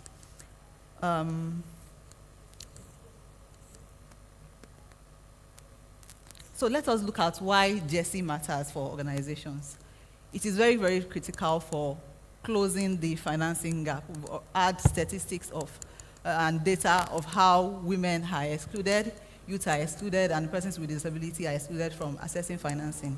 So it is critical to close these gaps. It also helps to improve organizational performance. Inclusive businesses are more resilient, they are more sustainable. This has been proven by research time and time again. Also, it is a risk management measure.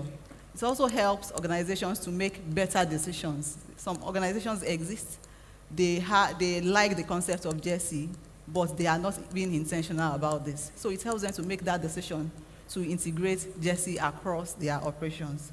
Also, we know that employees prefer organizations that are fair, that provide fair wages, and are also inclusive. For market expansion, it is also very, very critical to ensure that you have diverse kind of people within your organization, either as men and women, or men with disability, women with disability from different tribes, different age group. This is very, very essential. Also, it helps in attracting investment. So it is a business strategy. It's not only a nice-to-have initiative. And also for ESG alignment, aligning with environmental, social, and governance compliance standards, JESI is very, very important. Multimedia.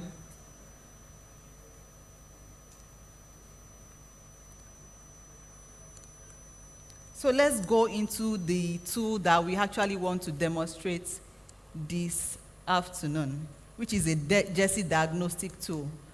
Some of our members of our community, which is inclusive community of practice, we have over 60 members of our community, and in February we demonstrated this tool to them. It was a spreadsheet at that time, but right now we have transformed it into a digital platform. So we want to demonstrate how to use this tool to identify gaps in your organizations in terms of JESI integration, and also identify actions you can take. Probably actions you can take in the next 6 months, actions you can take in 1 year, or between 1 year and 3 years, depending. However, this journey is a long journey, it's a 10-year journey. So you have to take it step by step. It starts with the low-hanging fruits. So let's go into the tool and how the tool was designed.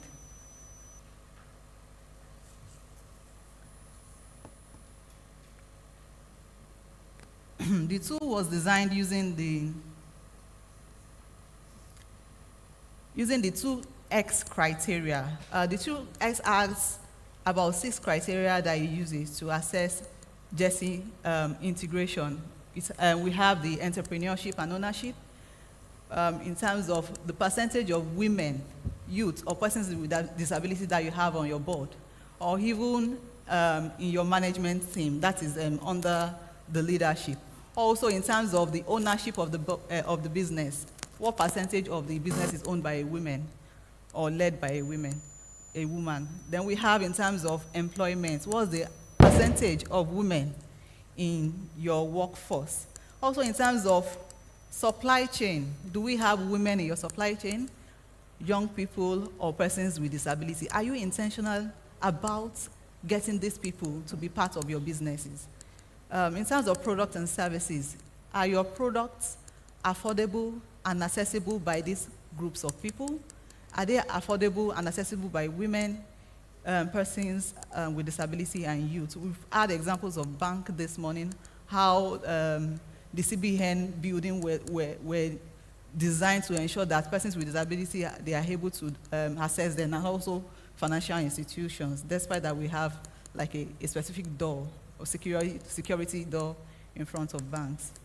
Then for portfolio companies, for investors, we also look at the percentage of the loans or funds that goes to portfolio companies owned by women, youth, or persons with disability.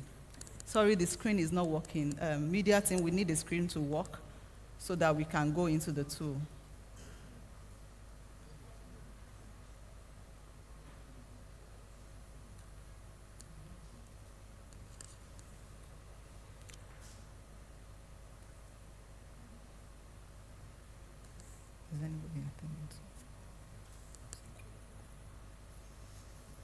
So also, the JESI diagnostic tool was built on a framework or a model called SPEDAC framework. The framework is spelled SPEDACC, and it is built on the way the impact investment ecosystem is structured. The SP stands for supply of capital. When we talk about supply of capital, we're talking about investors that supply funds or financing to businesses. Private equity firms, VC firms, financial institutions, they fall under the supply side of capital. We have the enablers, like the ecosystem ESOs or BDSPs that provide investment readiness training for businesses. We also have governments as enablers. Then we have demand. Those are businesses that require this capital to grow or expand their businesses.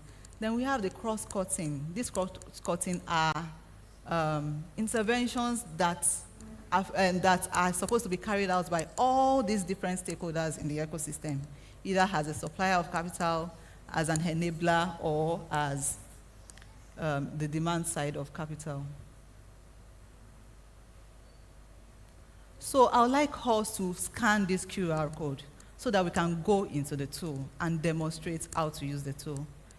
Please bring out your mobile devices. It is mobile friendly, very easy to use.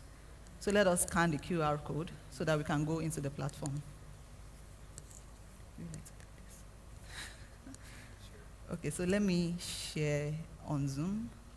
Let me share the platform on Zoom so that we can demonstrate live. Okay. Thank you. So, Mike, can you hear me? Who's in charge of the mic? Hello? The mic. I can't hear. It's not talking.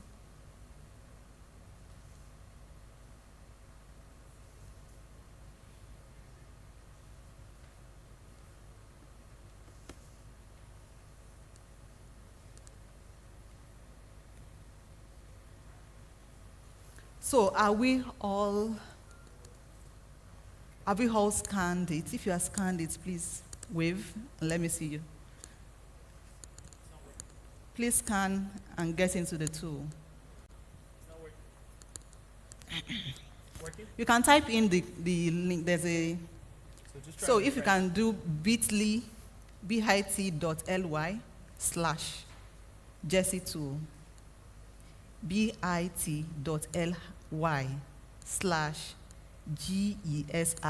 tool.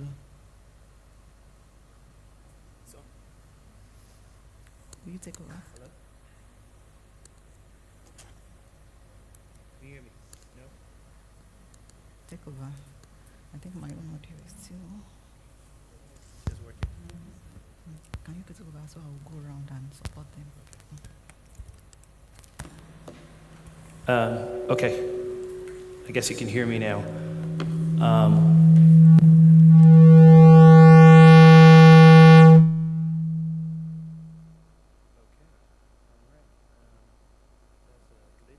Okay.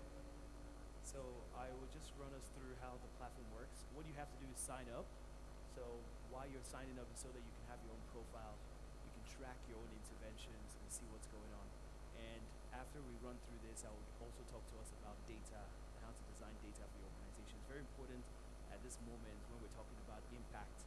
Data is a core part of impact.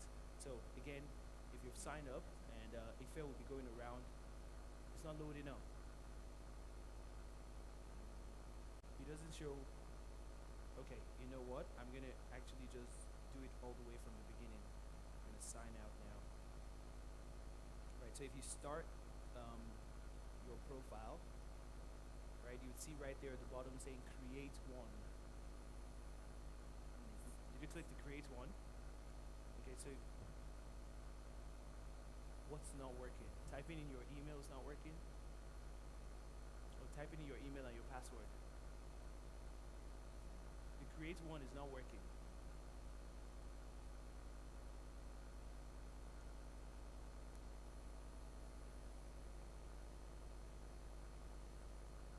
Okay, I'm gonna try it here and see if everybody's also facing that issue.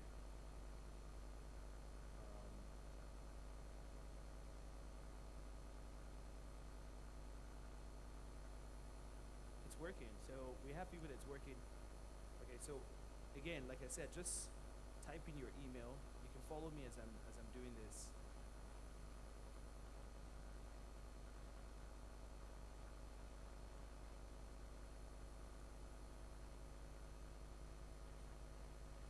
Right, and all you have to do is click create accounts, and it will bring you to this part about you, and you can just type your full name. I'm just going to use C. My name is Samuel Foster Austin, so that's just an abbreviation. I'm going to put my organization, IF, what type of organization you are. So again, remember, if I mentioned that this is around SPDAC, so it's either your supply or your enabler or your cross-cutting, and those organizations are on here. So if you're a DFI, and if you're none of these, you can just put others. And then type the sector. It's optional, but it'd be good that you put that there as well.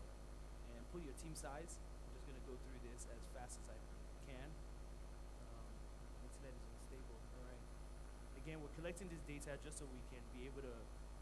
Data is very important to the location. Data is very important to the people that are doing the data. So we'll just put states here. Say Lagos. I'll leave the rest of them as optional. And as soon as you finish, it will just bring you to your dashboard. How many people have gotten here? Okay, I see 2 hands. 3, 4, 5. Okay, so that's a good 6. Okay, good number. Like that. So on the toolkits, right, what you're supposed to do is, again, the dashboard just shows your organization, shows what you're doing. You just click on the toolkit itself, and on there you would see step-by-step instruction on how to take the toolkit for your organization. Here just gives you what it's about. So again, remember the SPDAC. So it's either your supply or enabler, or your cross-cutting, or you're on the demand side. You can always read more about those down there. And you see what we've put there is some of the things that you need to get ready before you even start taking these toolkits. And you can always take the toolkits if you don't even have this ready. That's why we digitalized it. But it would be good that you also just think about those for your organization as data that you need to have to be able to track your intervention in the GESI, right? So again, from whoever you are, if you're a supply side, and I'm just going to do it from a supply side, you would see there the different initiative around supply side that relates to your organization. So enhance the pool of funds. So please take your time to read them, so it would help you to understand where you are. So I'm just going to read the first one. It says, enhance the pool of fund and mobilize more gender-focused wholesale funds at the scale required to close the current gender financing gap in Nigeria, including supporting co-investment funds and other innovative alternative investment models such as blended finance, gender bond, catalytic first loss capital, and outcome-based financing. So again, if you want to be able to do this as a supply side, you would just literally click that, right, as one of the things you believe as a supply side you should do more. Is this making sense? Is everybody with me? Right? Technology is interesting, right? So you click that. Another one that's there is incorporate gender and sustainability consideration into your fundraising discussion and arrangements, obligations established with general partners post-investment. So if you also want to do that as a supply side, you also just add that. And I'm going to stop here because if we run through reading everything, we'll be here forever. So the honors is on you to make sure that you're using this toolkit for your organization and introduce it to your organization yourself. Introduce it to the company and tell people to take it. And then when you're finished selecting those things that have to do with supply side, you move on to prioritize, right? So you want to prioritize those things you've mentioned from the first part that you've picked up, right? And when you come into the prioritize side, you see that when I clicked it, it's converted to 2 now. So the 2 of them that I've selected are now in these, my priorities of what I should do.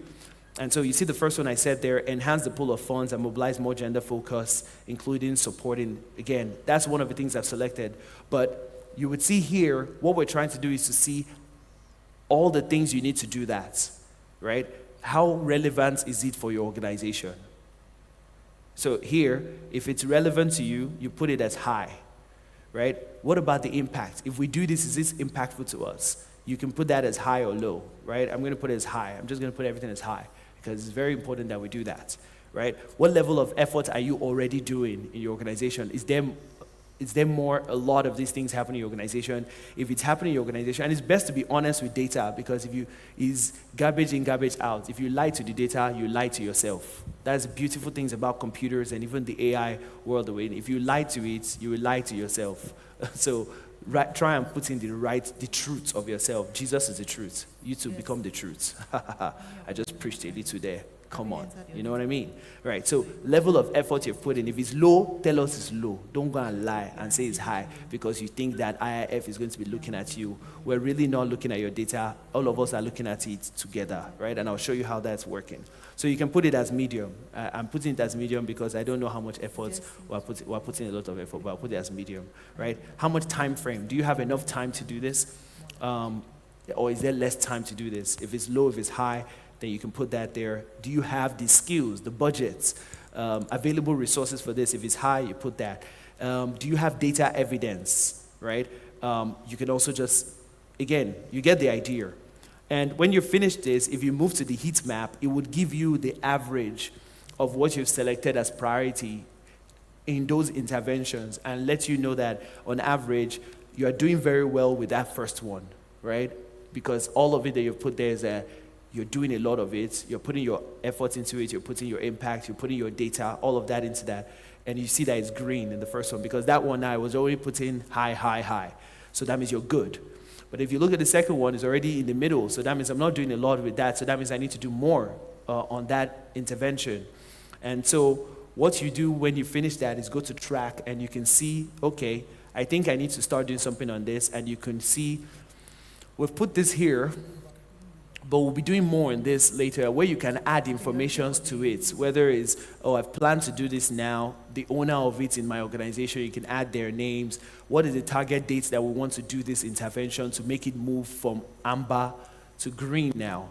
What is the progress level? You can even add Google Drive links of different initiatives you want to do. And there's a reason why they're doing this. You can add notes to it and tell it, okay, this is something I want to do. Why?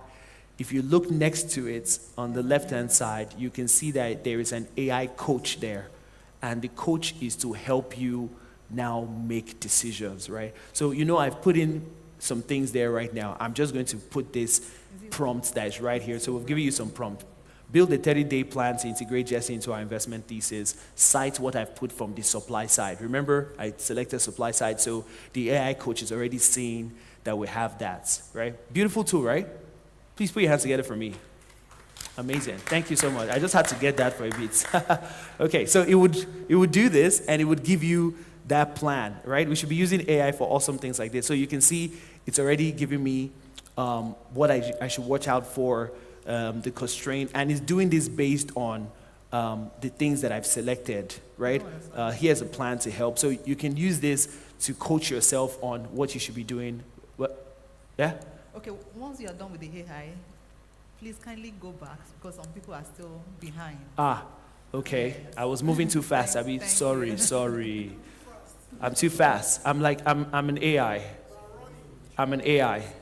Yes, as you're looking at me, I'm not here. I'm just joking. Sorry, I'm too fast for the world. Let me slow down a little bit. Okay, so where are we? Are we in the Jesse Toolkits? Is that where we are?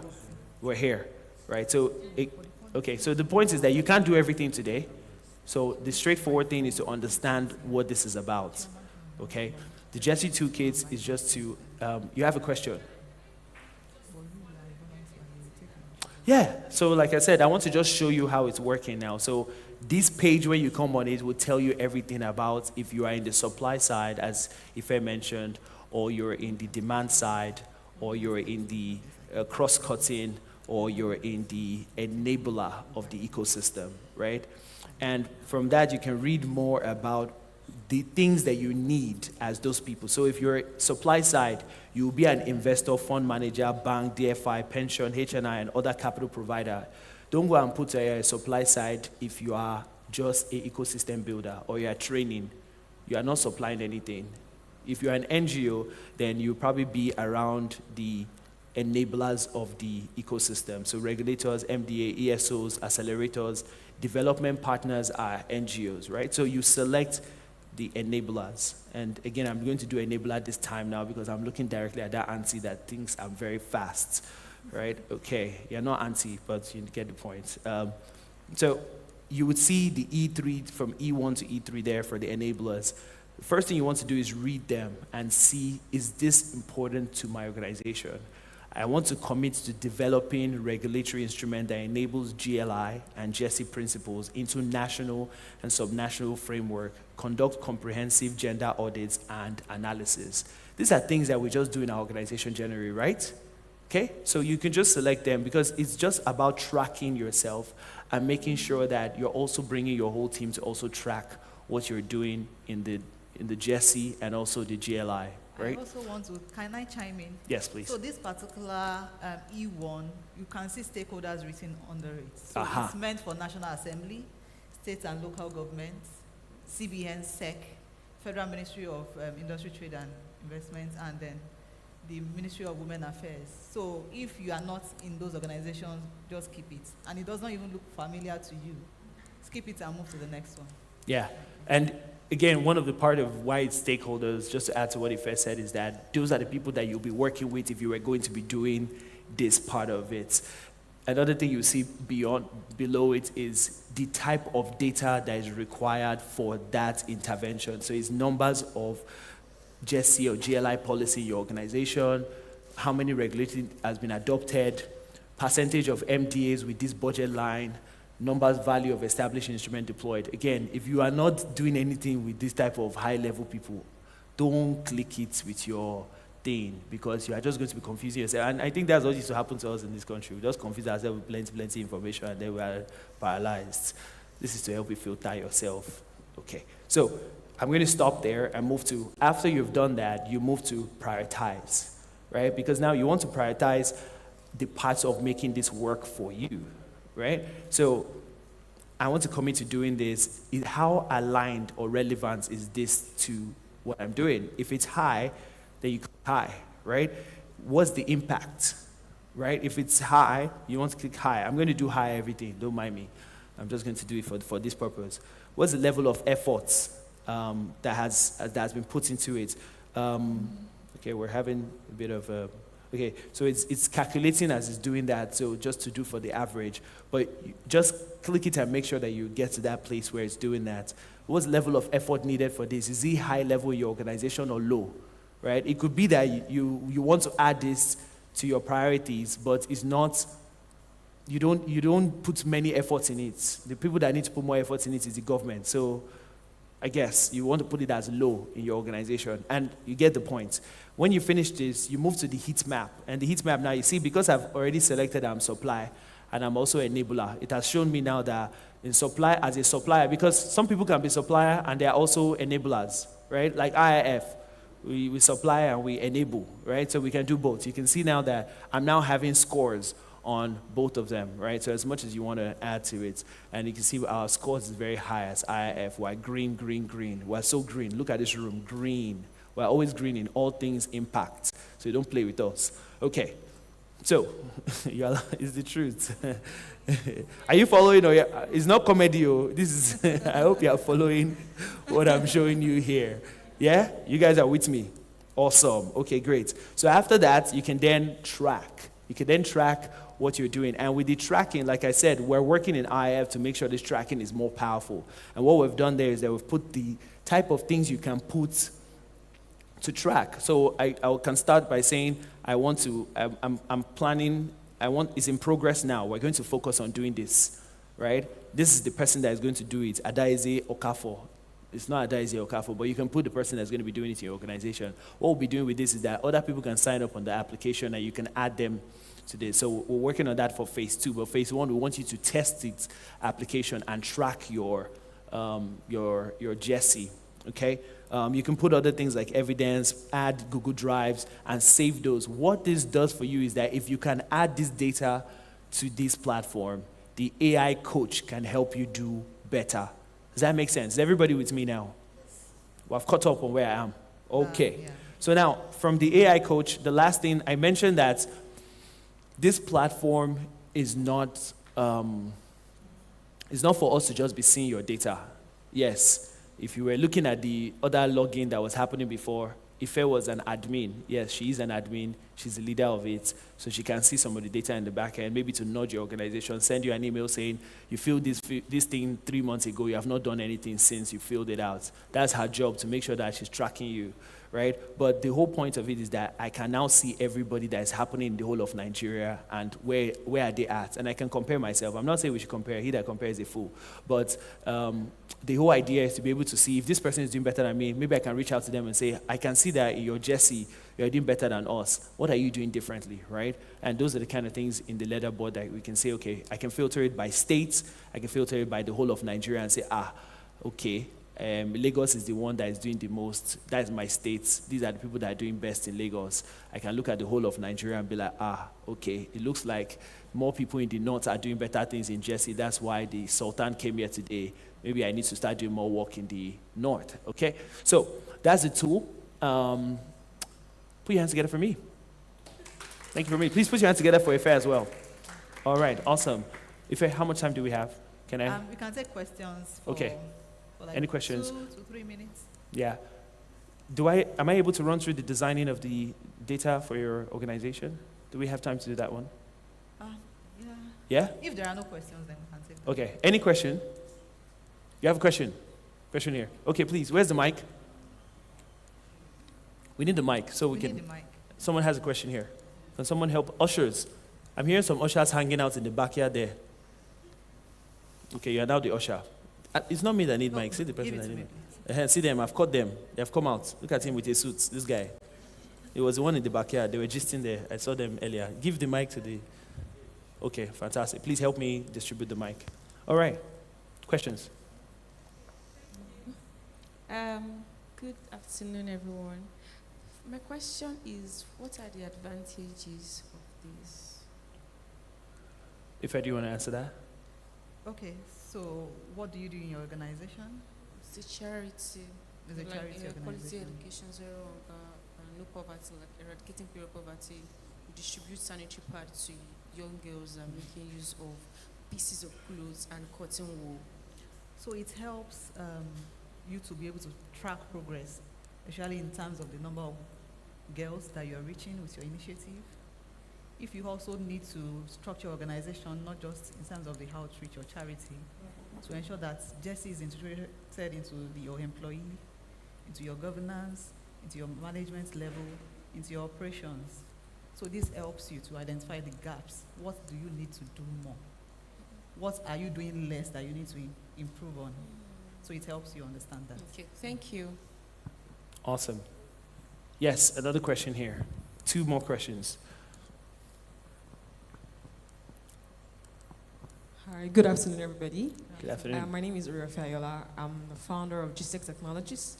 G6 Technologies is an edtech company, Birding One, and we've trained over 150 persons so far. So I want to ask, because I'm really interested about impact invest. Of course, it's not about. So what will it do for my edtech? What would Jesse Toolkit, diagnostic toolkit, do for the edtech? So, Okay. yeah. If I do want to answer, should I answer this? So it's similar to what I mentioned to have. Jesse is not only a nice to have, it's not just CSR, we are helping girls. It's a business strategy, it positions you in front of investors. This is what we are doing in terms of inclusivity for women, for young people, for persons with disability. So it helps you to take intentional actions across all your operations, HR, governance, management level. Are we employing more women than men? Do we have a percentage of our workforce that should be youth? Or do we have a percentage, like the Emir mentioned, they went to look for a person with disability. They were intentional about it because they saw that gap in their organization. So when you look at the interventions, there are different interventions, some things that you need to do in your organization, and you see that this thing is good to do it, but we have not really done much about it. So you look at that intervention. Do we need a staff that will take on that intervention? Do we need a budget line for that intervention?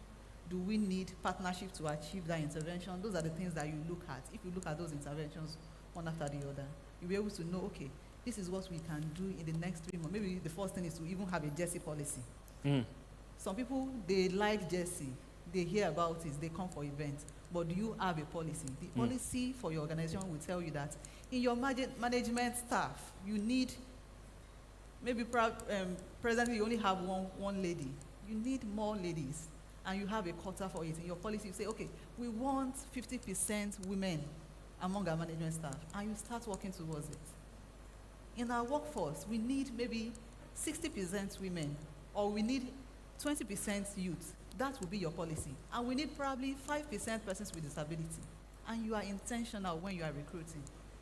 So it helps you to understand the gaps in your organization, develop a JESI policy, and take actions to implement those things that you have in your policy. So I think the first step is for you to have a policy if you don't have at the moment. Yeah, I add to that. I think everybody's asking that same question of like, what does it do for me, right? One of the things that we don't do a lot in Africa is track our data, right? We have a lot of documents, but we don't track them. So this will help you to track your data so that you are aware of what you're doing. As you can see on the dashboard even, you see that, oh, I've completed these interventions that will help my company do more, as Ife has mentioned, that relates to gender equality, right? But at the same time, oh, this one is still in progress, so I should do more about that. If you have already planned to do it and you have not done something about it, I told you, Ife will be in the back end sending, you planned like 3 things and you have not done anything about it, okay? Then let me add, and it's not only having this policy, you have to report what you have done. And that will position you well in front of investors. Yes. When people are reporting jobs, you might be reporting the inclusion for your organization. So it positions you well in front of investors. That's a very important point there, yeah. Okay, thank you very much. My name is Oluwakemi Adeneko, and I run Caris Corporate Events. So basically what we do is we help SMEs design CSR projects, community development initiative. So my question now is, since we have like a community of SMEs that we work with, are we permitted to do like a capacity building for them on these two? Are we permitted to do that, to teach them about this particular JESI? You can invite us to come and deploy Please it. so. So we have Yes. to invite Yeah, you. invite us to come and deploy it. We are happy to do that. All right, thank you. Yeah. And that's a good point. And me and Ife will be looking into that co-creation because you're the second person to ask me about that now today. So, hello. Hi. Good afternoon. My name is Louis. So I want to speak generally on the regulation aspect of it.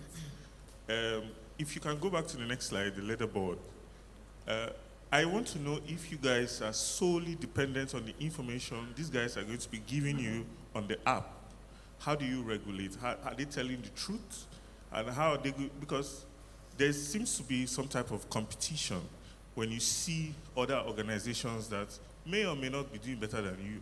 How do you know? How can you tell that these people are actually doing the work? Are they I like this question. on ground teams that go and do some type of inspection? I really and like check? this question. Yeah, so that's what I want to know. I like this question. The reason why I like this question is because, please let me answer it, is that in our Nigeria, government is dodgy. Normally, that's not how it's supposed to be. Government is not supposed to be competitive like that. So if you are reporting something, like if I go on your Instagram now and I'm seeing the face of Ife, Oga, why is Ife's face on your Instagram? Okay, so that's why I'm saying that if people are reporting what they're doing in their organization and you are lying to yourself because of another person's page or another person's intervention, then you are really not ready to solve the problem of gender equality. You're really just, that would be my straightforward answer. But apart from that, you would see that before we had these 2 kits shared here today, we did the baseline study, which means that we also have our MEL team going on ground and collecting data from all other organizations that are doing this understanding of how gender equality is happening. So imagine governments and other institutions are doing theirs and collecting data. Individuals are also uploading real data. What we have there is a match that can showcase whether we're actually making impacts. Yes. So this one is used for individuals. You can use it for yourself. We also still do those go on ground and collect those data, which you saw with the baseline study that we did. I don't know if you want to add something to it. Yeah, I think you have answered it. Amazing. Okay. Any other question? We should go to the next. You want to learn the next thing I want to teach. Aha. I like this. Okay. Is the slide ready? Media. The other slide on how much time do we have? 2 minutes. We have 2 minutes. Ife? Don't keep 2 minutes. How many minutes do you need? Huh? How many minutes do you need? 5, 10 minutes, if 5. possible. Let's do 5. Let's do 5. Yeah. Okay, I'll run through this as fast as possible. Really, the only point I wanted to do with this is that one of the things we don't do in Nigeria is design data for our organization. So I just wanted to do that with you guys here today. You know, designing data for your organization is very important. We at IIF is very important to us. If you see many of the things we release or produce are capital papers, documents that showcase how we've done surveys and understood things around this. I don't know if media has a slide. Do they have a slide? Yes, they do. Media, can you share the slide? Okay, maybe Ife will help me do that.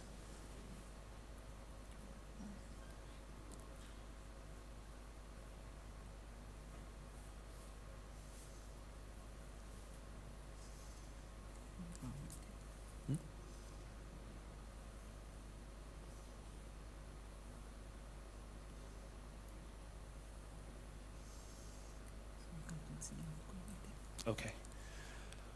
Okay, guys. So, just moving straight forward to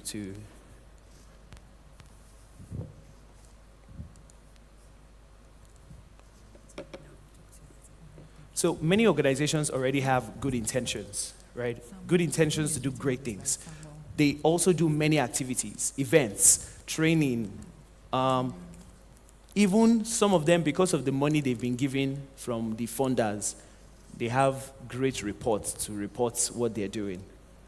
But very few have a structured system that connects what they do, who they serve, what changes, and how they prove it, what they've done.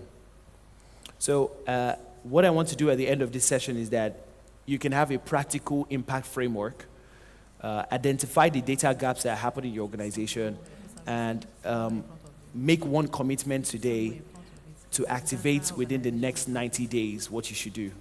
So this will probably be hands-on. So first of all, we'll just quickly evaluate what are the data gaps in organization. So 82% of organizations claim to have created impact, but cannot show that structured evidence. They would say, oh, we've helped 5,000 girls. All right, where, how? 3 in 5 investors say that they would deploy more capital if enterprises had better impact data system.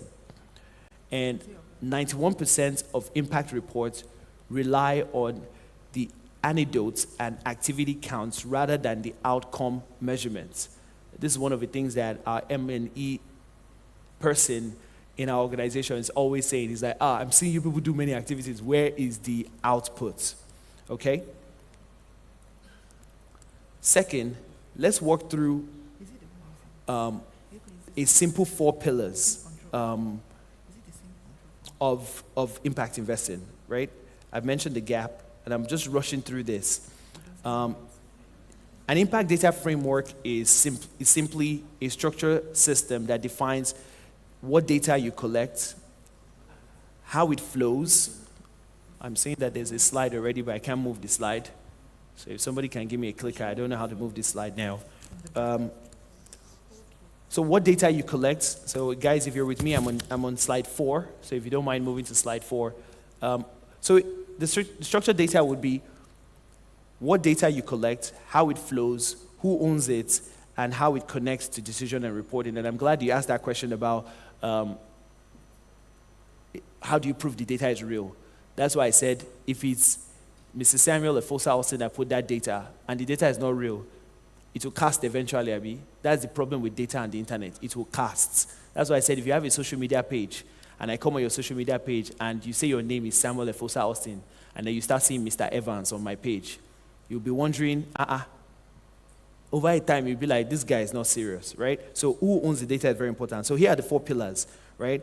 One pillar is inputs and operations, and I think you should be writing this down as some of the things you should be. Impact, inputs, and operations. This will track resources, it will track spending, it will track staff time, it will track activities, then it will track the operational reach.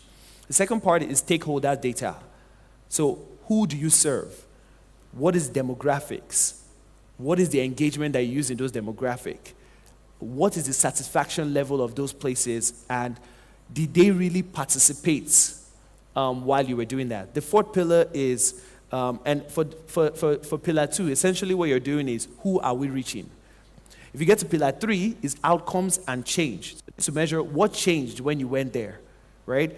Before and after, what was the condition? What is the progress indicators? And then the attribution signals, right? So essentially, you are tracking what difference did we make. And then finally, alignment and reporting. So this connects to things like, and when I say alignment and reporting now, there are standards in the world, right? I believe that Africa should create their own so that we can actually start shaping the world's standard. If you want to know about the African standard, I create that. Come and simulate, I'll tell you about the ECHO. But some of the ones that already exist now are SDGs, ESG, these are reporting, investor requirements, theory of change. So a theory of change, there are many theory of change. So there's theory of change for gender, there's theory of change for climate. So which theory of change are you aligning with? And then the governance system. So don't try and put governance system of European standard to Nigeria. What's the governance system for Nigeria? So those are the 4 pillars. Essentially, with this number 4 pillar is how do you communicate and standardize your impact across all of it. So why does this matter? So for SMEs and startups, structured data will help you stand out. Investors increasingly fund organizations that can demonstrate their measurable outcomes. And it's becoming a huge thing now. Like, you won't get that money until you can show this. If 2 organizations have the similar product and one of them have better evidence, that person will win better than you that don't have any evidence. It's just straightforward. For mid-sized organizations, you already have systems. So your problem is usually connections, your CRM, your finance, your operations. The program teams already collect all this useful information. The challenge is, how do you turn all this scattered data information into one coherent impact story? Okay? And for large organizations, the issue is scale and coherence. So delivering departmental operations independently. So finance department is doing their own, HR is doing their own on one side, the other person is doing their own on one side. But all of these people, they have their impact. They have to do impact. So if you're doing finance, is your finance aligned to the standard of the IRIS Plus? Or is it aligned to the standard of carbon credits or something like that? You know, they all work together, but if you don't collaborate them together as data collection, you miss data points. And so for the high-level, large organization, evidence improve even decision-making. Right, so next slide, please. So let's just look at a practical example. Let's look at a practical example. Next slide.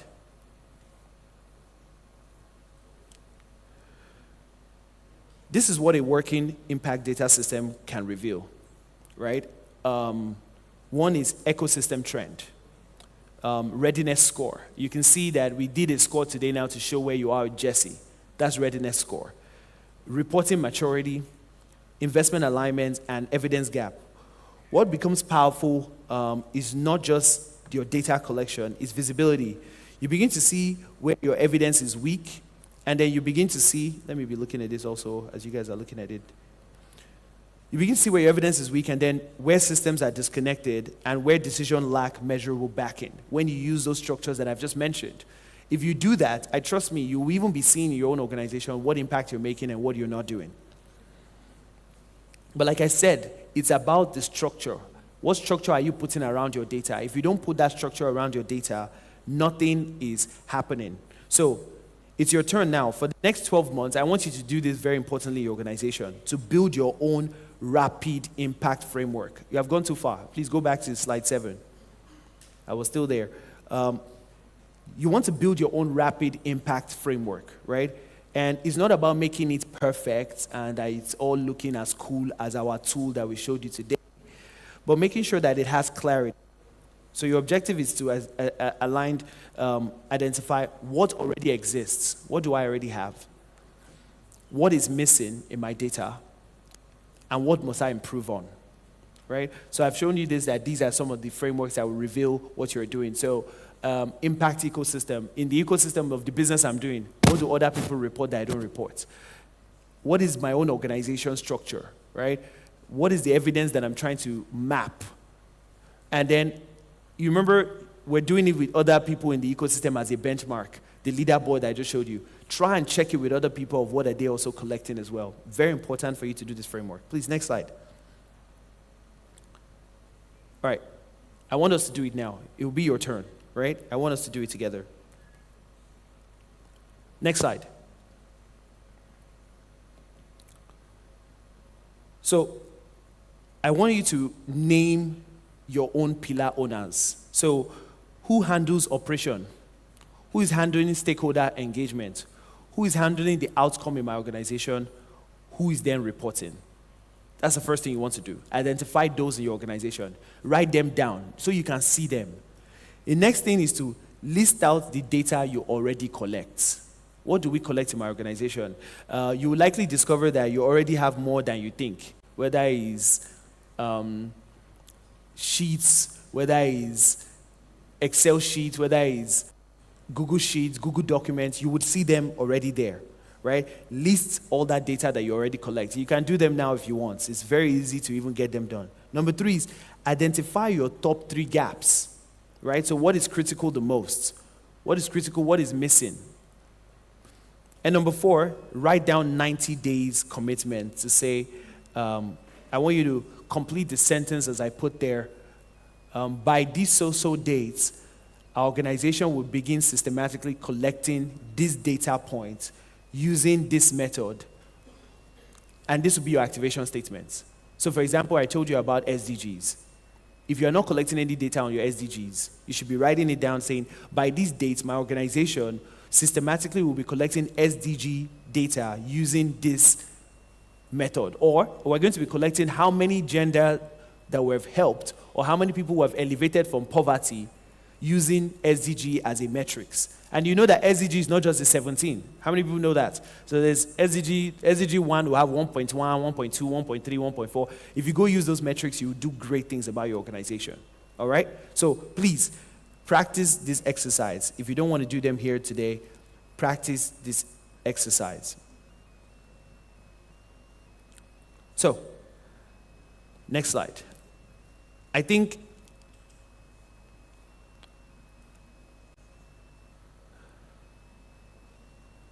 these questions can help you to frame those data collection that you should be asking yourself, right? Can you measure outcomes, or are you only measuring the activities that you do every day? Who owns the beneficiary data internally? Can your organization produce impact evidence within 48 hours if it's requested? If I came to you now as Impact Investors Foundation and said, I have money for you, show me your data, would you have that in the next 48 hours? And that's the thing of why it's better you start to design the data structure for your organization today. Very important, because impact, in short, let me not just say it, because we're thinking impact investments is like, oh, it's a new type of investment. Trust me, all investments are going to become impact investments. That's the goal. Because the money is changing. We're tired of seeing the money only for the rich people. The money is changing to, even if I'm rich, you can see Bill Gates is exhausting his whole money for the next 20 years and closing down his company. Many people are going to follow him after. Yes, after he dies, many people, even me, I'm sure by the time I'm a billionaire, watch out for me, serious billionaire, Steve Jobs uploading, type of guy, billionaire for Nigeria and Africa. I'll still give my money back to the nation, but I want to know, did he make impact when I'm leaving it and I'm dying? So that's what all money are turning into. All our daddies don't want to release the money anymore now because they want to know, did you use my money to do something good? So money is changing to impact money. Before, they will give it to you because you are just the son of Obasanjo. But now it's no more that. You get my point? Okay. So all money is changing to impact. So if I asked the organization to produce that for me in 48 hours, would you have it ready? So it's better you start systematically doing it from now. What data exists? But is it disconnected? You can have data and it's disconnected to the IRIS Plus, it's disconnected to the SDG, it's disconnected to ESG standard. And you just have that data and it's not connecting to the standard that exists. It's even disconnected from your local policy. Some of you are doing some things and the standard you're using is the standard that came from Europe. and they wrote policy about that same thing in your country, or you didn't even know that that policy has come out. So you don't align to that policy, you don't align to the funding that's coming. You want to focus on what questions are investors always asking, because that's how you can also make sure that your data is also aligning. A spreadsheet is an acceptable infrastructure. What matters is the framework than the technology. What framework are you using? I've told you can come and see me to talk to you about the ECHO framework. I can also talk to you about the Tech for Good Africa framework if you're using technology for your company.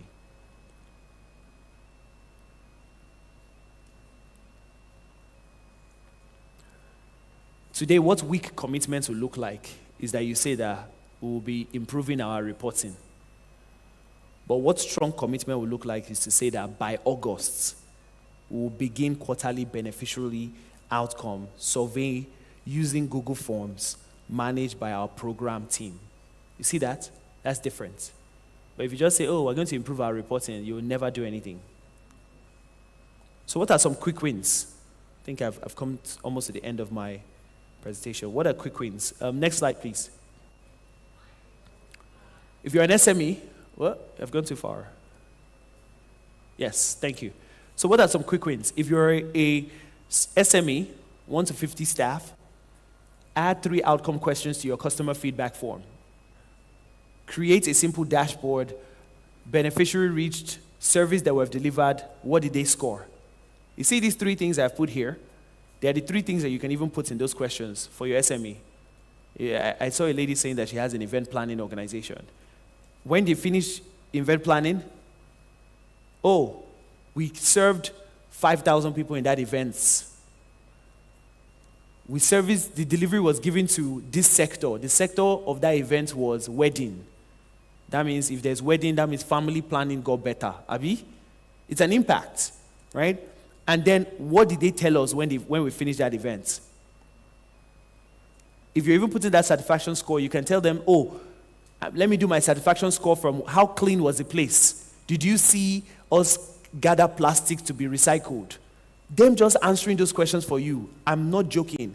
You have actually covered ESG reporting.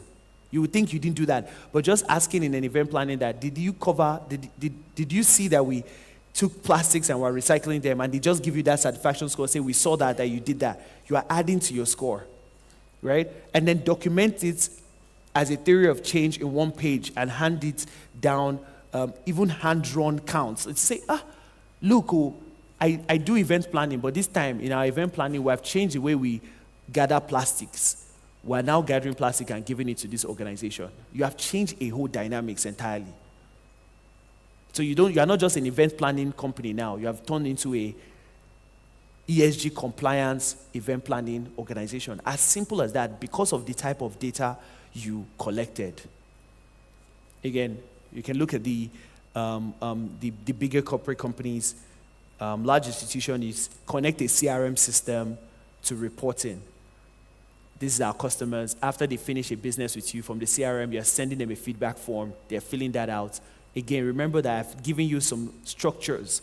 The structure is what is important. Those structures will then help you to say, oh, the standard for ESG is this. Let me put that in how I get feedback on my CRM.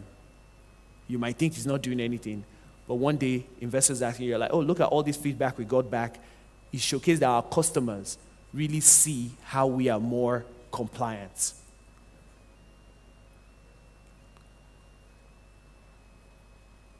My charge to you is to just start simple. Don't do too much. Don't overwhelm yourself with the fact that I'm talking about data and you're thinking you need to become a data scientist or a data analyst. It's not that deep, right? Just collect data.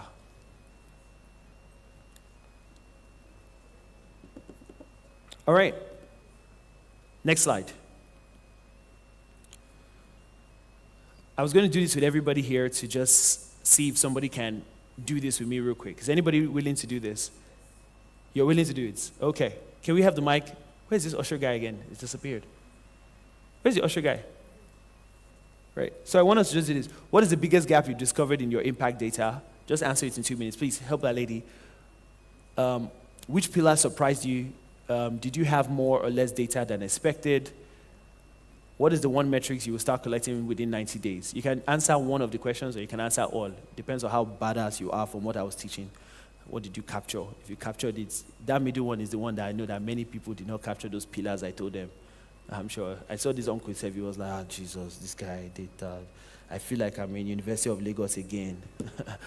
Okay, the lecturers, I know. I hope that my training was exciting. Okay, please. Mic is not working. Is it turned on?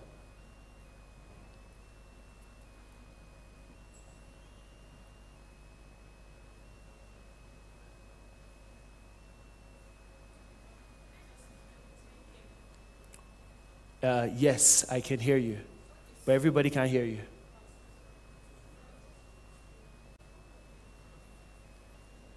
What are we doing? Okay, where is it? Aha. Okay, so everyone can hear you.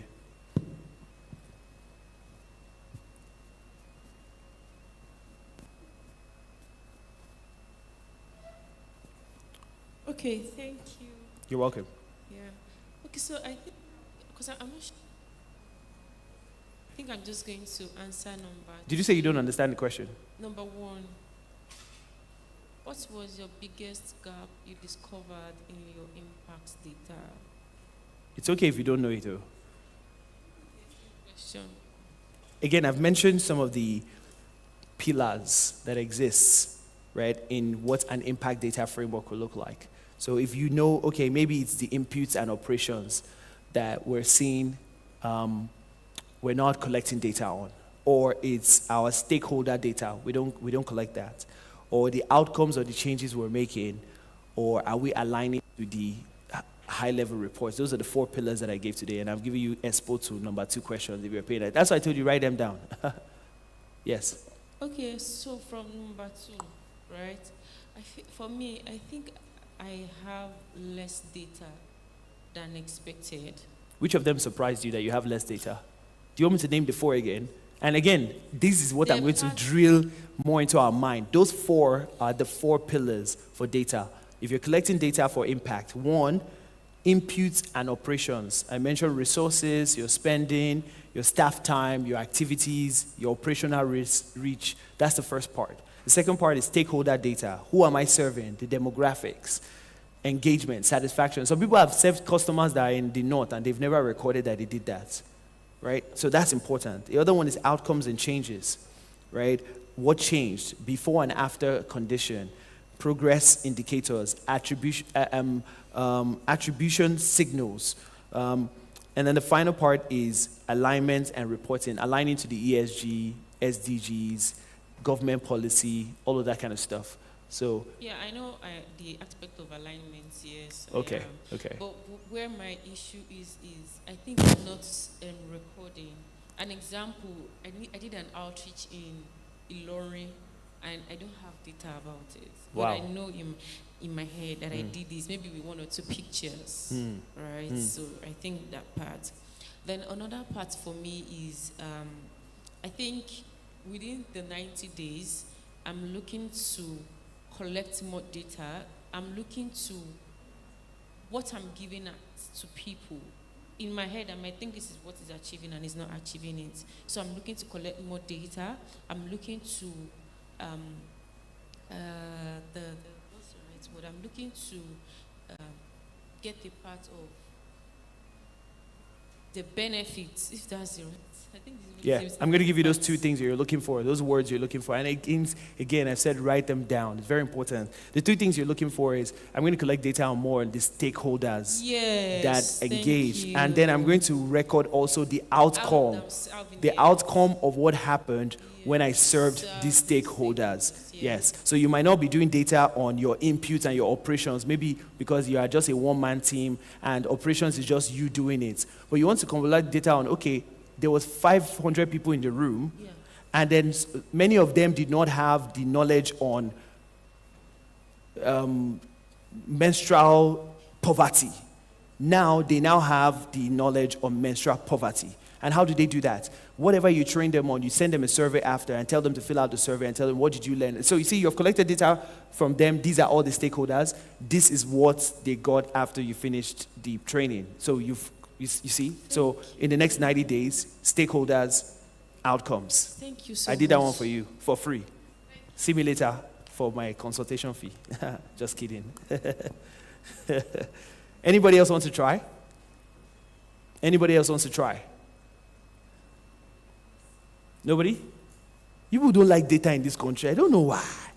You just want to be gisting. Hey, gossip. You know what I do the other day? I just go that place. Everybody just feel me. I just stand for stage. Come on now. We should be doing structured, intentional data. That when you are speaking, you'll be speaking from that structured place. You'll be speaking, these are my stakeholders. You know, 500 people, they were, structured conversation. Okay, they're telling me to pack my load and go. All right, I think I have one more slide. Is there one more slide? Next slide, and I'll finally close. Don't worry, man, I'm going to jump off here in a minute. I'm leaving now. Okay, so what I want you to do, wait, before we got here now, you guys are moving too fast. Before we got here, so your next step after we finish from here today is do your full diagnostic, right? If you did not hear those structure, come and meet me later, right? I'll tell you them again. Present your framework internally to your team and tell them, look at the framework we're trying to use now to do things, right? And then begin collecting those missing data. And then finally, by the end of the year, produce a structured impact report based on your evidence to everybody on your social media. Stop posting your picture with thought leadership. I don't want to hear. You copied it from ChatGPT. Don't tell me that anymore. You put your picture there in period poverty is the highest in Nigeria. And then I'm like, okay, what happened? Did you do something? We are seeing your picture on this LinkedIn. And then, okay? But if you produce your impact reports and say, impact report page, this is what we've done for this year. Somebody's going to write to you and say, wow, this is what you have done. I would like to do something with you. That's how you get money, guys. And partnership and fundraiser, that is how you get money. So stop playing. Create your impact report. Right, final slide. Thank you. Final slide. Impact without evidence is a claim. Impact with evidence is movement, right? That claim one is what we have been doing in Africa for years. There are poor people in Africa, we just need to claim all our money back. You both put us in slavery, and now we need to get our money back. All claim, claim, claim. Why? Because there's no evidence. But impact with evidence is movement. Now I can show that this is what happened. We're moving somewhere. 500 people have changed. We're going somewhere, right? Your framework is the bridge. Make sure there's a framework for you to get it done. Thank you so much. We're Impact Investors Foundation, and we're loving to do more impact. Thanks. Okay. All right, ladies and gentlemen, please put your hands together. So much passion oozing out from Efosa. It's time for lunch. Okay? I saw people. They were looking a lot very of people hungry. were not eager to step out of the room. Everybody wants to continue with this session, but we really need you to go on a lunch break so you can refresh, re-energize. Thank you. We have a food vendor Easy, down by the waterfront Easy where first you laptop. can procure your lunch. Easy first laptop. And you can also use the bathroom. So we can procure lunch just downstairs. We have a vendor selling and just by the waterfront. So please, can we just say like 10 minutes and then we regroup for the closing.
All hail Creole, the Saxon.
All right, ladies and gentlemen, please may we return back.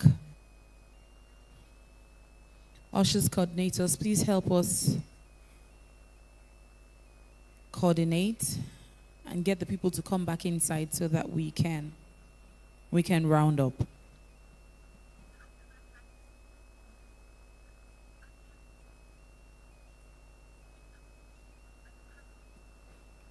I'm sure we all enjoyed our sessions. They were very insightful.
Distinguished ladies and gentlemen, it's been a very, very insightful and impactful day we have had today.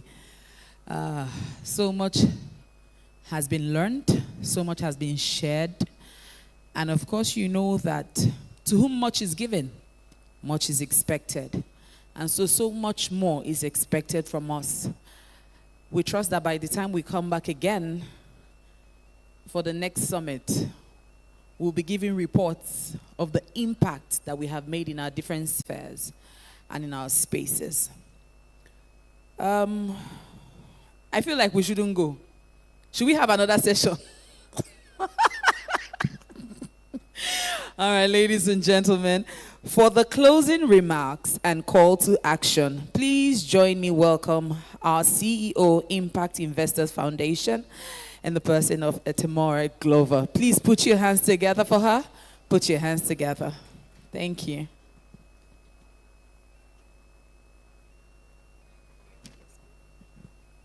Thank you so much. Wow. It's been a very long day from about 9:30 a.m. this morning till now. So please give a round of applause to yourselves. Thank you. Thank you so much for staying up to this time. Partners, friends, our representative from the Ministry of Women Affairs, thank you so much for being here. Colleagues, new family members who you've been with us from the very beginning when we started in 2019, and you're still here with us today. So please give a round of applause to yourselves. Today we had very important conversations from the opening remarks that were said here. One thing is clear. We mustn't do the same things that we've been doing yesterday. A wise man once called that as madness, insanity. If you do the same thing over and over again, we must do something different. And today we gathered a critical number of persons together. We shared with you insights from the Inclusive Capital Balance Card score sheet. And it showed us that we've made progress in how we are deploying capital for equity and providing access to finance for men, women, young people, and persons living with disability. However, the gap is still far. Last year, we gave ourselves a target to achieve $8 billion by 2035.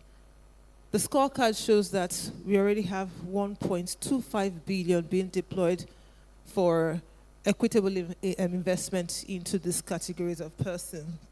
However, we have $6.7 billion to close that gap by 2035. And today just is a very pivotal moment for us to pause, reflect, and ask ourselves, how are we going to do that? And we had very important people in the room who made commitments to ensure that we close that gap. So these are some of the things that we discussed. And by 2027, when we have the next summit, we want to be celebrating rather than still identifying these same gaps. We want to show progress. So three things that we must do.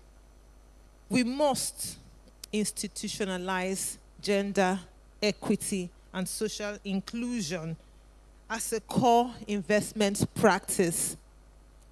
And we have two calls on this. Capital providers. Some are here in the room. You're already doing that, Verod Capital. We would like you to continue. As a member of the community of practice, we want to work with you to ensure that more investors are embracing GESI as an investment strategy. We want to shift the mindset from looking at GESI as a corporate social responsibility. Very critical. Secondly, for enterprises, the balance scorecard shows that while many of the enterprises within the community have GESI objectives, but only 41% of them actually have official policies. So between now and next year, we want to see an increase in policies moving from being just not intentional, but written, formal, approved policy, approved by the board, and being implemented.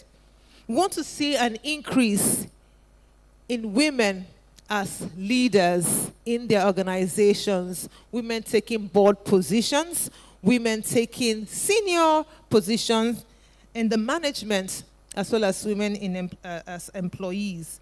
The balance scorecard today was not good at all. There was only 22% of women represented in leadership within our community. That must change. Second, data. We must commit to data transparency and harmonized reporting. The Gender Equity and Social Inclusion Roadmap incorporates the 2X criteria, the SDGs, and the IRIS+. In addition to that, it is important that we are able, as members of this community, report using this framework, and data must be credible, data must be reliable, data must be trusted. I would like to encourage everyone to please provide your data. It helps us to have access to credible and reliable information. It also makes pricing of assets more accurate. When investors do not have data, they price what they perceive, and sometimes it's not usually accurate. So between now and next year, let's work together to ensure that we have data. And we also would like to call on partners like the Central Bank of Nigeria, development finance institutions, financial institutions, banks, and others to please, let's disaggregate our data. Let's have data for people living with disabilities, women, and young people. Thirdly, let's mobilize capital and strengthen policy alignment. Let's reduce the 80% over 89% over reliance on external funding. We must activate Nigeria's domestic resources. And it's important that we are intentional about how we are deploying capitals. So for ministries, departments, agencies, and regulators, let's move beyond participation in dialogues to formal policy resolutions. We had a policy roundtable today. We had regulators in the room. We have people from ministries, departments, and agencies. Let's move beyond just sitting down and just having conversations. Let's establish dedicated JESI budget lines. I was so glad when I came to your ministry as Ministry of Women Affairs. One of the things that I learned was that there was a capacity building training which was designed by UN Women for ministries, departments, and agencies to establish budget lines, particularly for gender. We would like to put a charge, let that be extended to persons living with disabilities as well as young people. And let's implement gender responsive budgeting to create a truly enabling environment. For the community of practice which we established last year, I want to thank every member of that community and encourage them to please be active. We've established technical working groups. Please join the technical working groups. We have the JESI diagnostic framework or tool. Please use that tool. And let's work together to ensure that the tool is used.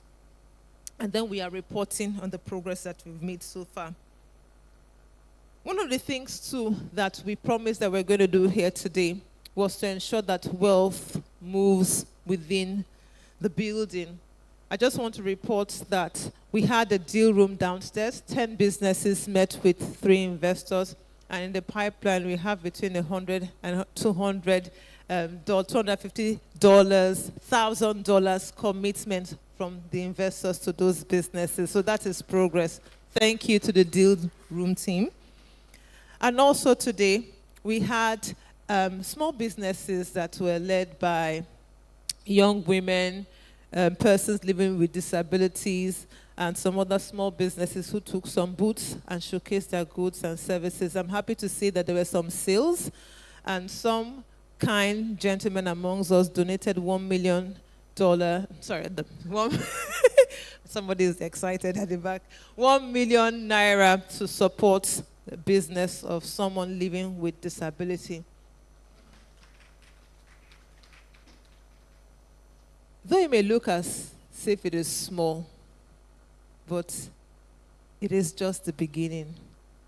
2027 is going to be bigger. 2027 is going to be better. We're going to have more concrete stories of what people are doing within this community to ensure that young people, women, and persons living with disabilities are more economically empowered. So to that, I want to make a call. Please join the Nigerian Impact Economy community and join the community of practice for gender equity and social inclusion. And let's make a difference. Let's not talk again. Let's show what we are doing by this time next year.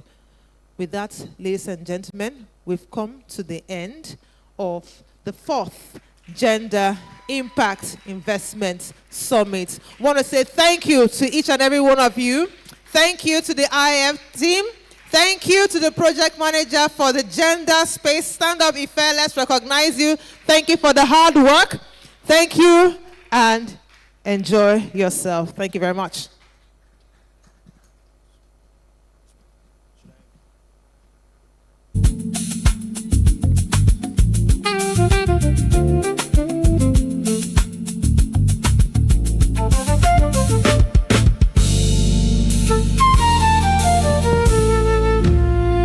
Distinguished ladies and gentlemen, on that note, we have come to the end.